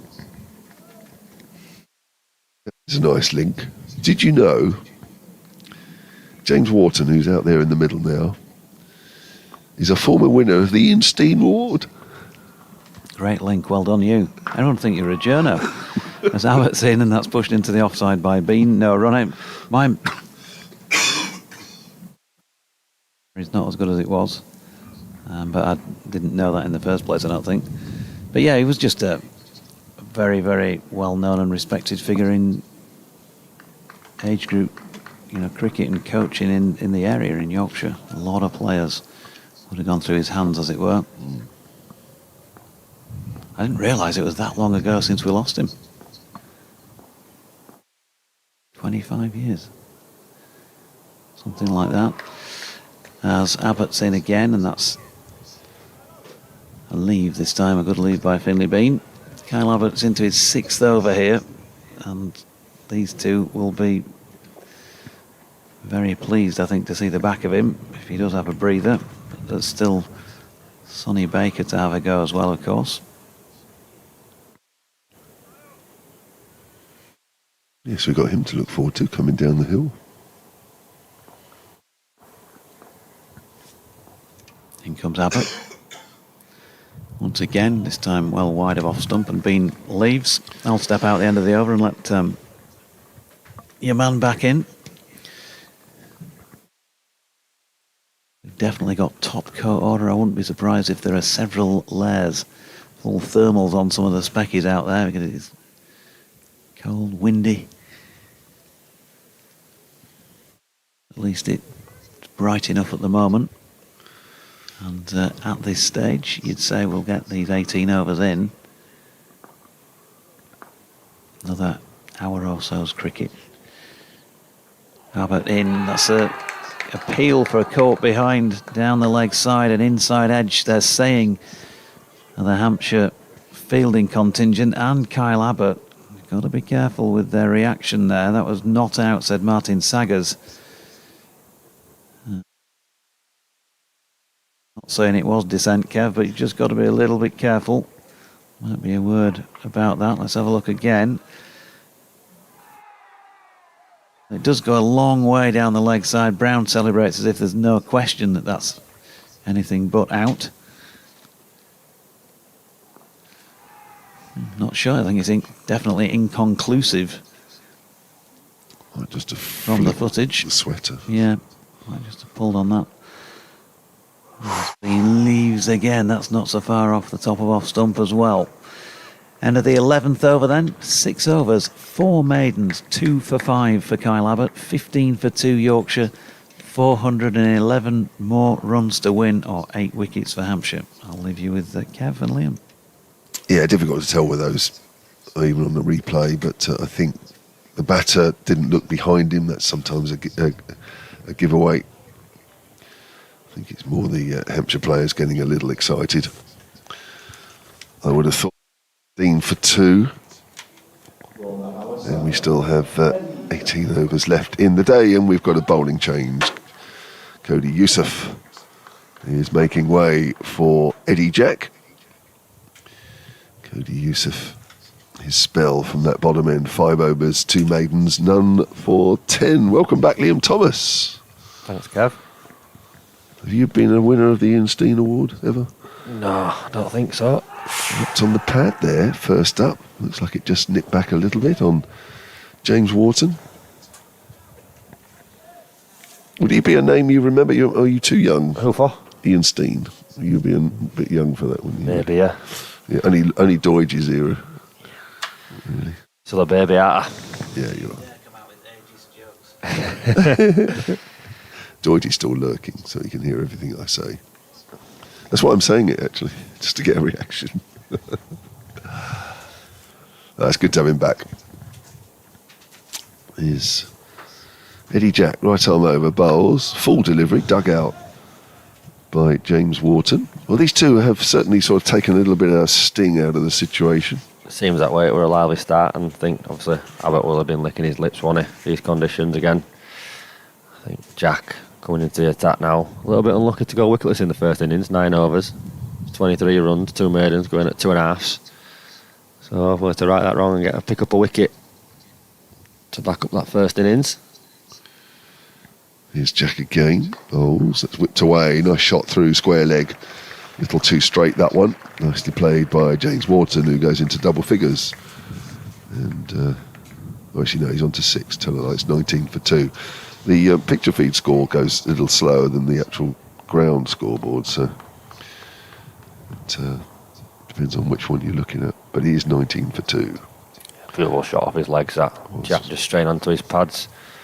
Wharton up to the task. Through square leg for 4 runs. Run away quickly. Jack in again. That's the umpire, David Milnes. It's punched up to mid-off by Wharton. Now, you're captain. What would you do with Kyle Abbott? He's bowled a 6-over spell. Bowled very well with 2 for 5. 5 for 2. And what would you do with him? I think I would let Sonny Baker have a crack. Take him out of the attack, yeah. And then maybe give him 2 overs at the end of the day, potentially. So let him see what happens. Like I say, Sonny Baker was brilliant in that first innings, that first spell. Drive, but not tight. And ball goes up to mid-off. 3 wickets in that over period, wasn't it? So he'll be champing at the bit to get going, especially coming in from this Kirkstall Lane end. Looking to break this partnership. I say it's not a massive partnership, but like I say, just steadied the ship a little bit. Well, there hasn't been a wicket now for about 35 minutes or so, which doesn't sound a lot, doesn't sound like much of an achievement, but it is when you're 4 for 2 and the opposition are looking to take quick wickets, which they did. Here's Eddie Jack, down the leg side. Good take from Ben Brown. Really impressed with his glove work so far, Ben Brown, in this game. Took a great catch in that first innings. Diving away to his right.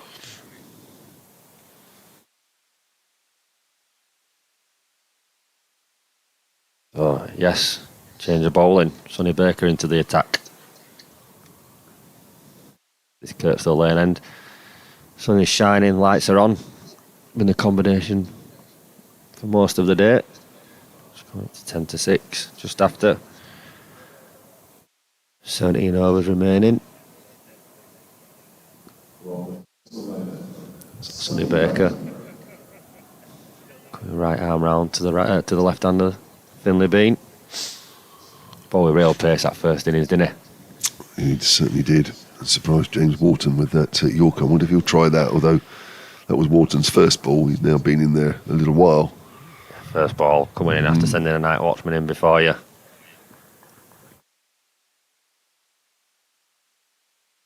He's got that little skip at the top of his mark as Baker, as he begins his run up.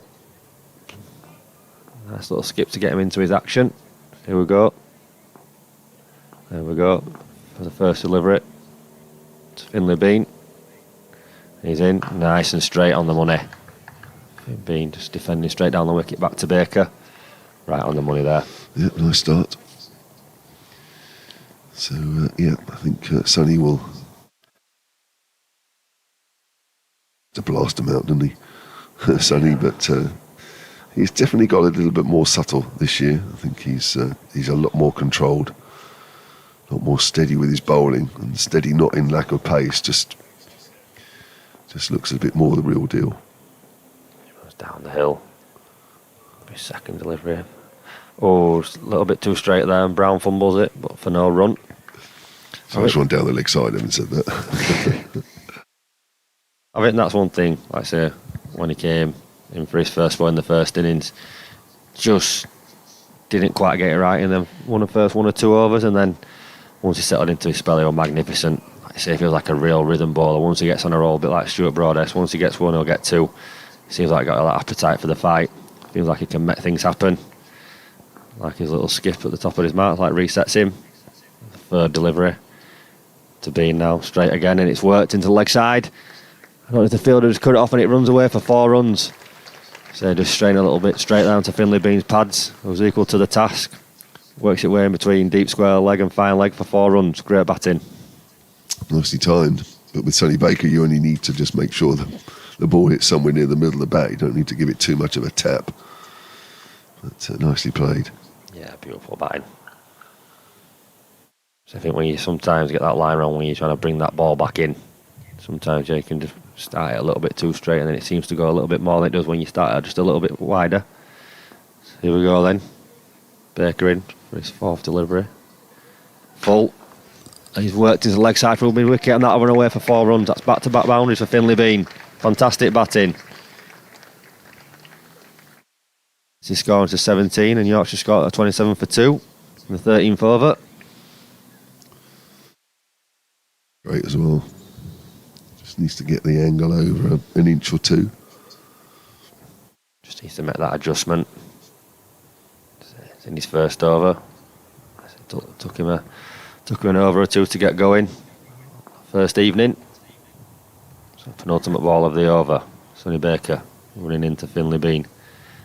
There we go, that's better. Back of a length, defended into the offside by Finn for no run. That's where he wants to be.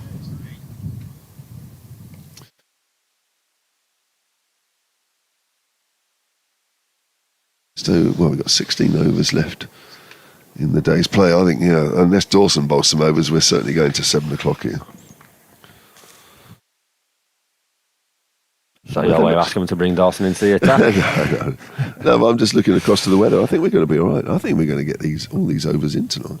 Final delivery from the Kirkstall lane and from Baker. And that's left through to the keeper, Brown. Just hung that outside off stump, seeing Finn wanted to take it on. Left it through nicely. Yorkshire 27 for 2. Quite 399, measly 399 runs to win. 8 wickets remaining. Yeah, sorry, Lou. We already have one result in Division 1 where Somerset have beaten Essex by 10 wickets. Glamorgan are 113 for 2 in their second innings against Nottinghamshire. They need 365 with 8 wickets remaining.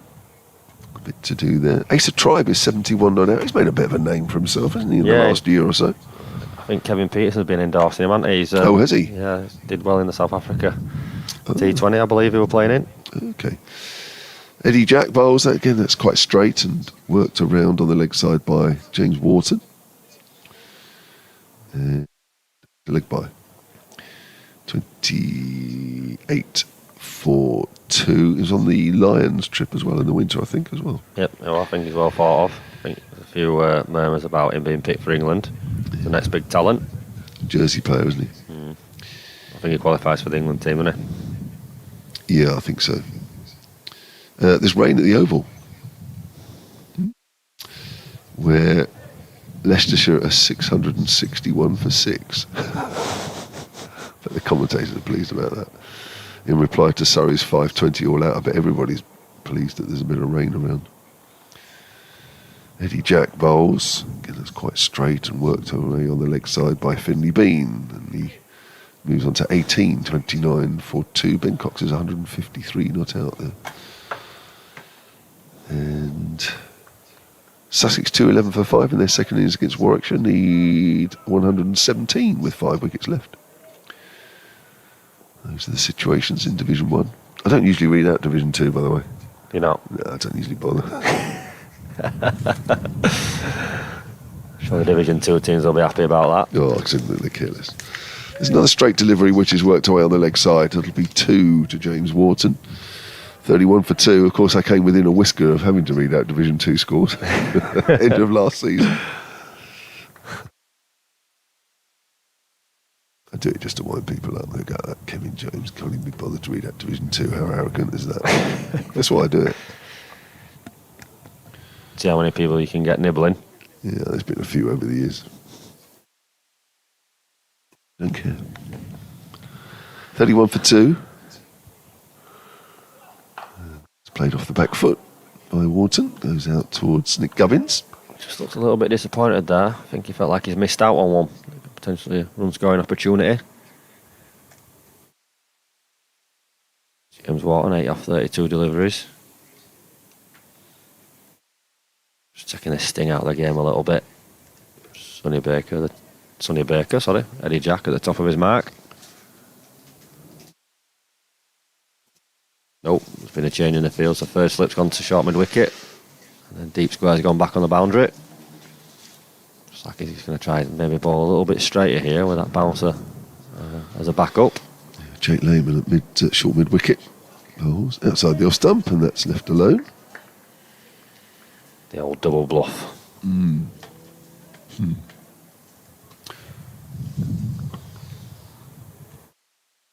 playing Division 2. Nobody's off for rain. So that's the only game off actually. It's the Oval. Bit of rain around London. We've actually almost got sunshine here. Got shadows on the pitch. It's nice up north, you see. Yeah, of course it is. It's Eddie Jack. Oh, he's almost played on. Ball's gone down to fine leg. Didn't know where that had gone there. Wharton just playing a little bit away from his body, trying to push the ball into the covers. He'll pick up a single, he'll keep the strike, and Yorkshire are 32 for 2 with 15 overs remaining here on day 3. Almost very close to picking up his first wicket of the match there, Eddie Jack. I like the way he hustles in. He's got a really strong action and quite slingy. Yeah. He would have been on the same trip as Asa's tribe during the winter, England Lions. So Sonny Baker has got the right hand of James Wharton in his sights now, top of his mark. Ready for his first delivery of this second over. 3 slips ready and waiting. And he's in. And he's pushed down into the third man vacant area for 4 runs. That's well weighted by James Wharton there. Just let the ball come in, angling back in a little bit slightly. Just opens the face and guides it down to third man. Beautiful batting.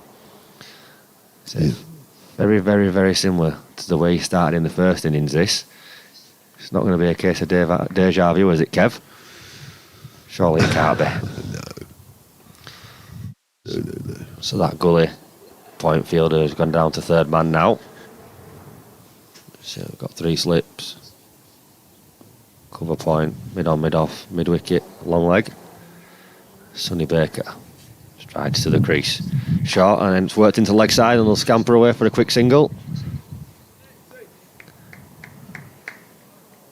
4, and followed by a single. Great batting that. Brings the left-hander Finlay Bean back on strike. So I think that's maybe a tactic that they might look to do to Sonny Baker. Right hand, left hand, singles.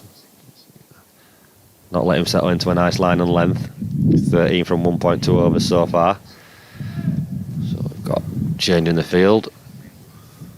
Deep square leg, long leg. So he's going to try test him upstairs here. Third delivery to Finlay Bean, and it's full. Angling at the stumps, and Finlay Bean defends it into the offside for no run.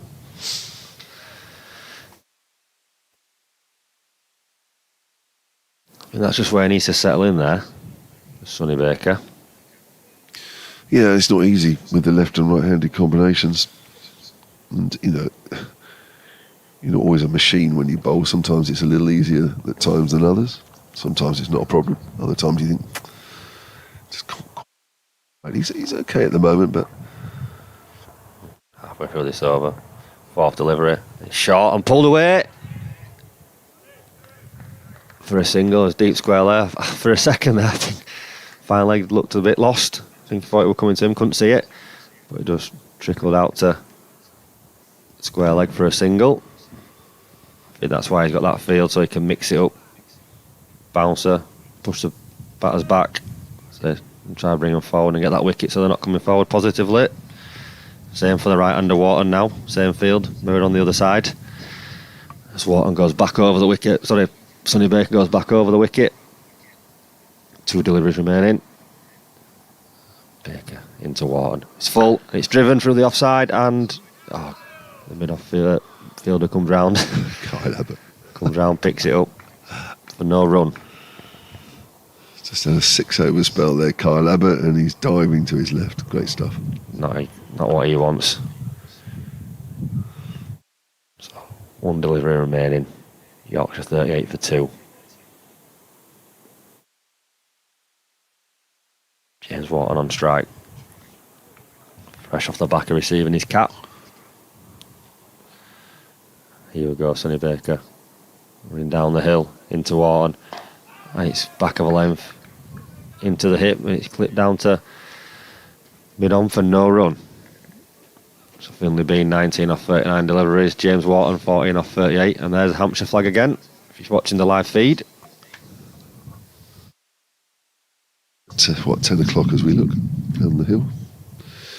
So if you've just joined us, Kevin James and Liam Thomas with you. We have 14 overs left on day 3 here at Headingley, with Yorkshire in their second innings, 38 for 2. They need 426 to win this game. It's been a day that's belonged to Hampshire, having started 93 for 2 in their second innings, a lead at that point of 167. They lost Sonny Baker, the night watchman, after 15 minutes of play. That was the only wicket that fell before a slightly early lunch, even though lunch was scheduled to start a little later. Tom Prest out this afternoon, unluckily run out at the non-striker's end when Logan Van Beek, got a hand on a drive from Jake Lehman. He was out for 53, played very nicely for his innings. And then there was 100 to come from Ben Brown, who finished 103 not out, and Jake Lehman hit 92 as we watch Eddie Jack come in around the wicket and easily turned away on the leg side by Finley Bean for a single, and it's 39 for 2. The pair put on 172 for the 5th wicket. Jake Lehman fell there.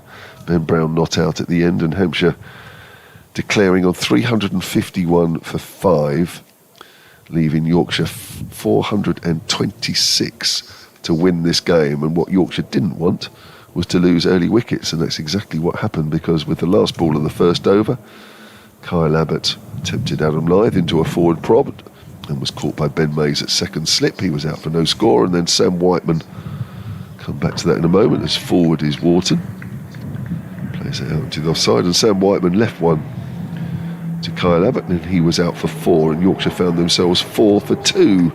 But the last wicket fell almost an hour, not quite an hour actually, about 45 or so minutes ago, almost 50 minutes ago. So these two, James Wharton and Finley Bean, have steadied the ship somewhat, with Bean on 20 not out, Wharton on 14. And even though Yorkshire still have an awful lot of work to do at 39 for 2, they're at least together and playing quite nicely, as forward is Wharton, and that goes up towards mid-on. The equation is that Yorkshire need another 387. And at the moment, it feels a tall order. It's about batting as long as possible, and they may just get helped a little bit tomorrow with some showers. I think there's a couple of showers forecast, Liam, for later in the afternoon tomorrow. I think we're going to get a full day's play in here, looking at the weather to our right.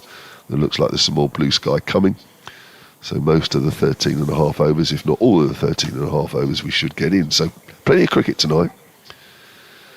As Jack bowls and forward is Wharton, and the pitch does look a little easier now. Yeah, definitely. From what it was the first 2 days, batting's looked a little bit easier today. Couple of heavy rollers, as Yeah. that seems to have deadened things down a little bit. New ball still potent. Still offers a little bit when you put it in the right area, just enough. It's a good cricket wicket. Yeah, Kyle Abbott in particular has been teasing the Yorkshire batters. 4 wickets in the first innings, 2 in the second. That's whipped away through mid-wicket. Nice looking shot from James Wharton. Again, Eddie Jack just straying a little too straight with that delivery. And Wharton moves on to 18, 43 for 2 Yorkshire in their second innings. Yes, the first couple of days the wicket gave help to the bowlers. Not lots, but just enough. Kyle Abbott at the end of yesterday said it was a very good cricket wicket. I think Adam Lyth, speaking to Graham Colley, who was commentating for Yorkshire yesterday, BBC Yorkshire, saying he felt that if you got in, you were fine. It's outside the off stump, left alone, but it does feel a fraction easier today. Yeah, just look that way. Fantastic inning by Ben Brown earlier. Great partnership between him and Lehman. Yorkshire 43 for 2 off 16 overs. Finley Bean 20, not out. James Wharton 18. Sonny Baker will get ready to give his 3rd over of this spell. Still blue skies around Headingley. Best part of the day. It was a bit like this time last night, actually. We played on till 7 o'clock with some of the best weather of the day. Sonny Baker is going to go around the wicket. He's got a deep square leg and long leg. 3 slips, point, cover, mid on, mid off, mid on. Creeping a little bit closer. Gives him the option to go short if he wants to try push Finley being back. He's in for the first ball and he's gone full this time. Good lead by Finn in the end. Baker just trying to angle it in and then just nip it away. So I do like this field. It gives them the option to, like I said, try hold its line and swing it back in, but he's also got that cover if he does straight to straight, and he's also got the option to bowl the bouncer with his pace, push the batters back. Let's say go searching with that full delivery if that footwork ain't quite coming forward. As he begins his run up for the second delivery of this over. In the bean, short, and it's left. Just sways his hands out of the way and lets it run through to Brown. Yeah, I just feel like we're in a situation now where you wouldn't be surprised if these two bat the remaining overs. I think now, from the fielding side point of view, you think, well, we don't want to be too greedy, but it'd be nice having got those 2 early. I do think if they get one more, I think they'll get 2. It does feel like that. I think Yorkshire, these two have looked quite comfortable so far. Hopefully it's not the kiss of death. At the halfway stage of this over. 3rd ball. Baker to Bean. And it's short again. Oh, thought about pulling it. That's really good bowling that. Great bouncer. Just managed to get out of the way of it there, Finley. Just ducked under slightly. That's a good bit of cricket, that, I think. Yeah. Won't be surprised to see him go a little bit fuller now. Just to see if his movements aren't quite as sharp, especially with the pace that he's got. See if he can make him make a mistake, or I say that'll be quite conviction coming forward. 3 dots. Good start to the over. He's got some real pace, this Sonny Baker. Coming in, his 4th delivery from the Kirkstall Lane end to Bean. Full. Oh. Going in, seaming away. This is good bowling. Seems to have hit his straps now. Found some rhythm. 2 balls remaining. Slightly to the side of what's happening out there in the pitch. I'd love to see what that ball did there. Just looked as though it might have straightened a fraction. I think he's angled it in and then nipped it away, but I think it's almost done too much. It was almost too good.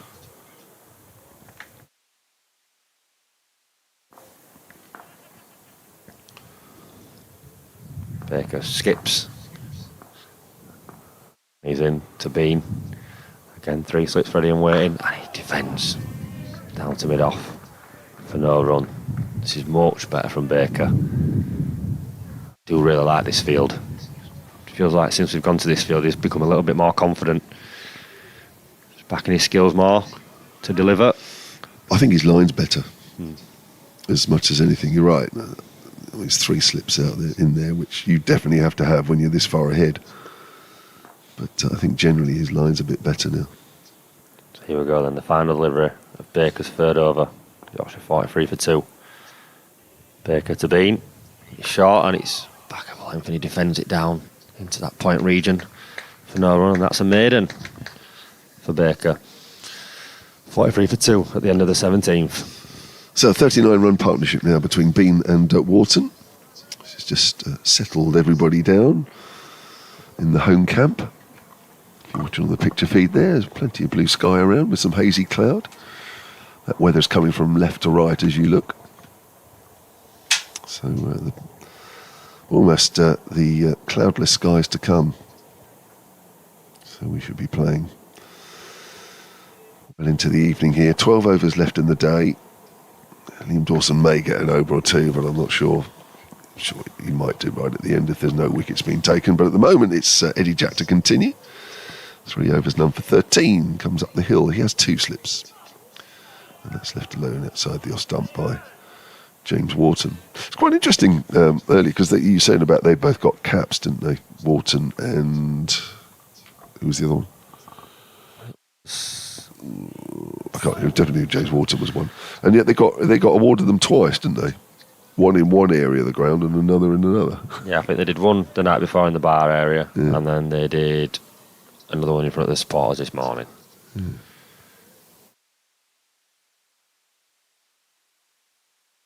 Yeah, Matthew Reeves and Oh, he's trying to pull that away. It's gone up towards mid-on.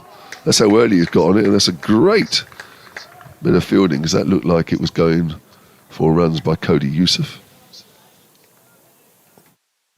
So that short ball really early then. Just thought we were going to get past Cody Youssef at mid-on.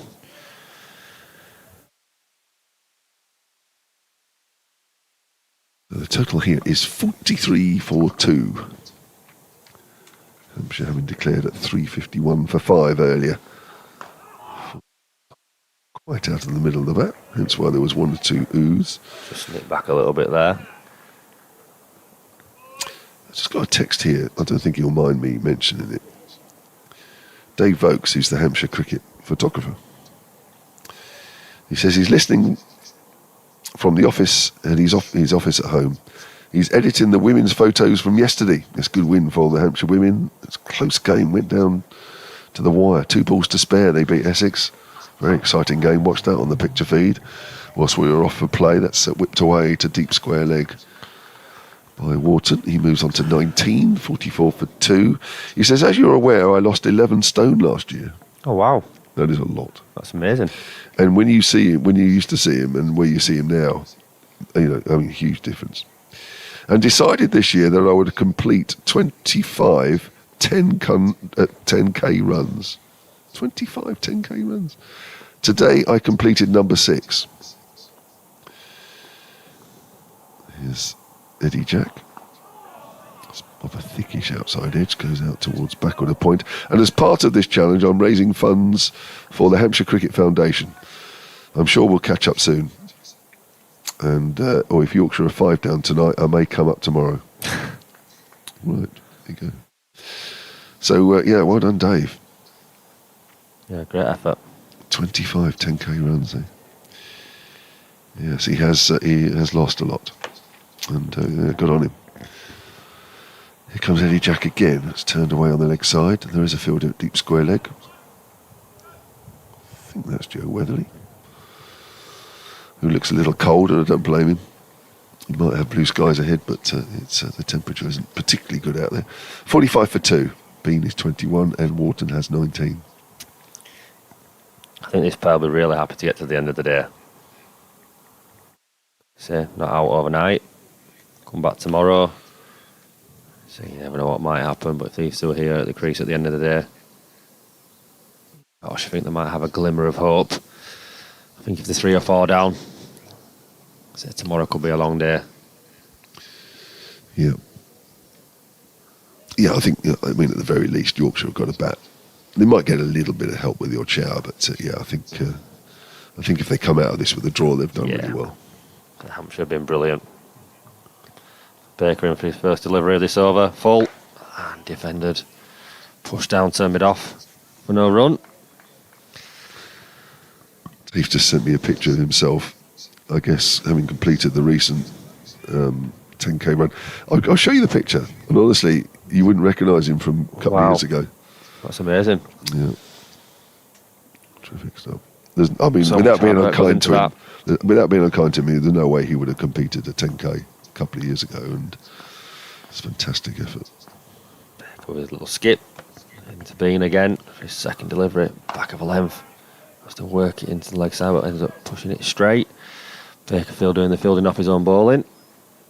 He'll be taking pre-season training soon. The guys through his paces, they'll be going, well, we need a bit more fitness, guys. Go and see Dave Vokes. He'll put you through your paces. Same field, 3 slips ready and waiting. So I feel like he's going to try at least 1 or 2 bounces and over. Comes down the hill. Bean again, there we go. Short ball, sways out the way of it. Get the hands low as well. Yeah, played it really well. He has, actually. Really watchful. Don't look untroubled by that. It's a good tactic from Baker though. So push him back. Like you said, so not quite coming forward as much, especially when he's got that ball angling in and nipping away. His best delivery. There's another aeroplane passing by. I think that's only about the 3rd or 4th today. It's been very quiet at Leeds Bradford. Seen that way. Baker to Bean, and again, Sways out of the way. Good hostile ball in this. A good day to be a baggage handler at Leeds Bradford Airport today. You've not done too much. Like me and you playing ping pong earlier. Oh, that was good fun. Enjoyed that. It's a shame the cricket's got in the way. Got a couple of more rallies. Baker turns. Top of his mark. 2 deliveries remaining. Yorkshire 45 for 2. 21 off 52. Baker to Bean. And he's gone short again. Comfortably ducks out of the way that one has been. Looking at the umpire to ask if that's one for the over. Not getting any assistance, so there's 1 ball remaining. Yeah, that didn't really go that high. Again, he played it well. Makes it look quite easy, doesn't it, going past him? Doesn't seem ruffled at all. I think this ball's going to be a little bit fuller. So he's going to look for that magic delivery, similar to one in the last over. Angling in, nipping away, catching that outside edge. 3 slips ready and waiting. Brown's just gone a little bit wider here. As for the slips. So he's going to go over the wicket for the final delivery. Just triangle this ball across him, I think. So here we go for the final delivery. Baker to Bean.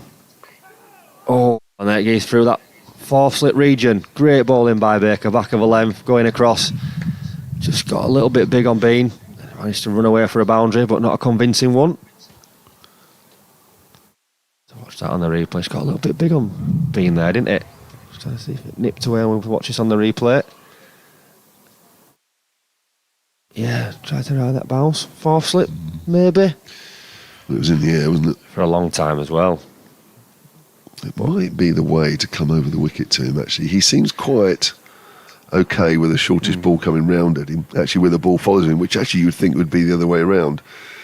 I think when they get a short ball right arm round the wicket, the ball's coming in at you. It's very difficult to know whether do you get outside the line, do you sway inside the line or what. I think as a left-hander, when someone's going right arm round, it's a little bit easier because you can feel like you can see the ball more. Right. As they come, you can see the ball. Yeah. And when it's over, they're a little bit in a blind spot. So it becomes, especially when it's up around the armpit, it's a nasty place. Eddie Jack starts the new over. It's come back a fraction. It's come off the inside half of the bat. Wharton works it away on the leg side. Moves on to 20. I think, the difference really is that as a left-hander, the ball going across you, if you are trying to get on top of the bounce, what you can't do is let the bat get away from your body because you're not there on top of the bounce and all you're doing is pushing at it, which is kind of what Bean has done there. I think sometimes as a left-hander, when someone comes over and the ball's getting taken away, you feel like you have to play. But when you are taking the ball there, the only real mode of dismissal then for Baker is caught in the slip. So it's you really have to be bang on your line and length. Jack's around the wicket. Again, he's just dropped the hands there a little bit, has been, as the ball goes through to Brown. Really impressed with Eddie Jack from what I've seen so far. The first time I've seen him live. I think first innings, lucky to go and reward her with a wicket. I think he's done some really good spells. Not gone for many runs. Seems to work hard for his wickets so far this season. 17 and a half overs in the game against Essex. He picked up 1 wicket. That's his sole wicket to date in the season. That's short. And didn't have to duck very low, Bean, for that to go over his head.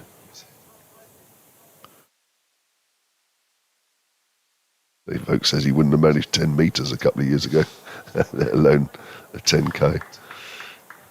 Pleasure to give you a mention, Dave. Sterling effort, and that is I'm worn out thinking about doing 25 10Ks. I think you should go do one with him. When you get back down my home. my days of doing that. I did a park run. Have you ever done a park run? No. Forward. I did one with my eldest daughter a few years back, and I mean, I'm not into all that anymore. And I do the odd little. I don't know how much you do, Liam, but I do the odd bit now. Just if I've had a hard week and you just sort of do something at the weekend, just to sort of set yourself up for the following week. But it's no real distance at all. But I did the park run in Southampton. This was a few years ago.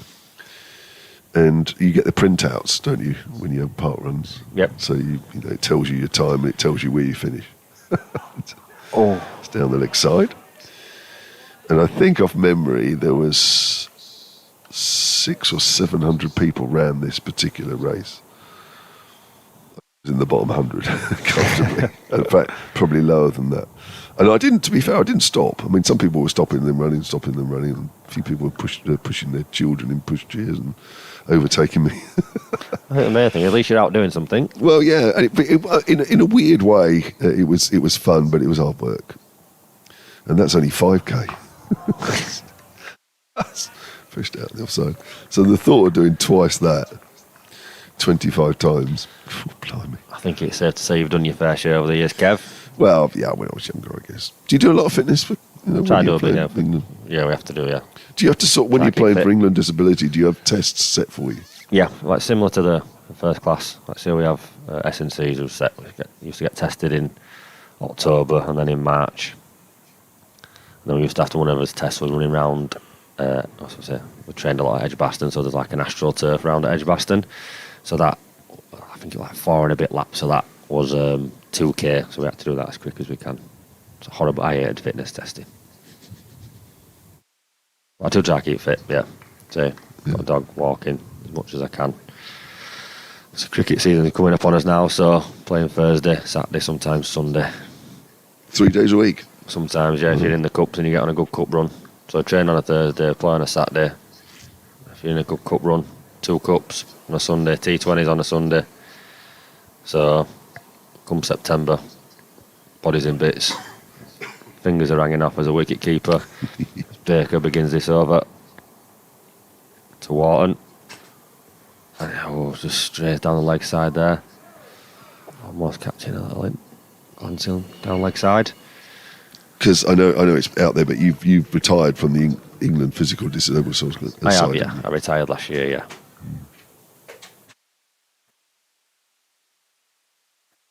To go out on my terms, so they say. I didn't want to be tapped on the shoulder saying, time to go, Liam. I think the term is leave cricket before cricket leaves you. Baker with his second delivery to Warren.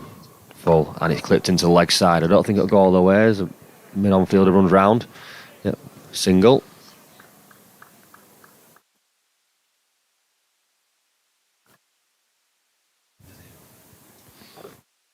Placed at the end of the over.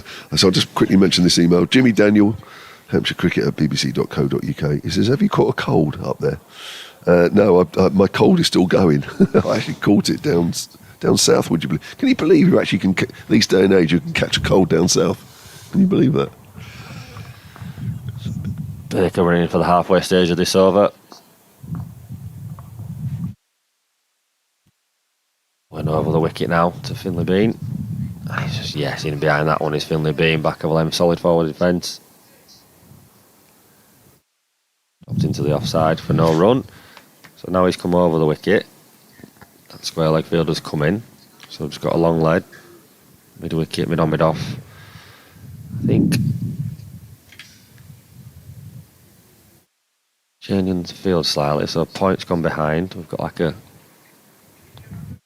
5th, 6th catching gully kind of, gully. He's staying over the wicket. Yeah, he is. So he's trying to catch that outside edge. Finlay Bean, he's gone full. Solid defender back down the wicket to Sonny Baker. Clear plan here now. Yeah, I think it's a good move. I mean, it's only basically judged on one ball, wasn't it? Shortest delivery, which Bean didn't really get on top of the bounce. So you can understand the field now, and you can understand why Sonny Baker's staying over the wicket. Because when he came round the wicket and bowled short at Bean seemed to be okay. Didn't seem to be in any sort of trouble, but it's almost difficult. You can see now in that blind spot, you've got to really turn your head to look over that front shoulder. Baker, knees up, steaming in to Bean. Short, just drops the hands of Bean. Lets it run through to the keeper Brown. yeah, he's expecting it now, isn't he? Just had a message from one of the coaches I work with at Mowing Ashcroft's Cricket Academy, Scott Kershaw, asked for a shout out. There you go, mate. Hope you're well. Thanks for tuning in. So final delivery of this Baker over. 5 overs in now. So he brought it back well after that start. It's a little bit expensive in his first over. Just settled into a nice rhythm now. Shining. Headingley Stadium, wind blowing. Final delivery to Bean, and he's short again, just ducks underneath it. Not really troubling Bean at all.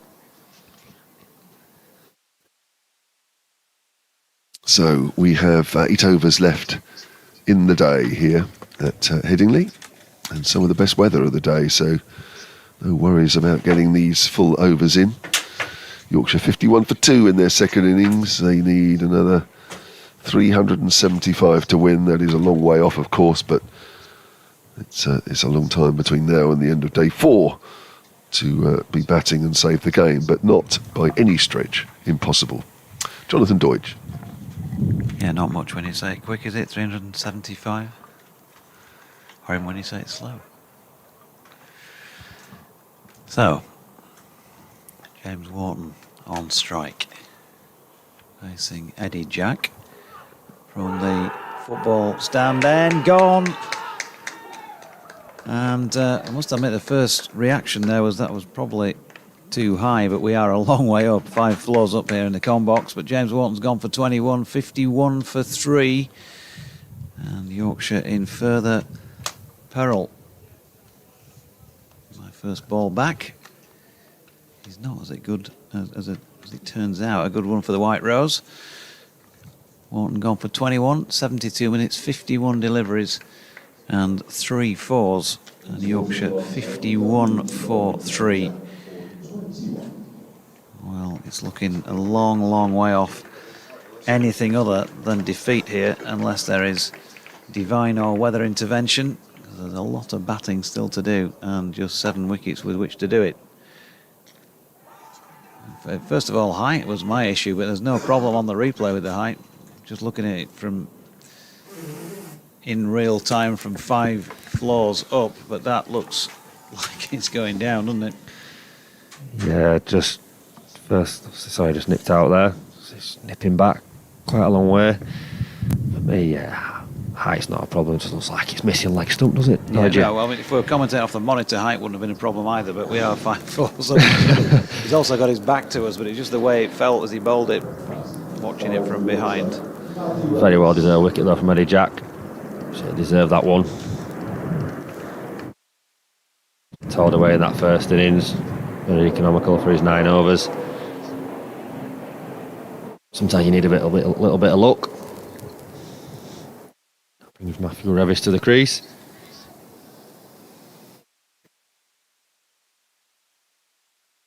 Yeah, James Wharton. Well, a happy game in some ways for him because he's received his county cap. In others, I said 21 off 51 deliveries. Out there for 72 minutes and hit 3 fours in the process. Matthew Revis, the other player in this match for Yorkshire to have been capped. Out there to join in. That partnership was worth, what, 47? Looks like he's just setting up on middle and off to get outside, so negate that LBW, get outside the line potentially. 47 they put on in precisely 17 overs. Here's Jack then to Revis, and wouldn't you know it, he gets a nice juicy leg stump half volley and flicks it away through mid-wicket for 4 first up. Just over pitch in there, Eddie Jack, buoyed by the wicket. Yeah, just looked like it. Short mid-wicket was interested for a little while there, just slightly aerial for a little bit, but timed well. Just to the left of where we're looking down the pitch now, to that fielder at short mid-wicket. Great start for Revis. Lovely conditions at the moment as Jackson again over the wicket, and Revis steps into this and pushes into the offside no run. Yeah, it's me. You were doing the previous over, so I'll just pick up here. Liam just asking me, is it me or you? I had to nip out because we were swapping seats.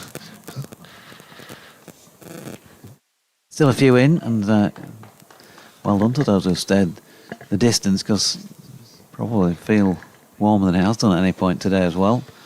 Wind doesn't feel like it's as strong as it was.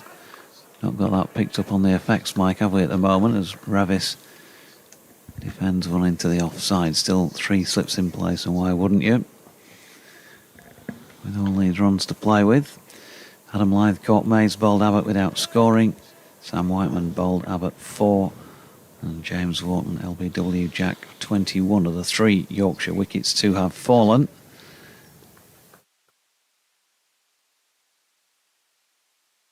He's on strike and runs one down to point.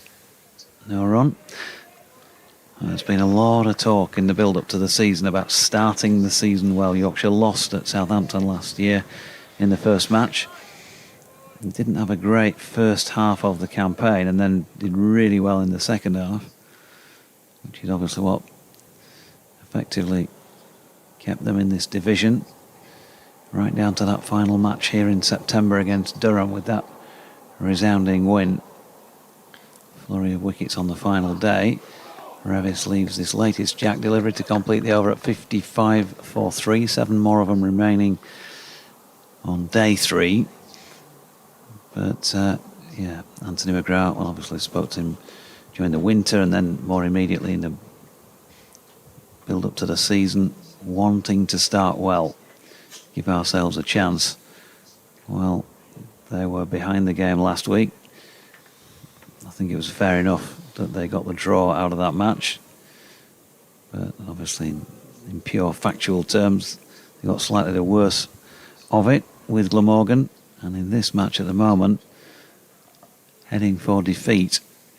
I wouldn't call it the ideal start to the 2026 campaign. And there's definitely work to do. Sonny Baker going into his 6th over now. He's coming back round the wicket to Bean. So got a deep square leg now, deep fine leg, so like I spoke about previously. He's got a deep point, so it gives him that opportunity to go short if he wants to. We're trying to rough Bean up a little bit. Still got them 3 slips and a gully ready and waiting. So 2 options now to get Bean thinking. He begins 6 over. Down the hill to Bean, and it's full.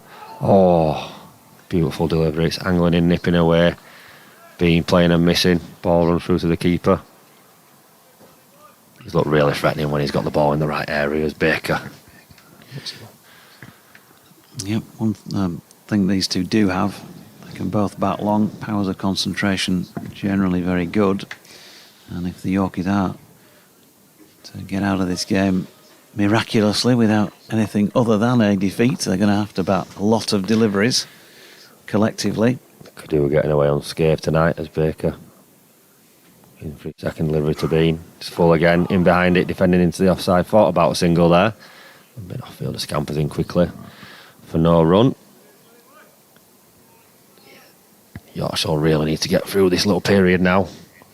6 overs remaining. I won't be surprised if we see Abbott come back for an over or 2. See if we can try prize another one out. Potentially Yorkshire 55 for 3. 6.4 overs remaining. Any Yorkies watching or listening who are hoping for a weather let-off tomorrow, that doesn't look anything like being the case. It's pretty bright tomorrow. Not what the Yorkers I want to hear. Third delivery of this Baker 6 over to Bean again. He's in and he's full. It's angled in his leg side.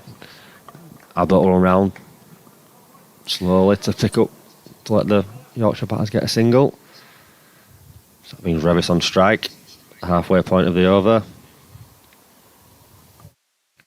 26 off 66. Been really maturing in so far from Bean. So got like a catching point now. Third man. One leg, mid wicket. Mid on, mid off. Just Abbott just debating with Baker over to come straighter.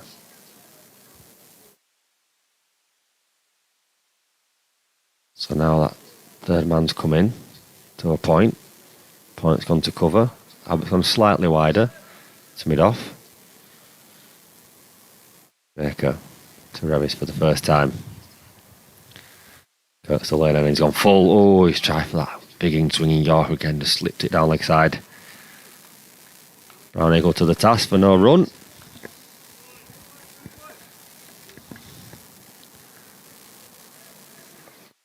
If you were there. Nick Moxon's messaged in, says that was a huge wicket for Hampshire on their road to victory, as Finley and James are looking very solid. I fear only Revis and Bean stand between Hampshire and victory, says Nick.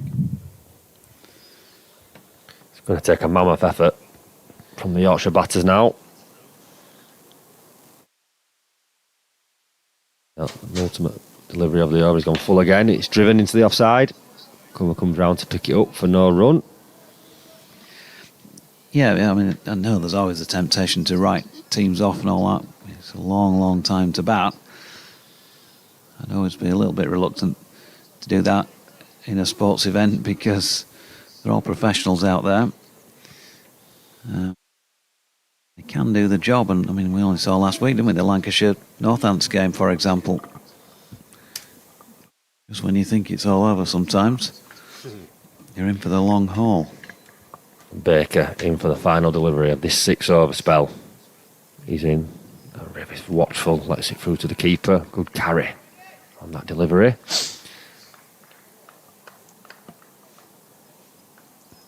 So I won't be surprised to see a little burst from Abbott again.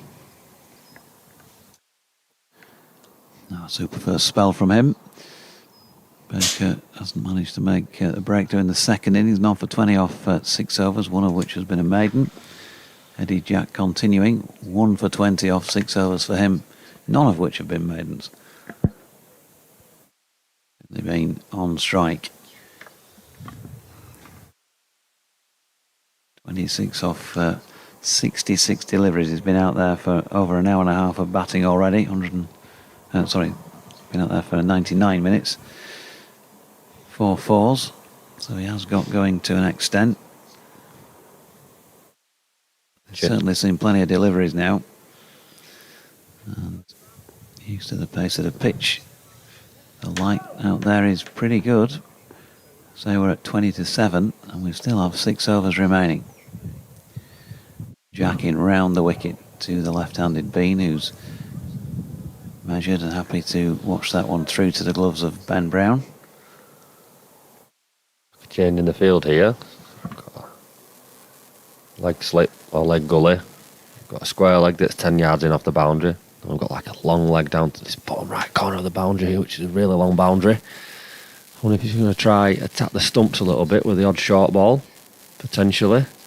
Try to get a little leg glance in.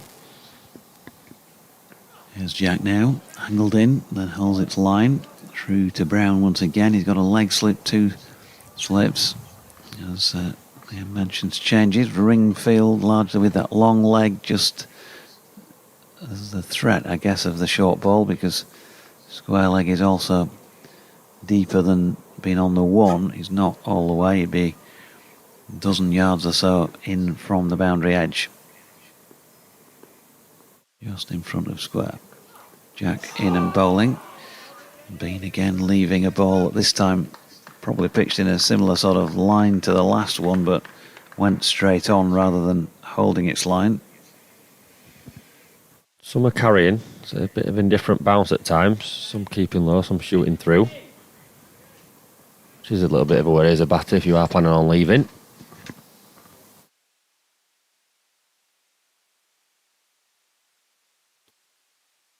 Back on his mark then.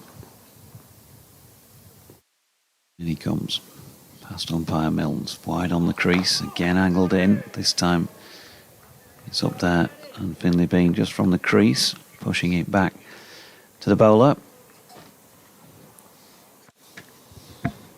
Batters would have hoped that they could have batted in these sort of conditions throughout.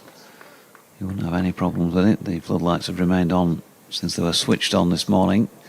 But the best part of the day, without doubt,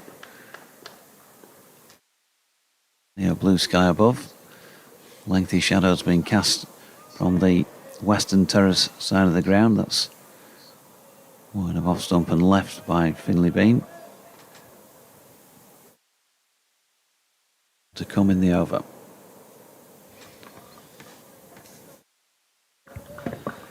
Hampshire have been on the money, haven't they? Largely throughout the 23 overs and 5 balls of this Yorkshire second innings. Same in the first innings as well. They've been brilliant with the ball and in the field. Here's Jack again. And from the hip, Bean plays it to mid-on where it's fielded. A maiden over from Eddie Jack. 7 overs, 1 maiden, 1 for 20.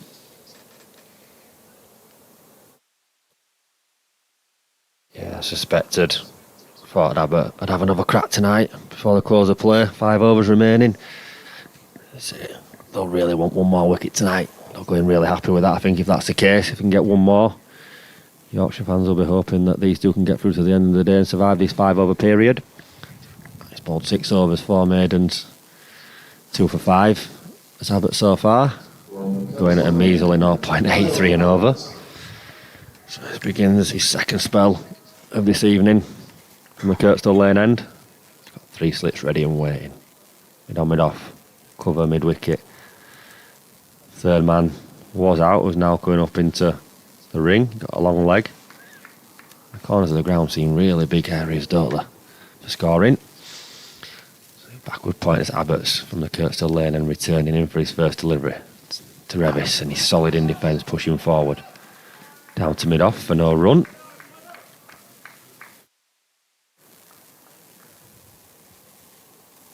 Bang on the money straight away is Abbott. I expect nothing less. And a career out of banging away that relentless length. So skillful. Begins, spins at the top of his mark. He's in to Revis again. He's watchful and lets it big extravagant leave through to the keeper. Abbott turns back to the top of his mark. Great figures so far, 2 for 5. Yorkshire 56 for 3. The 25th over. Still shining here at Headingley.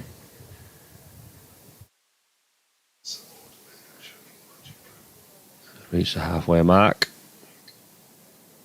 Abbott in. Travis again defending him behind it. Really trying to get forward to Abbott. That's no run. Batting outside of his crease. A massive stride in. Really trying to negate that movement. Down there doing a little bit of gardening.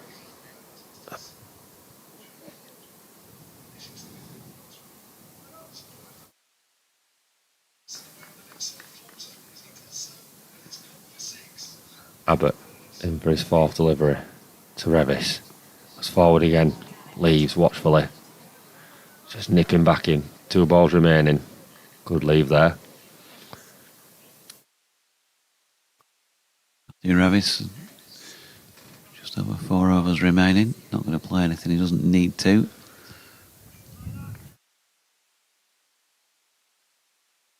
Just like his partner at the other end. Been really watchful, disciplined. Get through this unscathed. 4 dot balls from it so far. This ball coming past the umpire and he's full. Oh, driven down the ground. Thought about it, Abbott got a good hand on that one. Deflected it. Mid on one coming round for no run. Yeah, I think he was trying to deflect onto the stumps, wasn't he? Just in case Finlay Bean had wandered too far out of his ground. AKA Tom pressed earlier, but he was back okay. Yeah, we don't want to see another one of those today. Final delivery of this Abbott over. Back for his second spell. To Revis. And he's in. Oh, and it's streakily away through behind point for 4 runs and that'll run away. Revis doesn't seem too happy with that. Thick outside edge between point and gully. They'll take the boundary though, especially at this stage. Just offering a little bit of width up his Abbott. There's a thick outside edge. I'll run away and take Revis to 8 off 14 deliveries. Yeah, I thought he played it okay, didn't he? It wasn't totally convincing, but as you say, it was towards the outside edge, and I think the thing that helped him was that he didn't really go at the ball. There was a push rather than a drive on it. Managed to pierce the gap. 1 or 2 people disappearing off for a late Sunday dinner, maybe. Cody Youssef back into the attack as well. So both openers back on in his last few overs for a quick blast, see if they can pick up another 1 or 2 Yorkshire wickets and really break the back of things, make tomorrow easier for themselves, the Hampshire bowlers. Yorkshire 24 deliveries to see off here. So they're going to remain unbroken at 3 down. Bean dropping his first use of delivery from round the wicket, right arm into the offside. Sun has now been covered by cloud or something at the moment. Can't see what's going on away to the right because of the wall in the com box. But anyway, the sun's gone in for the moment. 60 for 3. Field had just been dispatched, yeah, to about 10-12 yards in from the mid-wicket boundary. As Finley Bean turns this next delivery up to Kyle Abbott at mid-on.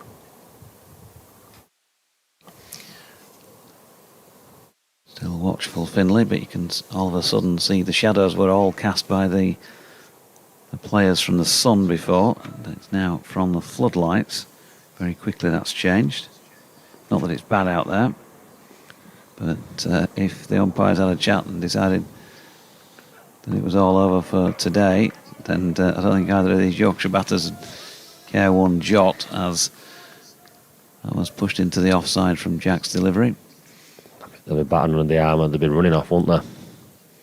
Get through tonight unscathed for these two. Yorkshire 60 for 3. Wonder if we'll see a token over from Liam Dawson. This is the bit where you're taking your guard and you're just straining to see the bowler running up. Where's he running from, umps? Can you get that light meter out, please, umps? Is there a bowler at that, umps? Here he is, Jack, and that's down the leg side, and Bean has a flick at it, but doesn't quite, as my colleague says, doesn't quite get to Ben Brown before it bounces. They're continuing to try and find wicket-taking deliveries. They've had 3 of those already in this Yorkshire second innings. And many runs to play with, 365. Now there's a cricketing number for you.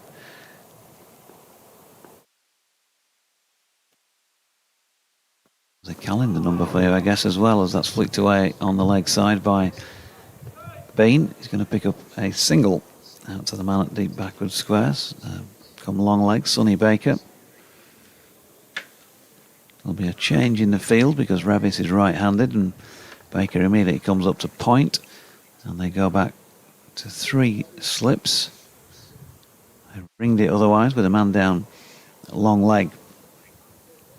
Hands in pockets towards the northeast stand scoreboard. Dispatched out into the country as well. It's Nick Gubbins, who's gone out to deep backward square on the boundary edge. In comes Yusuf over the wicket. Revis, sensible cricket. The man had disappeared off into the distance, so he's turned the ball along the deck that way and picks up 1 run. 9 to him, 27 to Bean, 62 for 3. 364 more runs to win for Yorkshire. Not sure they'll do it tonight, but maybe they'll get it knocked off in the morning session tomorrow. Kev will love that. Way down the M1 on his way home. Nice and early. So Abbott for the second over of this spell. Revis to face. On strike. He comes down the hill to Revis. It's full, and Revis in behind it, solid. Pushes his forward defence to mid-off. Not finding that line and length straight away in this over at the start of the over. So 2 for 9 off 7 overs, great return. Score currently sits at 62 for 3. Receives the ball and spins top of his mark. He comes hustling in again to Revis, and he's full. And he's bowled him! Fantastic delivery there from Abbott. Off stump, knocked out the ground. Revis looking back. Don't think there's much he could do about that, and that's a wicket that Hampshire were looking for tonight. Yorkshire are 62 for 4, with Revis just gone for 9 off 16 deliveries. Yorkshire in real trouble now. Yeah, superb delivery by Kyle Abbott. Once again, a third wicket for him in this Yorkshire second innings. Matthew Revis walks off disconsolate, but I don't think there's a huge amount you can do about that as the batter. 9, as Liam says, from 16 deliveries. And Yorkshire in a whole heap of trouble here. 62 for 3 in the 27th. Floodlights have taken effect. Ben Cliff is coming out as a night watchman. And those who can see the replay, it's just angled in and held its line off the seam. Absolute peach of a delivery from Kyle Abbott. Matthew Revis can't get forward to it because of the length. Maybe keeps just a little tad lower than you might have thought, but it's not kept low. It's still hit well up the stumps, but it just felt like when you saw that second replay there, might not have bounced quite as much, but no, it's a great delivery, isn't it? You'd be happy with one of them one of them on a Saturday afternoon in your club match. 62 That'll be a beauty. 4. Yorkshire on the ropes here. Fantastic delivery. He's made a career off that, hasn't he, Abbott? Banging it away. Nagging line and length. Doing enough just to pass that outside edge. He's bringing that back down straight. Cannoning into the top of our stump, knocking it out of the ground. I did say Abbott would probably return for another spell tonight, see if he could prize another one out, and that's just exactly what he's done, which Ben Brown will have been hoping for. Can he get another one? Hampshire will be hoping so. That's it, Cliff, just in the middle, trying to take as much time out as he can of the game. He's playing for rain, is Cliff. 2.4 overs to go. Sun's shining, but I think he's seen a cloud somewhere over Putsey way. Robbo, can you turn the sprinklers on, please?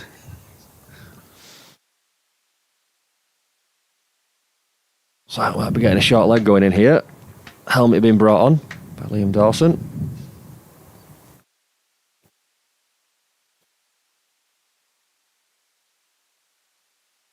I'm not sure who would have been the next man in. Would it Duke will have been the next man in?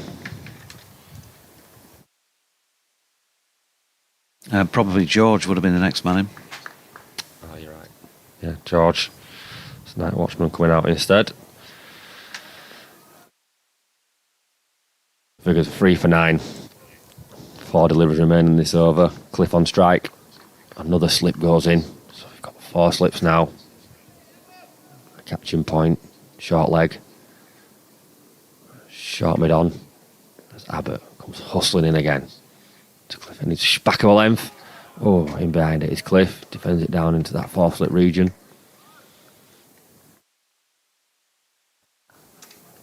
Just see what Abbott's trying to do here. He's going to push him back, and then try to bring him onto that front foot. Oh, a cracking shot by Cliffy there. I think they should be considering opening with him after that.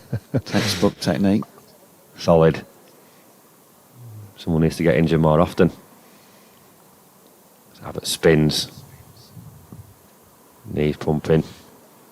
Into Cliff, and he's full. Oh, he's in the pad, and he's given him, he's gone! It's 2 in the over for Abbott. Ball just nipped back. Like I say, he pushed him back with that previous delivery. He brought him forward on that occasion. Cannon into the pad. And that's Cliff gone, second ball. Yeah, I mean, Peach first up earlier in the over against Matthew Revis, and that looked, even from 6 strips away to the onside of Ben Cliff, like it was a certainty once it hit the pad that we'd see Martin Saggers raise the index finger. And we're going to get to see the replay now, and well, but in he comes, that lovely over the top action, and he's just bowled basically an angled in straight delivery, hasn't he? He thought about he had a half look back there, but he knew as soon as it hit that pad, he half look, thought about it, realised it's out, I'm off. Glances the front pad onto the back pad. That's was probably missing leg. And I think, knocking middle out about halfway up. Yes.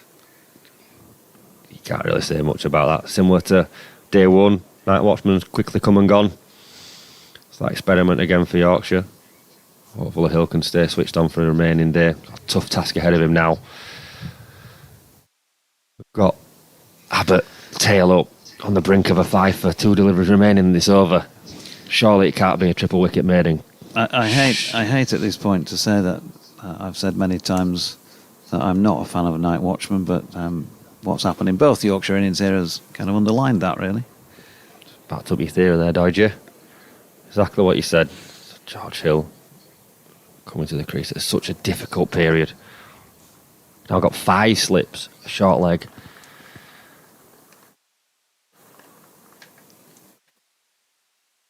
I've got a leg gully going in, short leg, short mid wicket.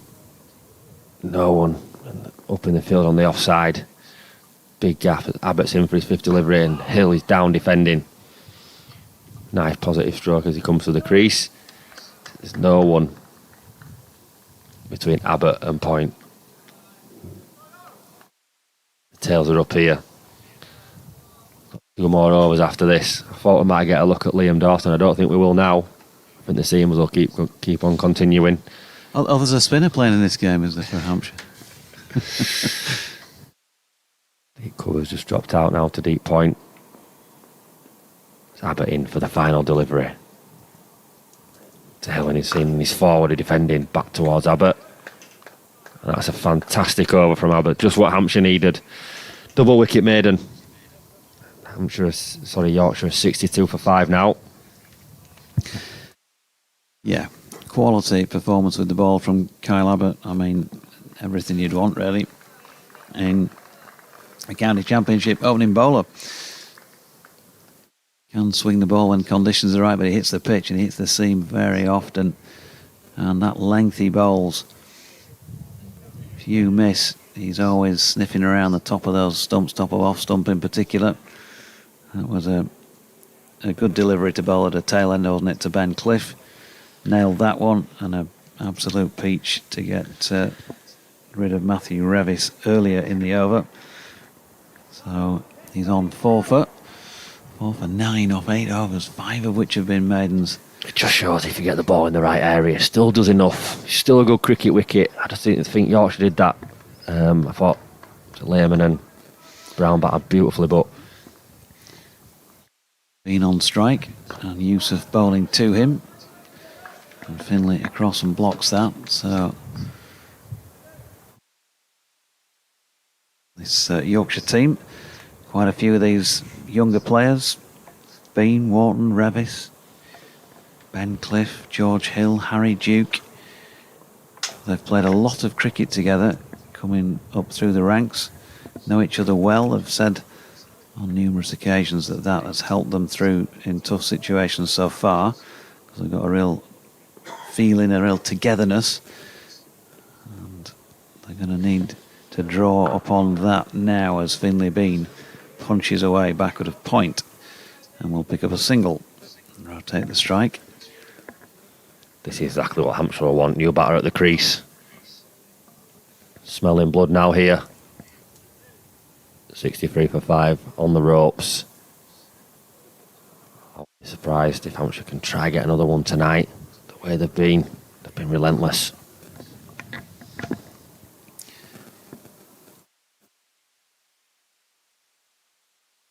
George Hill then takes his guard, has a bit of a twiddle of the bat, 3 slips in place. Comes Yusuf, and that's played nicely into the onside. And there is no run.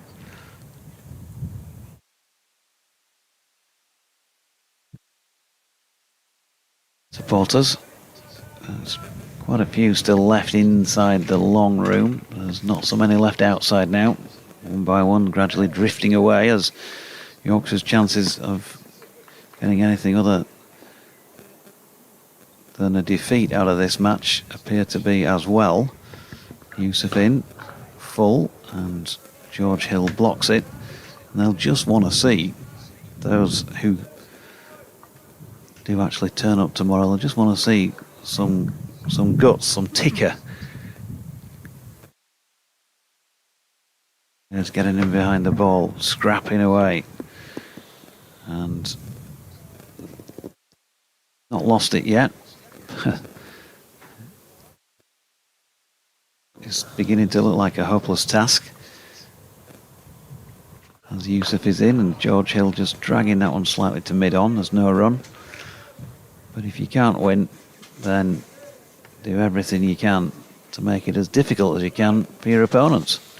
I think, like I say, like Bean, Sean, Finley Bean is like, I know it's early from Brown and Lehman. If you stick around and you can get through certain periods, you can actually, you do get opportunities to score runs. And I think if I just buy back in time, and like I said, the Yorkshire batters are just, like I say, they haven't done that, and it is a good cricket wicket. Yusuf in again. George Hill playing nicely from the crease back to the bowler to complete that over. So just 6 deliveries left on day 3. Bean on 28. George Hill yet to score 63 for 5. Is an enormous hole for Yorkshire to have to try and get out of on day 5. Day 4 even, it feels like day 4 now.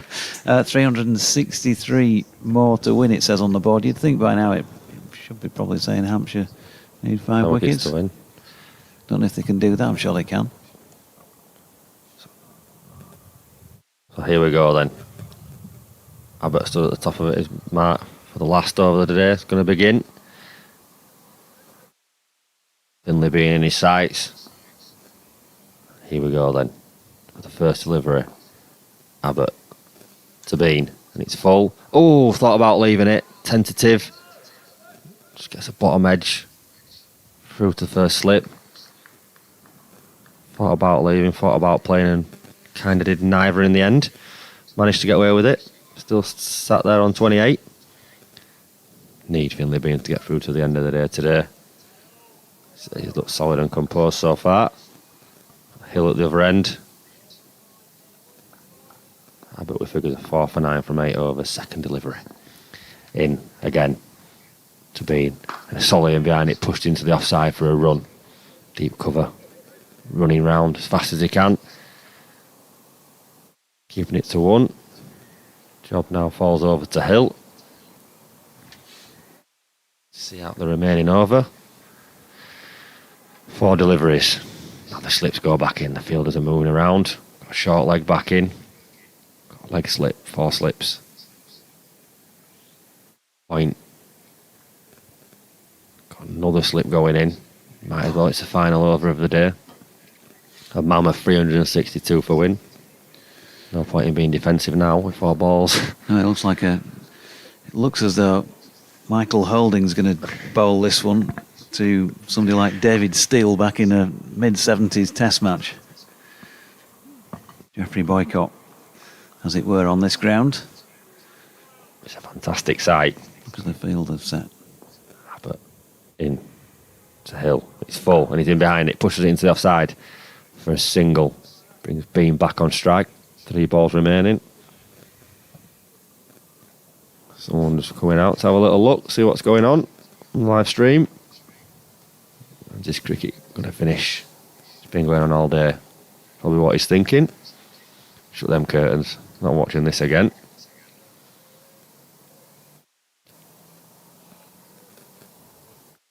Finley on 29. 3 balls remaining. Abbott, top of his mark, coming running in to Bean. And it's full and it's watched through to the keeper. Well left. Just kept a little bit low. So it's just a little bit too pace. Some are really zipping through and some are just, like I say, barely getting through to Ben Brown, the keeper.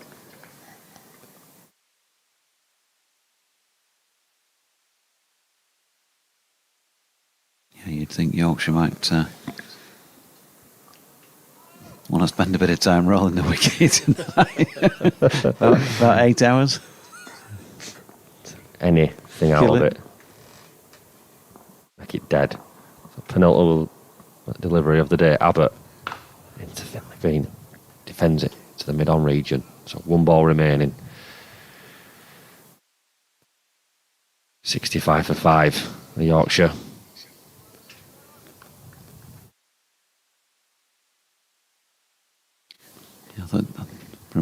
David Milnes thought that was the last ball. He sort of set off from square leg.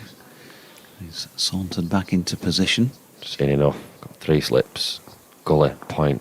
All ready and waiting for this final delivery from Bean.